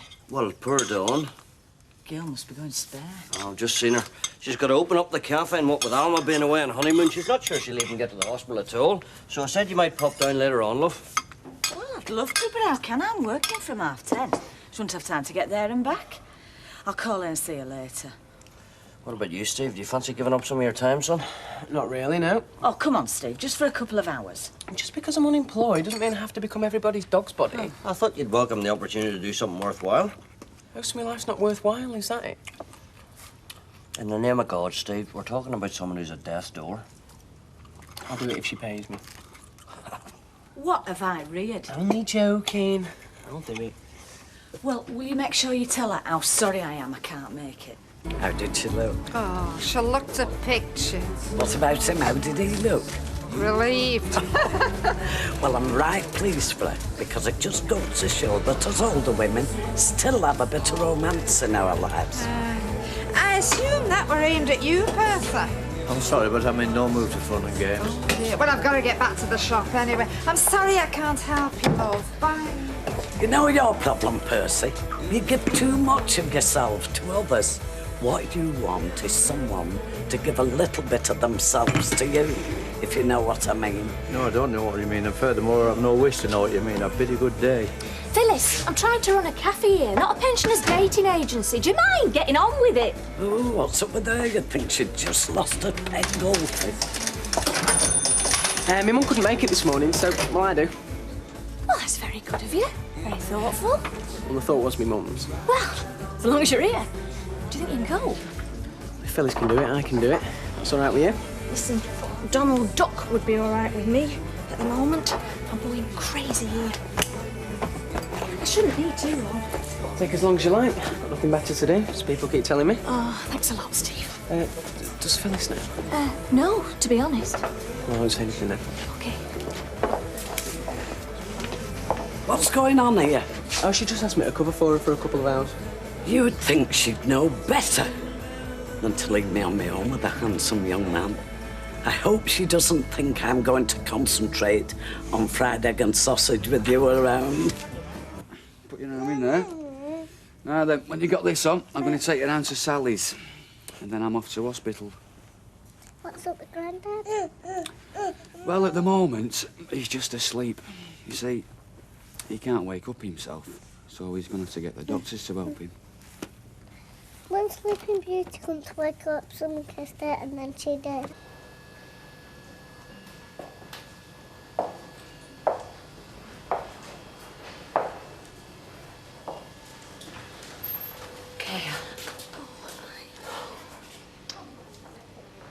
Oh, I don't know what to say. That's all right. How is he? Well, he's stable. I don't understand what it means, but He's unconscious. I brought you rosary beads. Oh, thank God, love. You know, you run out of things to say when well, these will help me a lot, love. You know, God's been very good to us. How can you say that, Ivy? Because he's given us a second chance, Gail. I mean, imagine if this had happened when we're having all that trouble. I mean, no. God's been very merciful to us, love. Can I see him? No, not today, love. I don't think you'd recognise... I hardly recognised him myself. Have you been talking to him all morning? Yeah, and all night. He must be shattered. No, it's flown by. Every minute's precious, Gail. Love, I'd give the world if he'd just open his mouth and speak to me just for 5 minutes. I just want to hear his voice once more. Mrs. Brennan, would it be all right to ask you a few questions? Does it have to be now, for heaven's sake? It's all right, Gail. I want to talk. I want to listen. I want to find out what happened. Because I won't be able to believe it happened until I know how it happened. Well, there's no alcohol in his blood. We do know that much. Of course there wouldn't be. He's a professional driver. Don's not stupid. If there's some other idiot coming, and Don would have had to swerve to get out of his way. And that other person now will be running around without a scratch on his car. See, Gail, people blame God for all trouble in this world, and it's not God, it's people. Had you had a row, Mrs. Brennan? A row? No. Things had never been better between us. It's just routine. We're just trying to piece together what might have happened. But we hadn't had a row. I have to ask, Mrs. Brennan. Yeah, I know you do. Look, I've got to go. I'll see you later. I hate this part of the job. Ivy's very strong. Yeah. All the same, since he was such a good driver and he hadn't been drinking, I'd like to know why he was doing something close to 70 down a country lane. Ivy wasn't right then, about another car being involved? No. He wasn't drunk, and there was no evidence of another vehicle being involved. Still, he managed to drive straight off the road. You tell me how that happened.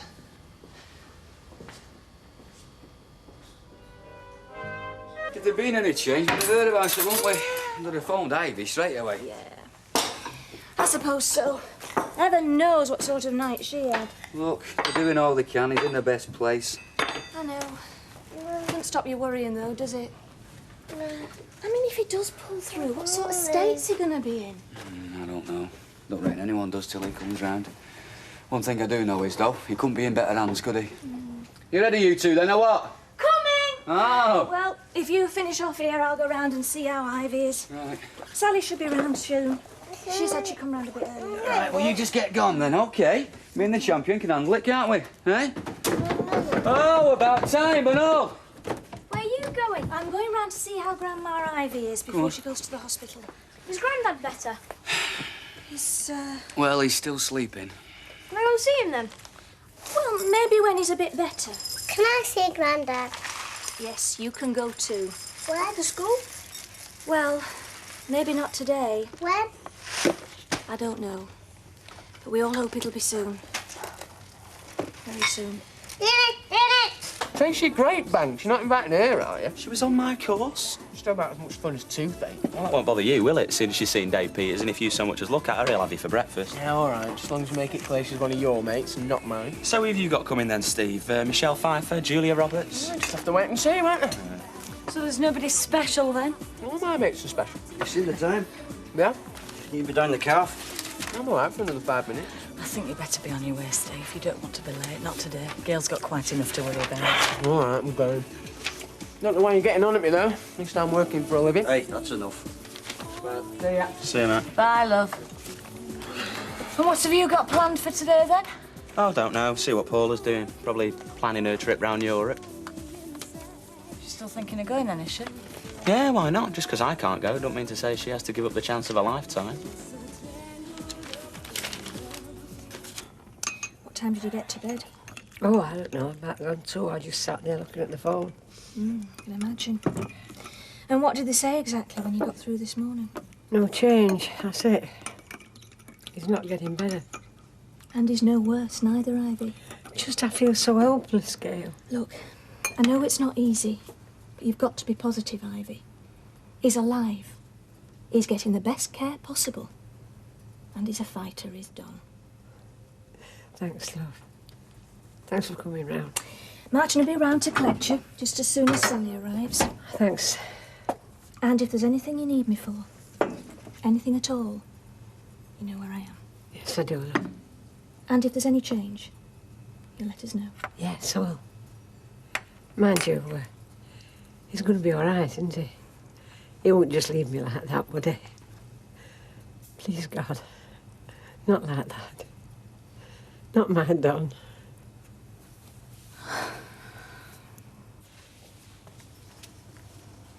Is it time you were off? Well, 10 minutes won't make that much difference, love. I mean, they're hardly hammering the door down, are they? There must be something we can do. Like what? I mean, I can hardly go out into the street and frog march them into the shop, can I? No, that's not what I meant. Oh, yeah.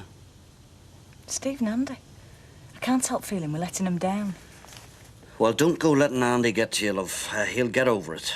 It's not what Andy thinks. Steve neither. It's special to me and all. It's a landmark in the lives, in all our lives. Yes, well, I don't feel any better about the situation than you do, love. But what can we do? In the future, if there's something we can do for him, then we'll do it. It won't be the same, though, will it? Home sweet home. Oh, isn't it nice to be home? Ah, yes. I think I'll have to agree with you. The Cotswolds may have the edge for scenery, but there's no place like home. This must be some sort of record and all. What's that? Well, landing back, emptying the car and making it up here without one curtain twitching. At least not one that I saw. I'll just put the cases in the bedroom. Oh, no, leave them for a minute. Give you a chance to get your breath back. I'll just put the kettle on. No, you stay here. I'll do that. You can take a look through them. Eh? You might have a pleasant surprise. Oh. Win on the premium bond. A surprise? It'd be a miracle. I haven't got any. Oh, Ted. Yeah? Oh, and thank you. What for? What for? Oh, everything. I've had a lovely time. Yes. So have I. Thank you. I still can't get over it. What? You. I mean, the way you've been these last 2 weeks. Full of life, energy. Ah, and who have I to thank for that? Oh, come on No, now. no, I mean it, Ted. Marrying you has been a turning point in my life. I've met a man that I can trust again and relax with. That's something I never thought I'd say again in my life, not ever. But for how long? Well, we don't know. Brew does these days. Listen, we could walk out under a bus tomorrow. One thing I am sure of, though. We're going to make the most of it, right? Right. Thank you. One tea. Where's my toasted tea cake? It's coming. But I always have my tea cake with my tea. It's on its way. I never have this trouble with Mrs. Pierce. That's one thing I will say for her. Oh, Mrs. Pierce isn't here, is she? She's off sick. So you said so. Probably I'll get my tea cake in peace. When I get it. Young man. What? There's tea in this saucer. Tea all over his head in a minute. That's a value customer you're talking about. Oh, you put up with him? Oh, I shouldn't worry about it. Been trying to get it right for years. Haven't managed it yet. Oh, no. Hey? Hi. Oh, hi, Liz. But check up on me, have you? No, of course I haven't. I've more important things to do than that. I'm on my way to town, as it happens. I just called in to see if there's any news of Don. I didn't like to bother either. No, there isn't. Not since yesterday. Dear, I am sorry. Well, if you do bump into Ivy, don't say that to her, will you? I've been trying to convince her that everything's a positive sign. Even no change. I'm with you. Right, well, I best be going. How long did it take to get a clean saucer? Come in, Mr. Sugden. How's he getting on? I'm still lost without him. What with Phyllis going on? Nothing serious, I hope? Oh, no, she'll be right. It's got quite a line in chat, you know. Back chat, more like. Well, he's taken years off me, I tell him. Do you know that if I can give Martin the slip, I'm more than welcome at his 18th birthday party? He's been going on about that, has he? I've unpacked the big case. I left the little one, like you said. Ah, thanks, darling. So, what's the plan for today?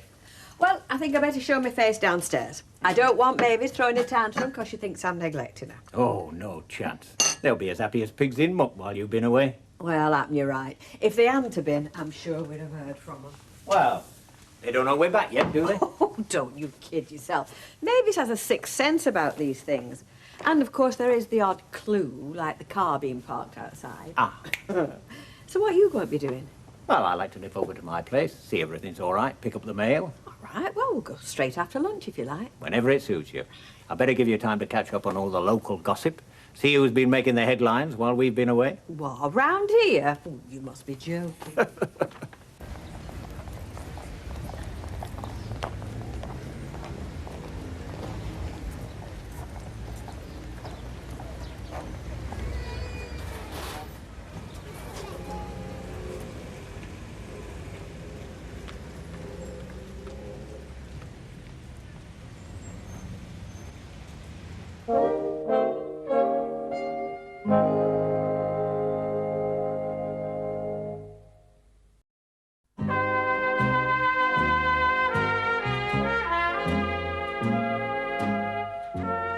Right, Simon. Thanks, Ragnar. Oh, about time, too. What have you been doing down there, bottling them? A bulb had gone. Have you ever tried balancing a bulb in one hand and a torch in the other, trying to find the socket in the pitch black? Yes, all right. Well, never mind about that. Just come round here and give Raquel a hand. All right. Yes, pal, what is it? Find a bit. Hi, Jago. Hi, Jim. Listen, is there any more word about Dawn? No change last I heard. Is that a good sign or what? Well, he's no worse, is he, kid? I mean, what the hell can the man been thinking of? Eh? Eh?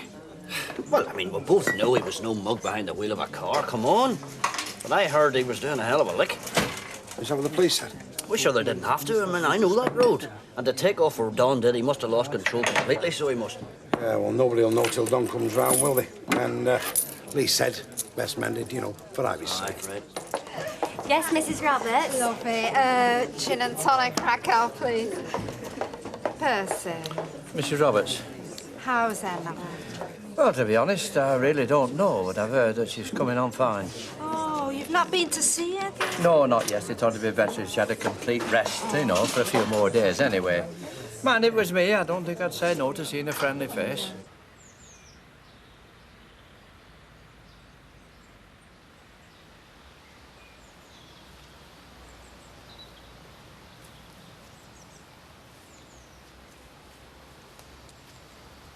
Mrs. Bishop.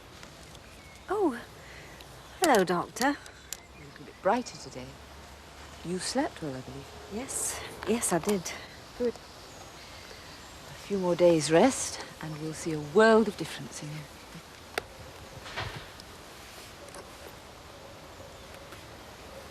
I wanted to talk to you about your interests. Interests? I thought you might like something to occupy your mind. Can't be much fun sitting around here doing nothing. Especially for a normally active person like yourself. I'm fine, really I am. It's up to you, of course, but our occupational therapy people have an amazing range of activities. Oh, talk to them. See what they have to offer.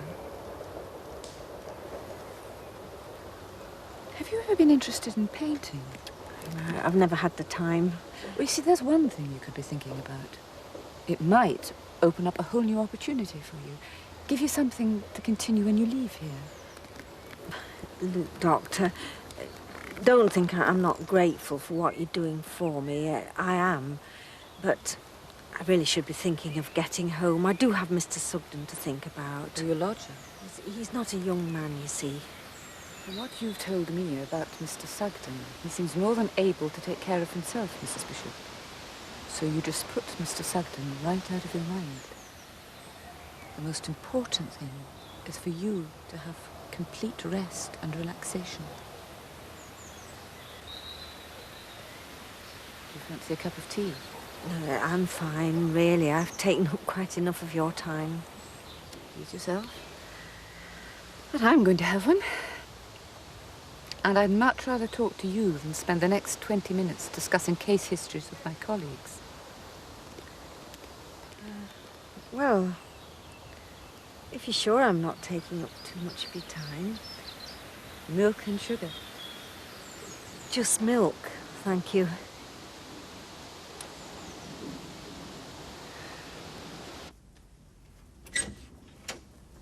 Ah, everything in order? Seems to be. What's up? What have they been up to now? Oh, Mavis and Derek haven't been up to anything. It's Don. Don, the taxi driver? Yeah, he's had an accident. An accident? Is it serious? Well, he's in intensive care. Oh, It's my God. touch and go. Oh, I'm sorry. Well, when did this happen? Night before last. Nobody knows how it happened. Seems he just went straight off the road. Hasn't regained consciousness yet. Anything we can do? I don't think there's anything anybody can do, except hope and pray. Poor Ivy. What must she be going through? Yeah, I can imagine. Shall I get you a drink? Oh, no. No, it's all right. It's just that, you know, the shock Mavis telling me. Well, you know what they say? Where there's life, there's hope. I'm sure if there were the You're slightest right. chance... You're right. We must look on the bright side. For Ivy's sake. Aye. We must always do that. Hi, Liz. Still quiet? Have you ever known it any other way? So, what have you been doing with yourself? I've been to town. Well, I hope you haven't been spending all that money we haven't got. No, I haven't. Just the opposite, as it happens. Where the hell did you get this? I couldn't watch the boy's 18th birthday come and go and do nothing, Jim. I don't believe it. This here is for the lads. £400, 200 each. Well, where did you get £400 from, love? Oh, come on. Now, don't tell me you've gone and borrowed this from one of them money lenders, because if you have, love, we're going to be paying this until the end of our dying day. I haven't been to any money lender. Well, where then, how? That ring of my grandmother's. Oh, you haven't pawned it, have you? No, I haven't pawned it. I've sold it. But that was a family heirloom, love. I mean, it's the only one you've got. Exactly. And what'll happen to it when I've gone? I've no daughter to hand it on to, have I? My grandma gave me that ring to bring me happiness and to bring happiness to my family. Well, it has. I am happy. And the boys will be. So try and understand, eh?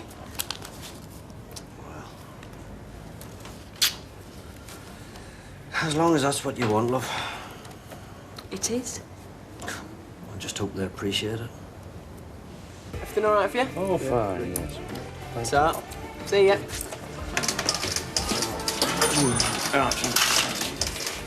Oh, I wondered how long it'd be. We could just clear off. Well, that's nice, isn't it, eh? No wonder the place is nearly empty, if that's the way you treat your customers. So, what does the chef recommend for today, now? The chef recommends that you push off. Why, you can still walk out of here. You ever get the idea our kid isn't sort of cut out for consumer relations? How the heck did you come and end up with a prat like it? Come on, give us 2 teas. Shall I take it over, or is there a waitress service? Tell you what, though, our kid, all this washing up's playing havoc with your hands. 2 teas. We don't take all afternoon drinking them. We don't want the place getting a reputation as a hangout for mindless students. We're not better to do. 70p. Eh? You heard? Oh, I thought these might have been on you. 70p. It's great having a brother in the catering trade, you know. You'll never starve, that's for sure. Change. No, it's all right. Give it the kitchen maid. Are you on your own? Yeah, Gail's gone off to the hospital.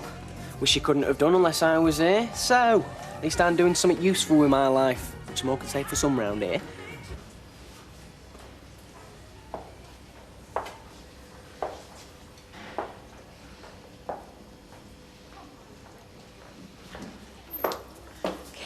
Ivy. The nurse says his condition's stabilised.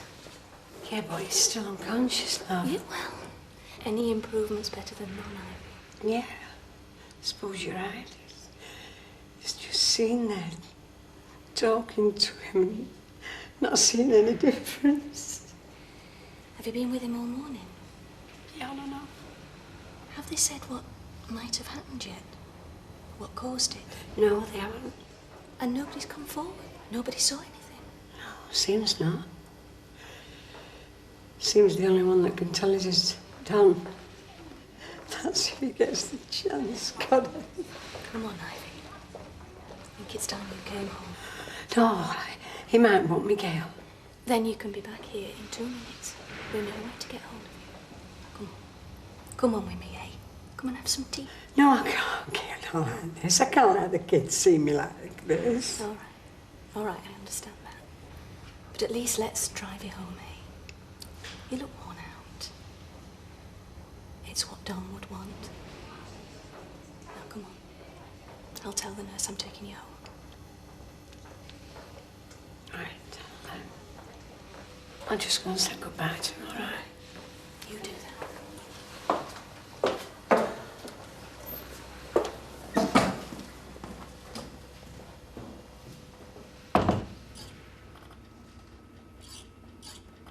It's not that uncommon, you know.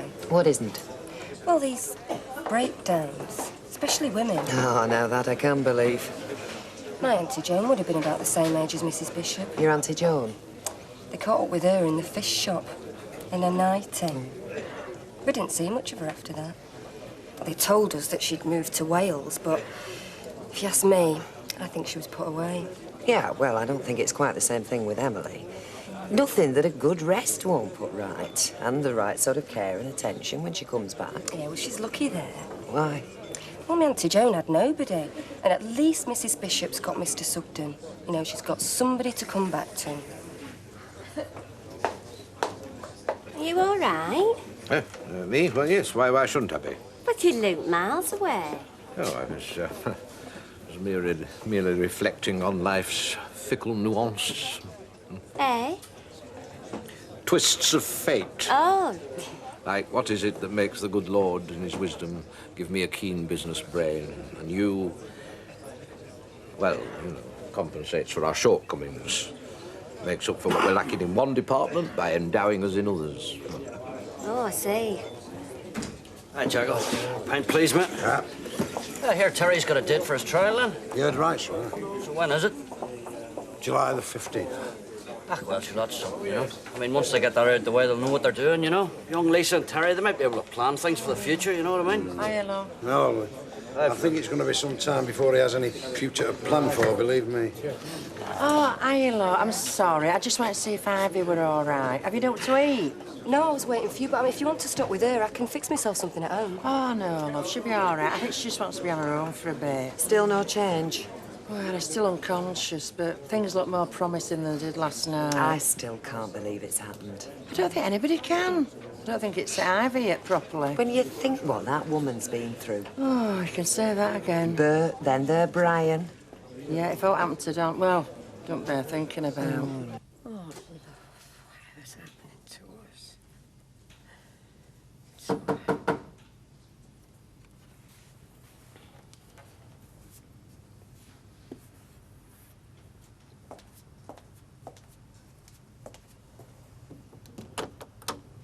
Ivy? Oh, hello, Frank. Come in. Thanks, Ivy. How is he? Well, he's still unconscious, but they say that his condition is stabilised, you know. Well, when he comes round, tell him the lads are thinking of him. Yes, I will. Thanks. Would you like a cup of tea? I'm just going to put kettle on. No, thanks, Ivy. I can't stop. I just called round to see how he was. And to give you this. The lads have had a bit of a whip round. Their idea, they wanted to do something. Oh, I don't know what to say. Here, just take it. Thanks, Frank. It's a lovely idea. You will thank them for me, won't you? Of course I will. I suppose when something like this happens, they begin to think, don't they? Think what, Ivy? Well, could have been any one of them, couldn't it? Any one of them could have taken that call and been on that road at that time. Don wasn't working when it happened, Ivy. He wasn't. No, he wasn't. Whatever took him down that road, it wasn't us.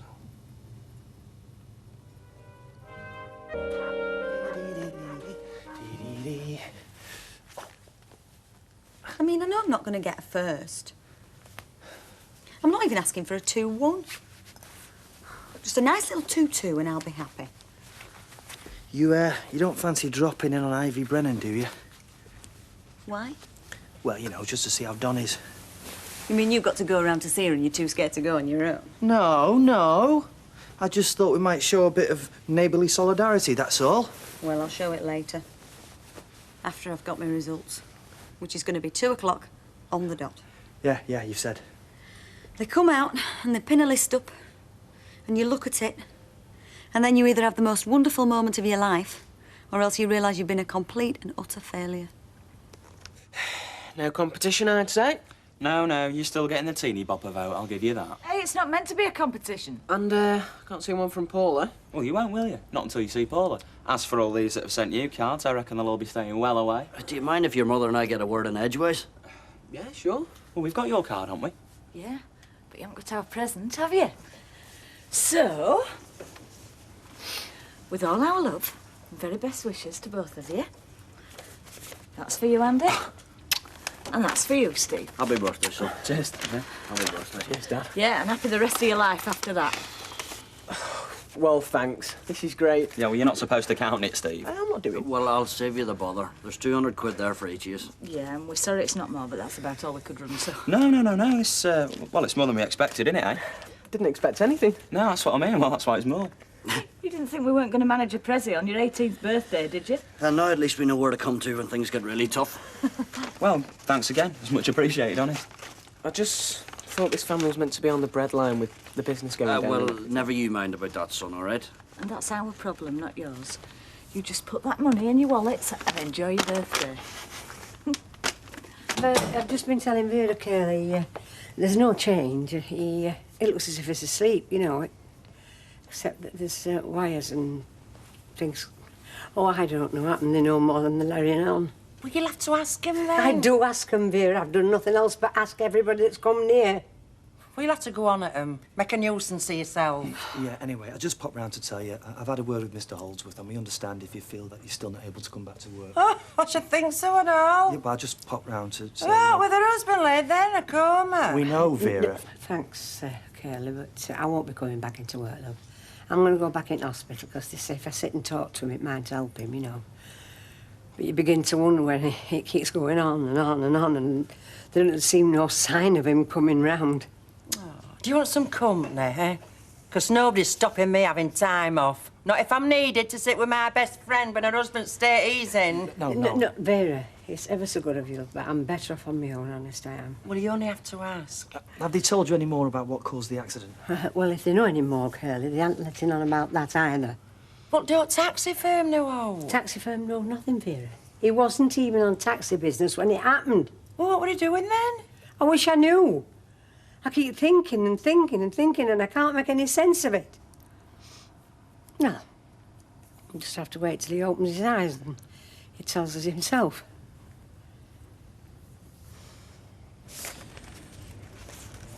Hey.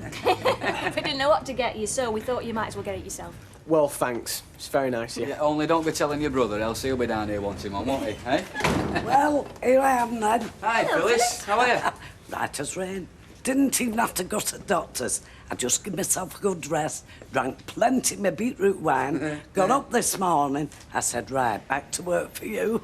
Well, it's good to see you well again. Oh, good. Well, I'll go and get my penny. No, hang on, Phyllis. Do you know, I'd really love to hang around, I would. Yes, I'm sure. Only I did promise I'd go and give Ivy a lift in, Yeah. so... Hey, you let me know if there's any change with Yeah, you. of course I will. Still What's so weird? I'll tell you in a minute. Look, Phyllis, I didn't know when he'd be back, did I? So I had no option. I had to ask Steve to stop on. I'm sorry. Oh, I see. And here's me thinking I was indispensable. You'd think I'd have learned, wouldn't you, at my age? Well, sorry, I mean, I was only here for, like... No, Steve, no. Now let's see what lad has to say. Look, I wouldn't mind a bit of extra help over the dinner hour, just while we're busy. How would that suit? Do you mean go away and come back again? No, I suppose you can stop this morning, seeing as you're here. Right, I'll go and get my penny, just like I was going to.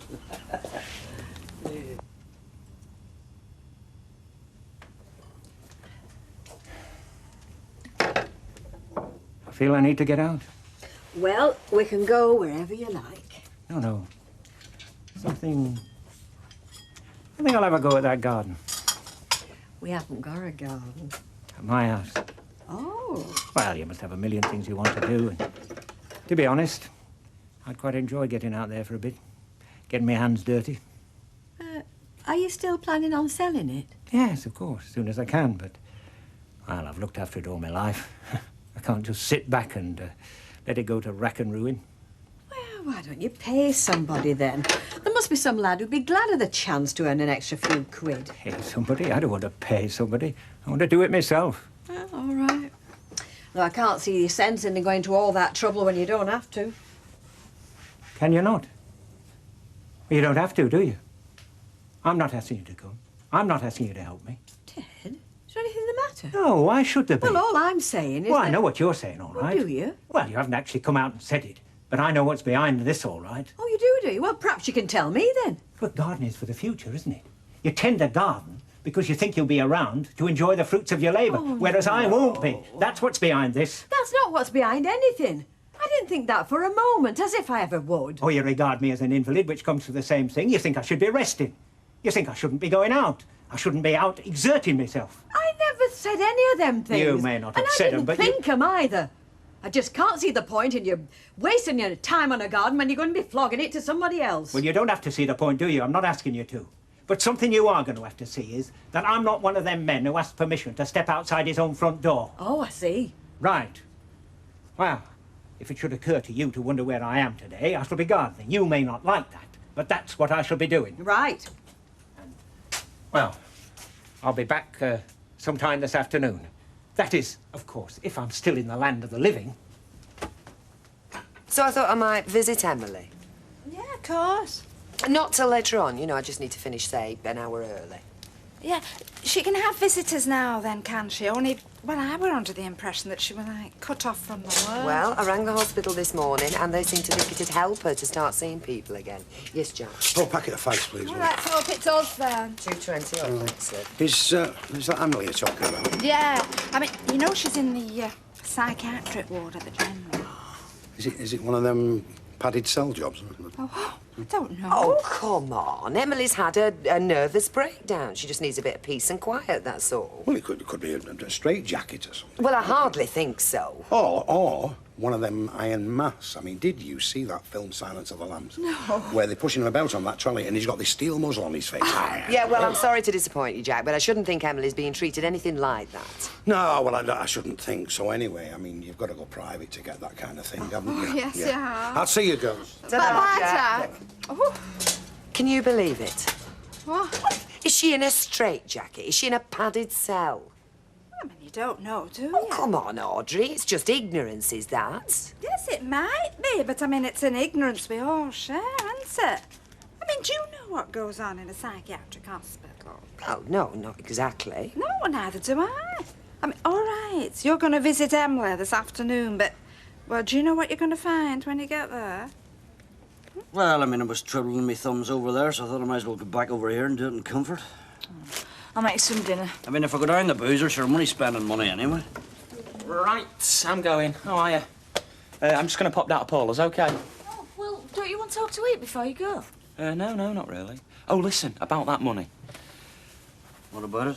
Well, you know, I was thinking of trekking around Europe, only I thought couldn't afford it. Well, do you mind if I spend it on that? Or am I supposed to be all responsible and put some in the building society and all that? Andy, it's your money. Whether you spend it or save it, it's entirely up to you. Right, great, cheers. See you later. Bye, mate. Bye. Yeah. Which, of course, means he's going to spend it, you know. I don't care, Jim. It's theirs now. They can do exactly what they like with it. Just promise me. What? Don't tell them where it's come from. Why in the name of God would I do that? And anyway, I don't think they're remotely interested. Well, good. Where's Ted today, then? Gardening. But you haven't Got a garden. I know he's gardening anyway. Right, so that's 147 and 147, which is... 294. Oh, right, thanks. Look, I may be missing something. But... No, there's a garden at his house, the one he hasn't sold yet. Oh, I said, we must be keen. Yeah. Cheers. Cheers, love.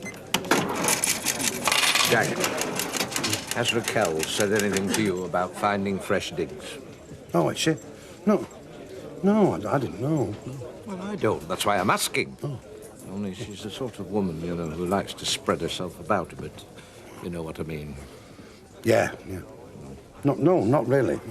Well, she's always washing things out and hanging them up to dry, you know. She leaves her shoes where you fall over them. Also, I think she must be molting. There's hairs everywhere. I've just changed 20, Annie. Very good, dear. Very good, love. I opened the fridge this morning, Jack.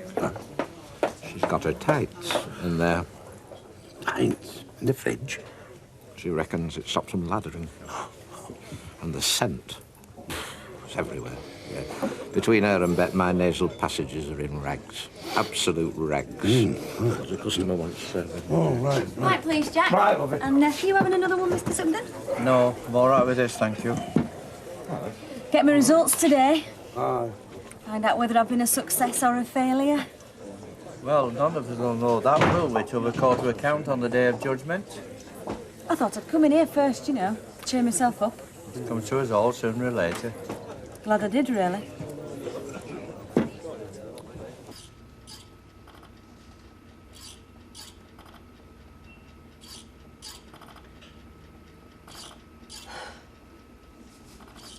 Look, love, I think I'll just go and stretch my legs a bit. I might get a cup of tea while I'm at it. You'll be all right on your own, won't you? I won't be long, love, honest.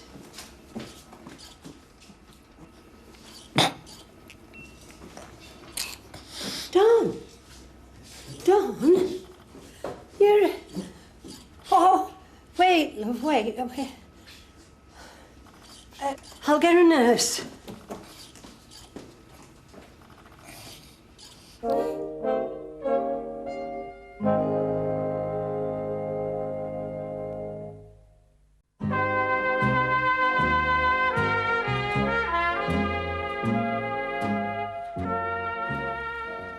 Well, that's all as it should be. So if you just rest, the doctor will be through in a minute. Foot's hurting. I'm not surprised. You've had quite an accident. Wait till the doctor comes and I'll get you written up for something to take the pain away, OK? Now then, Mrs. Brennan, I think it's time you had a rest as well, don't you? No, I'd rather stay here if it's all right with you. Well, you can, but not too much talking, eh? I think you'll probably find he just wants to rest for a while. Thanks. Oh, darn love. I'm here, love. I'm right beside you.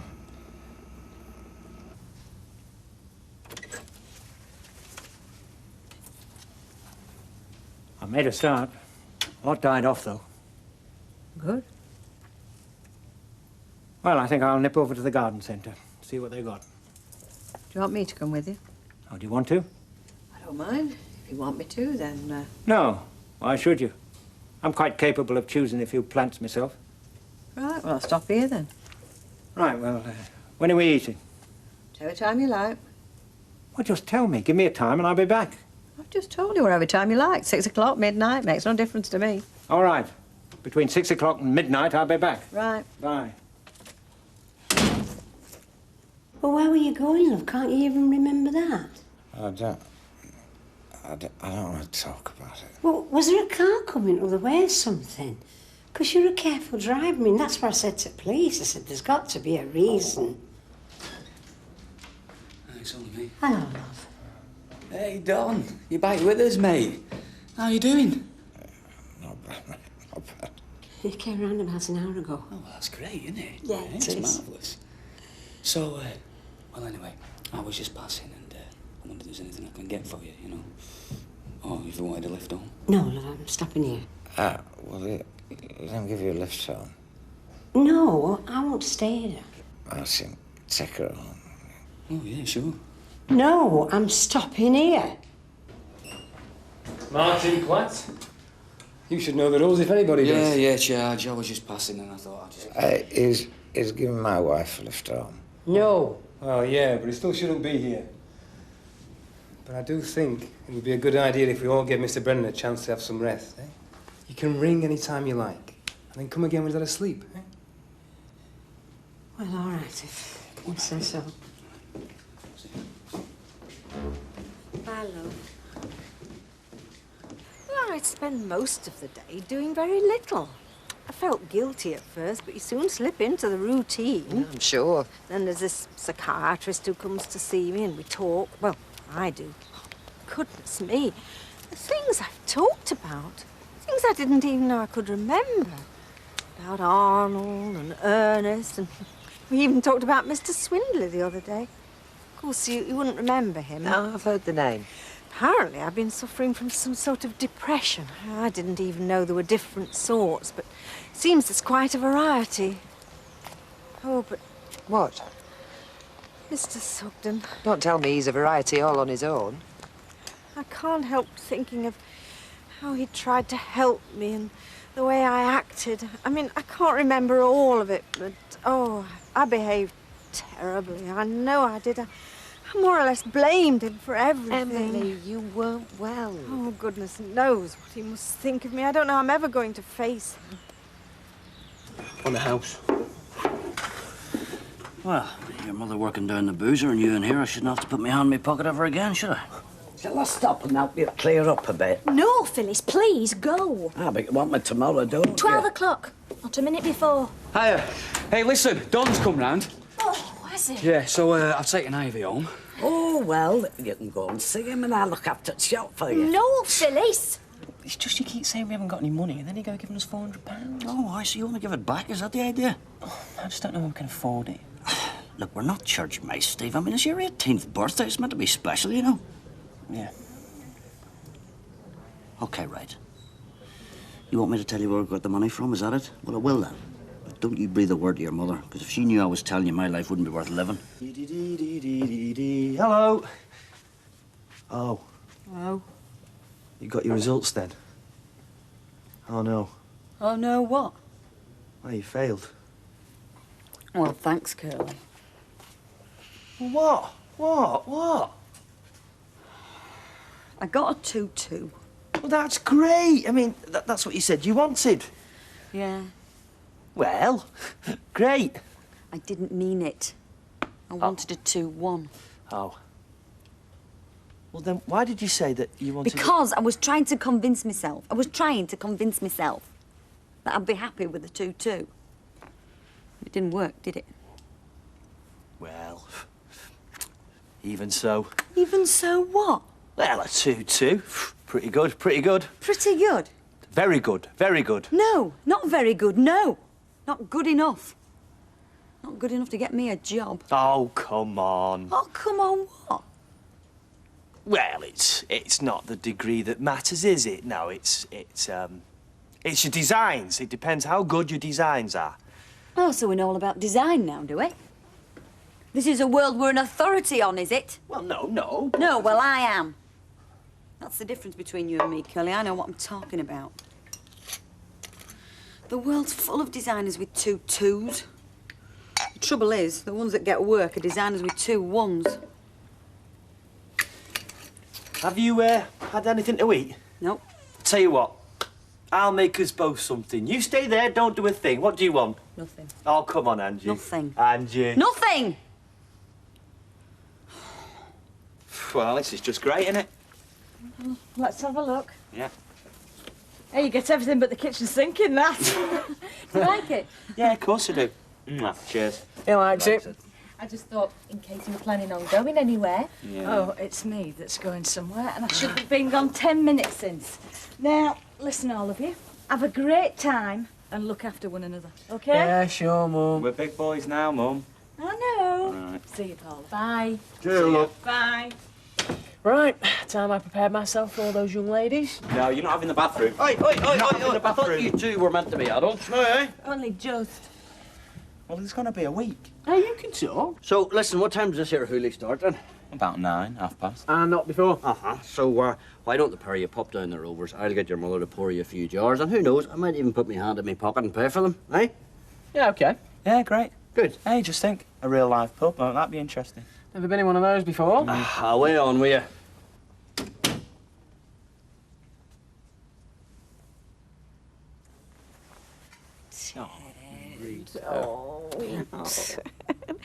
Hey, are you back for good this time? If you'll have me. Well, you can still do a couple of hours gardening before it goes Oh, dark. Rita, I'm sorry. No, Oh, I'm so sorry. sorry. I'm sorry. Crazy, I don't know why. Well, it had to come, I suppose. Oh. Our Us first row. Well, I suppose we've set some sort of record. I mean, all these days and weeks together, never a cross word. Couldn't last day. Positively unnatural. I'm sorry, though. Oh, I knew I was doing it, but I couldn't seem to stop myself. I think we've both been a bit more on edge than we've been letting on. Yeah. And why I should suddenly become paranoid about gardening, I Well, don't know. if it hadn't been that, it'd been something else. I think we've both been trying too hard, tiptoeing around one another, avoiding various subjects. Wonder it lasted so long, eh? Pint, please, Alec, and Pint, yeah. pint. Are you sure that's wise? Course I'm sure. 2 pints, please, Alec. And hey, listen, have you got any food on? Yes, we've got the usual evening menu. I don't want any food, I've told you. This man keeps trying to make me eat. Is he really? What will I, love? Go on then. Hello, Vera. Hello, love. I've just been down to Ivy's and apparently she said Don's sitting up talking. Oh, well, she'll be pleased about that, won't she? Yeah. Got my results today. Oh, yeah? Got a 2-2. A rotten, lousy, stinking 2-2. 2-2 what? It's a degree, a kind of a degree. Fancy. Anyway, she didn't look too chuffed to me, you know. It was just as if there was still something on her mind. Hey, you've not got Percy tucked in here by any chance, have you? Yes, only because nobody else will have him. Oh, right. Well, maybe, you see, it was something that the doctor said to her, eh? Well, I tried to talk her into coming down here, but she wouldn't. No. Well, cheers, Vera. Oh, cheers, love. She's much more like her old self. I'm pleased to hear that. Oh, and one thing in particular. She did say how grateful she was to you for looking after her so well, even though she didn't always seem it at the time. There's not a folk round here reckon we made a putter in that hospital. Well, they better not let me hear him say it. Hey, she can have visitors now, you know. Anyway, I'll see you later. Well, run up 3 pints, please, and what do you have, Paul? Orange juice. Oh, an orange juice. Right. Oh, yes, and how old are these 2 young lads, may I Oh, ask? no, like they're both 18. If you don't believe me, Square, you can ask their mother. Oh, no, it's all right, I'll believe you. You're welcome in here any time now, you're legal. Oh, is it the birthday? All right. It is, Vera. 18 years ago today. Now look at her. Congratulations to the both of you. Yeah. Cheers. I remember when I was 18. Hey, Hey, what's up with him? Oh, man. Oh, pick it up. Get him, like... she's been drinking on an empty stomach. Do you know, some people know how to make an exhibition of themselves, don't they? Listen, remember that ring my mum once showed us, the one we got off Grandma? Oh, yeah. Well, that's where the money's come from. She sold it. That's not our fault, is Here we it? are. Come and get her. Brilliant, All right. brilliant. There you are, fellas. Get that down your neck. Excellent. Right, just a couple of words here, you know. Your mother and I are very proud of you, so we are. You've been 2 grand lads, and now you're 2 grand young men. So all the very best. Thanks. And happy birthday. Yeah, happy birthday to you. Happy birthday to you. Happy birthday. Hello.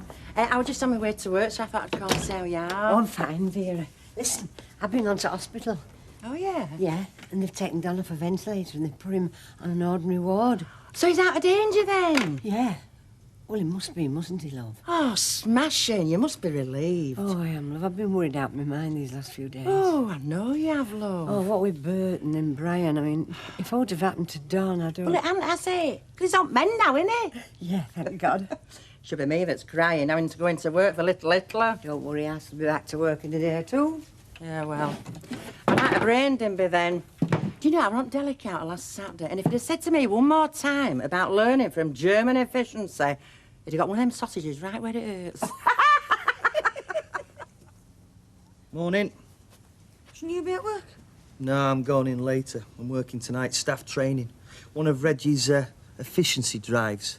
We need to compete with the Europeans, Mr. Watts. Teutonic efficiency, Italian flair, Gallic passion, Weatherfield apathy. Whoever said that drink was the curse of the working classes was dead wrong. It's work. Yeah, well, you're lucky you've got some. With my results, I doubt if I'll ever get any. Oh, come on. Got a great future ahead of you. Yeah, in the dole queue. Rubbish. Curly, I've got an overdraft bigger than Reg Holdsworth's ego. The bank's screaming at me to pay it off, and I'll be lucky if I can pay the rent. Salmon paste, cheese spread, sausage roll, babs. Here you are, Rita, for afters. Oh, are you having a party or something? No, a mystery picnic. Oh, what's the mystery? Well, Ted's got his tickets on a coach, and I don't know where we're going. Get away. My old mum used to do it every summer when I were a lad. We never knew where we were going. It were half the fun. Well, I haven't asked the driver or any of the passengers, you daft beggar. Well, you've got to be a kid sometimes, haven't you? Keeps you young. Happy Sammy a laugh when you're a kiddie. We should tell Tracy that. She can't wait to be 21. That's £4.20, please. Well, you tell young Tracy to take her time and enjoy every minute. It's taking an horse of you anyway today. Hey, I love 80p. Ah, come on now, Rita. Miss that coat. Oh, do you know, he's been pestering me like this all morning, like a kid. Well, I am today, aren't I? Never grow up, do they? No. Ta-da. Ta-da. Lucky beggars. I wish somebody would take me on a picnic. I'll ask Percy. He's too busy at the hospital fussing Emily Bishop. That's been my problem. I've always been too healthy for my own good. Do you know what? It doesn't pay you to be sturdy. Us fellas are. You want to try a bit of swooning like these Victorian heroines? I'm not one for swimming, but I must admit, I did do a bit of a wobbly when I first heard Al Bowley. Is that it, love? Aye. Some picnic.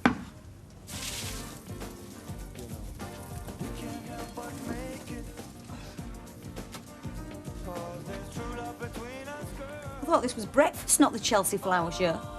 Well, I thought it might fit the mood, you know, bright, optimistic. You've had a phone call while you've been drowning your sorrows in shower gel. Ah, Colin Marsh. I'm a college tutor. Message reads, Onyx Fashions request the pleasure of Angela Freeman for interviewer as buyer at 2:30 this afternoon. What did I tell you about your future? Well, all right, I know it's not as a designer, but I mean, a buyer's job, it's a good job, isn't it, in the world of fashion? Oh, yeah, it's a good job. Well, get yourself down there and sock it to him. I'll do that all right, with both barrels. What's the matter now?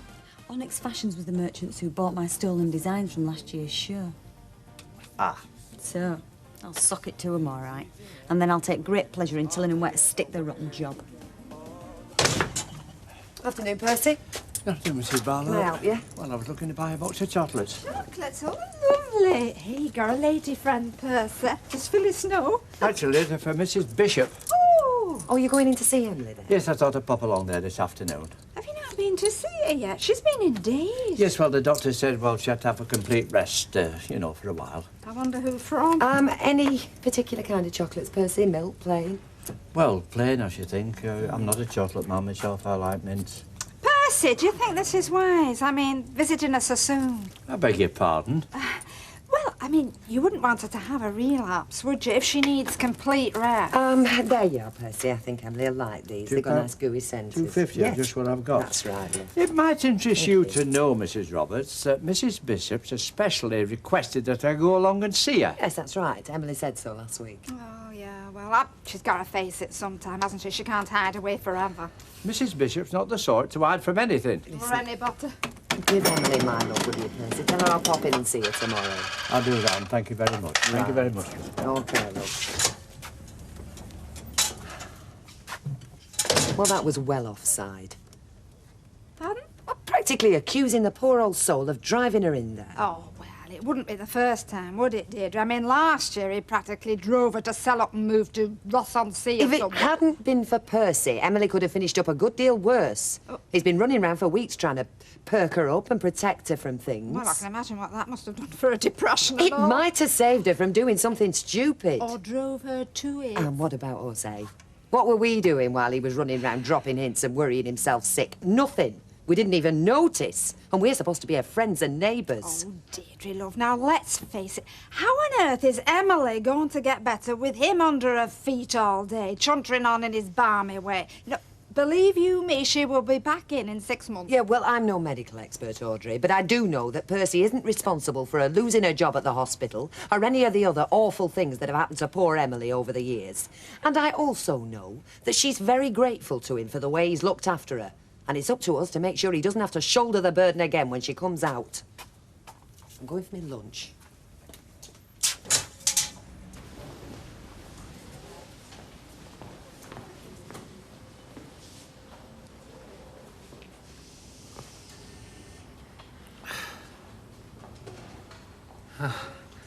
Julie, I was thinking about you now, my eyes, and you are real, aren't you? It is you. I'm not just dreaming.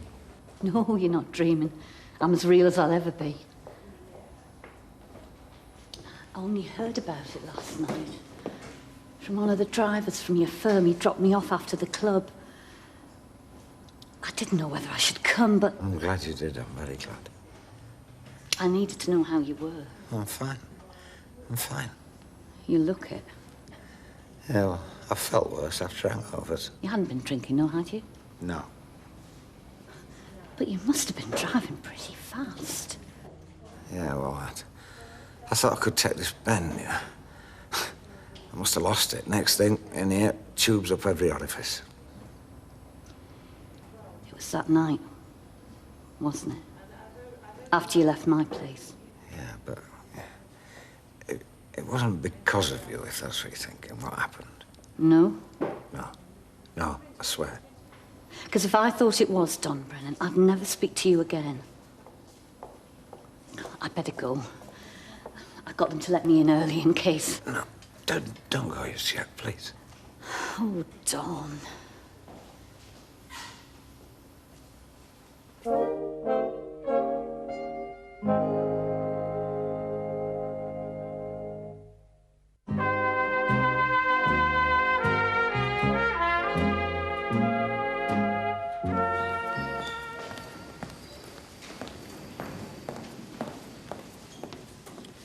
So, what's going on here then? I heard Don was hurt. I came to see how he was. Hang on a minute, I know you, don't I? You're that barmaid from the club. Yes. I'm glad you're feeling better, Don. I'd better go. You don't have to go, Julie. So it was you, was it? Julie. So it was you all along? Yes. Look, I'm sorry. Don't go, Julie. I don't want to seem. I shouldn't have come. I'm sorry. I really am. Julie.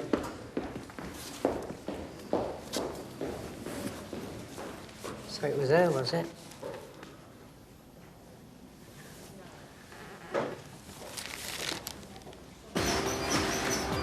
Miss Freeman. Hi. Do you want to come this way, please? Can I get your coffee? No, thanks. Straight to business, eh? Angela, is it? Angie. So tell me, Angie, what do you know about my company? We sell middle-of-the-range designs, some produced in-house, others bought in from suppliers. Your tutor, Colin Marsh, is a good friend of mine. He speaks very highly of you. That's nice. I'm afraid I couldn't get to see your show this year. I was away on business. You know how it is. I can imagine. But Colin heard I was looking for a buyer, and he suggested I see you. He said you had flair, confidence, and a sense of humour. I don't tell jokes. No, that's not what I meant. But I have brought my portfolio to prove I'm not a total slonker. Oh, good. Good. I'm sure you're not. So, what do we got? It's good. It's nice, interesting. Something wrong? No. This design, it's identical to one we put out last summer. It's not identical, it's the same. I'm sorry? That's my design. I made it for last year's college show, and you had it in your workshops within a week. Well, this design was brought to us by another student. I know, who stole it from me. Yeah? I suppose you knew nothing about it. No. But honestly, Angie, I had no idea, believe me. We bought this in good faith. I think stealing designs is appalling. I'd never be party to that. I'm sorry about this, I really am, believe me. Oh, well, that's it then. I only came here to bawl you out, and now I can't. Oh, well. Hang on, let me get this straight. You came here today not because you wanted the job, but to scratch my eyes out because you thought I'd stolen your design. Even practiced my speech. Something about you being a thieving, conniving, underhand rogue who needed stringing up by you. Well, that sort of thing. Yeah, painful. And then I was going to tell you where to stick your rotten job. I can't believe it. I can't believe it. You said it was all over and you lied to me. Yes, you did. You lied to me. No. You did. You lied. You let me sit in your cab with her. Both of you. And you both knew. No, Ivy. You must have been laughing your socks off at me. Were you? Making a fool out of me. No, Ivy. How could you, Don? How could you? How could you do that to me? You knew, and you both sat there laughing at me. No, we weren't. You said it was all over. Oh, it was. What is? Well, what is she doing here? What was she doing here, then? Brazen as you like, holding hands. Ivy. May God forgive you, Don Brenner, because I never can. How could you do that to me, your own wife, in front of my own eyes? Ivy.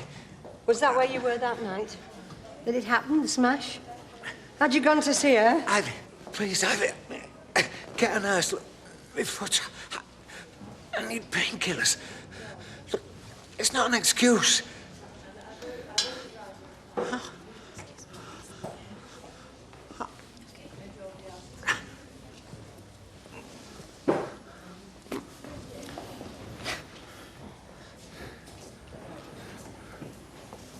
So how's Emily then? I don't know. I thought you saw her this afternoon. Well, I traipsed all that way up there, and when I got there, she was surrounded with visitors. Well, you can't talk with all that lot around gossiping. Shame. No, well, I'll go tonight. They have evening visiting, you know. Oh, that reminds me. Better get off and get myself smartened up. So, still going then, on this trip? Oh, yeah, why not? You just won't have any of your birthday money left, will you? Well, it's there to be spent, Steve. Yeah, well, I just think it's a bit sad. What is? Mum having to sell Gran's ring. Oh, yeah, I know. I mean, they must be broke. Probably need that money themselves, don't they? Look, Steve, it was a present. He just gave it to me. I didn't ask for it. What do you want me to do, give it 'em back? Are you going to give yours back? Exactly. She'd think it was a little funny, wouldn't she? Besides, Dad said we weren't to let on we know where the money came from.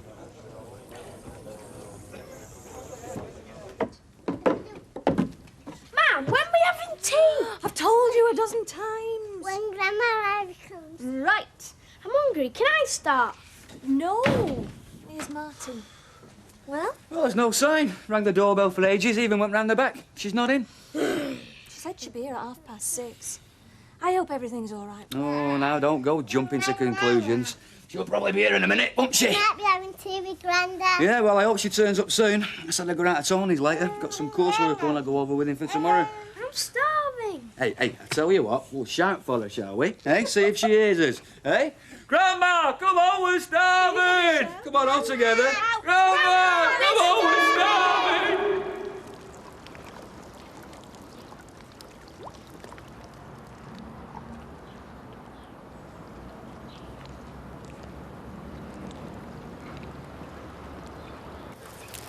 I thought you'd like those. They're plain chocolate. Yes, thank you. Thank you very much, Mr. Sugden. Sorry you went away this afternoon without even saying hello. Well, there were so many folk round you, I didn't think we'd be able to talk properly. No. So, how are you then? And yourself? Oh, I'm feeling so much better. Really? Yes, really. That's good. And how are they treating you? Oh, they're very good. I've had lots of rest, lots of time to relax and to think. And how's the food? Well, it's not as good as your roast beef in Yorkshire, but it's fine. Good, good. How are you keeping? Well, you know me, Mrs. Bishop, I can cope. But it's not the same without you about the place. I should think it must be a blessed relief, the state I was in. Can't remember it all. Perhaps just as well, really. I dread to think what I got up to. Well, he put the wind up me once or twice, I must admit. I'm very sorry. No, I'm not laying the blame, Mrs. Bishop. I mean, you weren't yourself. But I am sorry. I did wonder. Yes? Well, did the doctor say anything, you know, about what brought it on? Well, yes, he has come up with quite a few things. Did he say anything about me? In what way? Well, you know, whether I had anything to do with it. Oh, no, Mr. Sugden, not at all. You mustn't even think that, please. Why, if it hadn't been for you keeping an eye on me, goodness knows what I might have done. No, Mrs. Bishop, you wouldn't have done anything like that. It's not you, no matter how badly you were feeling. No, well, but nonetheless, I've got you to thank for an awful lot, Mr. Sugden. You've been a true and loyal friend, and I thank you from the bottom of my heart. Right. Thanks. Bye. No joy, then? Not at the hospital. She left after visits this afternoon. Right. And Don's OK, is he? Yeah, he's fine, they said. No, it was tonight. You are sure, aren't you? Of course, I'm sure, Martin. And Ivy understood as well. I mean, she wanted me to go see Don with her tonight, but she's not turned up there, apparently. I think I'll give Father O'Rourke a ring. Maybe she's gone round to see him. Now, are you sure you want me to hang on? Only Tony was expecting me half an hour ago. Oh, no, you get off. Oh, no, I'll stay if you want. No, there's no point two of us sat here fretting. Right, well, look, she'll turn up. There's something out in the end. I know. But you can always ring us at Tony's if you want. You've got his number, haven't Yeah, you? right. And, well, I won't wait up tonight if I were you. I think I'm going to be late. Martin, this flipping nurse's course. Probably seen more of you if you just had a girlfriend. I don't fancy Tony, so you're all right, aren't you? Go on. Give the bell if you're here out. Yeah. Ta-ra. Ta-ra. Southport? On a mystery tour, on a coach. I wanted to show Rita the Botanic Gardens, but I couldn't drag her out to the fun fair. Oh, and what about you? Could I get him off the rifle range till he won a cuddly toy? No, I couldn't. Oh, and did you? Aye. And you know, we could have bought one for what it cost Oh. Well, lucky for some. Now, I wanted to watch Wimbledon all afternoon, but Slave Driver here has got me in the shop. Well, you know what to do. Get him to retire. Oh, chance will be a fine thing. Hi, Curls. Do you want a drink? Nah, it's all right, I'll get him. No, let me. I'm celebrating. Raquel, another 3 pints when you're ready.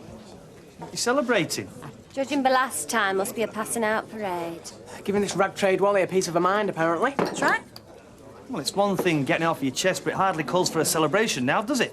Does when you get the job. Hey? He said I had so much bottle he'd be a fool to turn me down to start next week. But you said you wouldn't work for him if it was the last job in the world. Can change my mind, can't I? Right. Night off. Oh, you're not stopping? Oh, we're whacked. All that fresh air. Yeah, so we're going to have a fish and chip supper and then watch telly in bed with a cuddly toy. Oh, well, I've been called some things in my time. They're like a couple of kids. Yeah, so it's nice to know some people can act like kids occasionally. Yeah, well, you mark my words. It'll all end in tears, will that? Yes, well, at least she'll have had a few laughs, won't she? Not like some people. I'm just going to...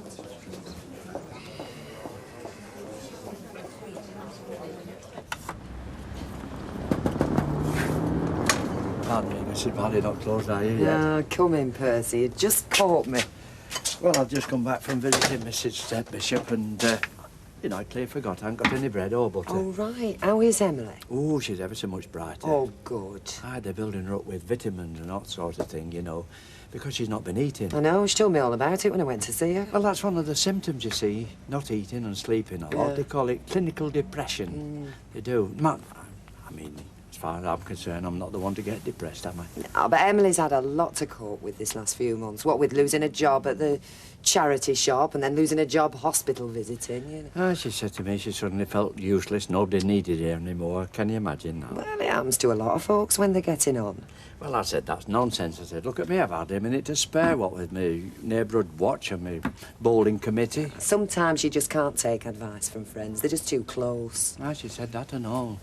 I mean, she told me that she'd told this psychologist fella things she wouldn't even tell her closest friends. It's because they're not involved. It's like, I don't know, talking to strangers on a train, I suppose. Aye. It happened like that during the war, you know. You'd meet a fella just the once and you'd end up by telling him the whole of your life story. Yeah. I remember once on a troop ship on the way to Egypt. Oh, I'm sorry, Mrs. Barley, if you want to get any home, won't you? Anyway, I'll have to say... Hey, Percy, your bread and butter. We don't want you not eating as well, do we? Oh, I'll not get like that. Now, I know old folk aren't respected the way they used to be, but I still think I've got quite a lot to contribute. Yes, Percy. You see, the way I look at it is this.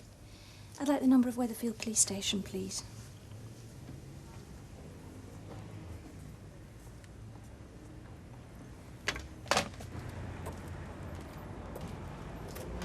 Ivy, I've been ringing everywhere for you. You look terrible. What's happened? Can I come in, please? Of course you can.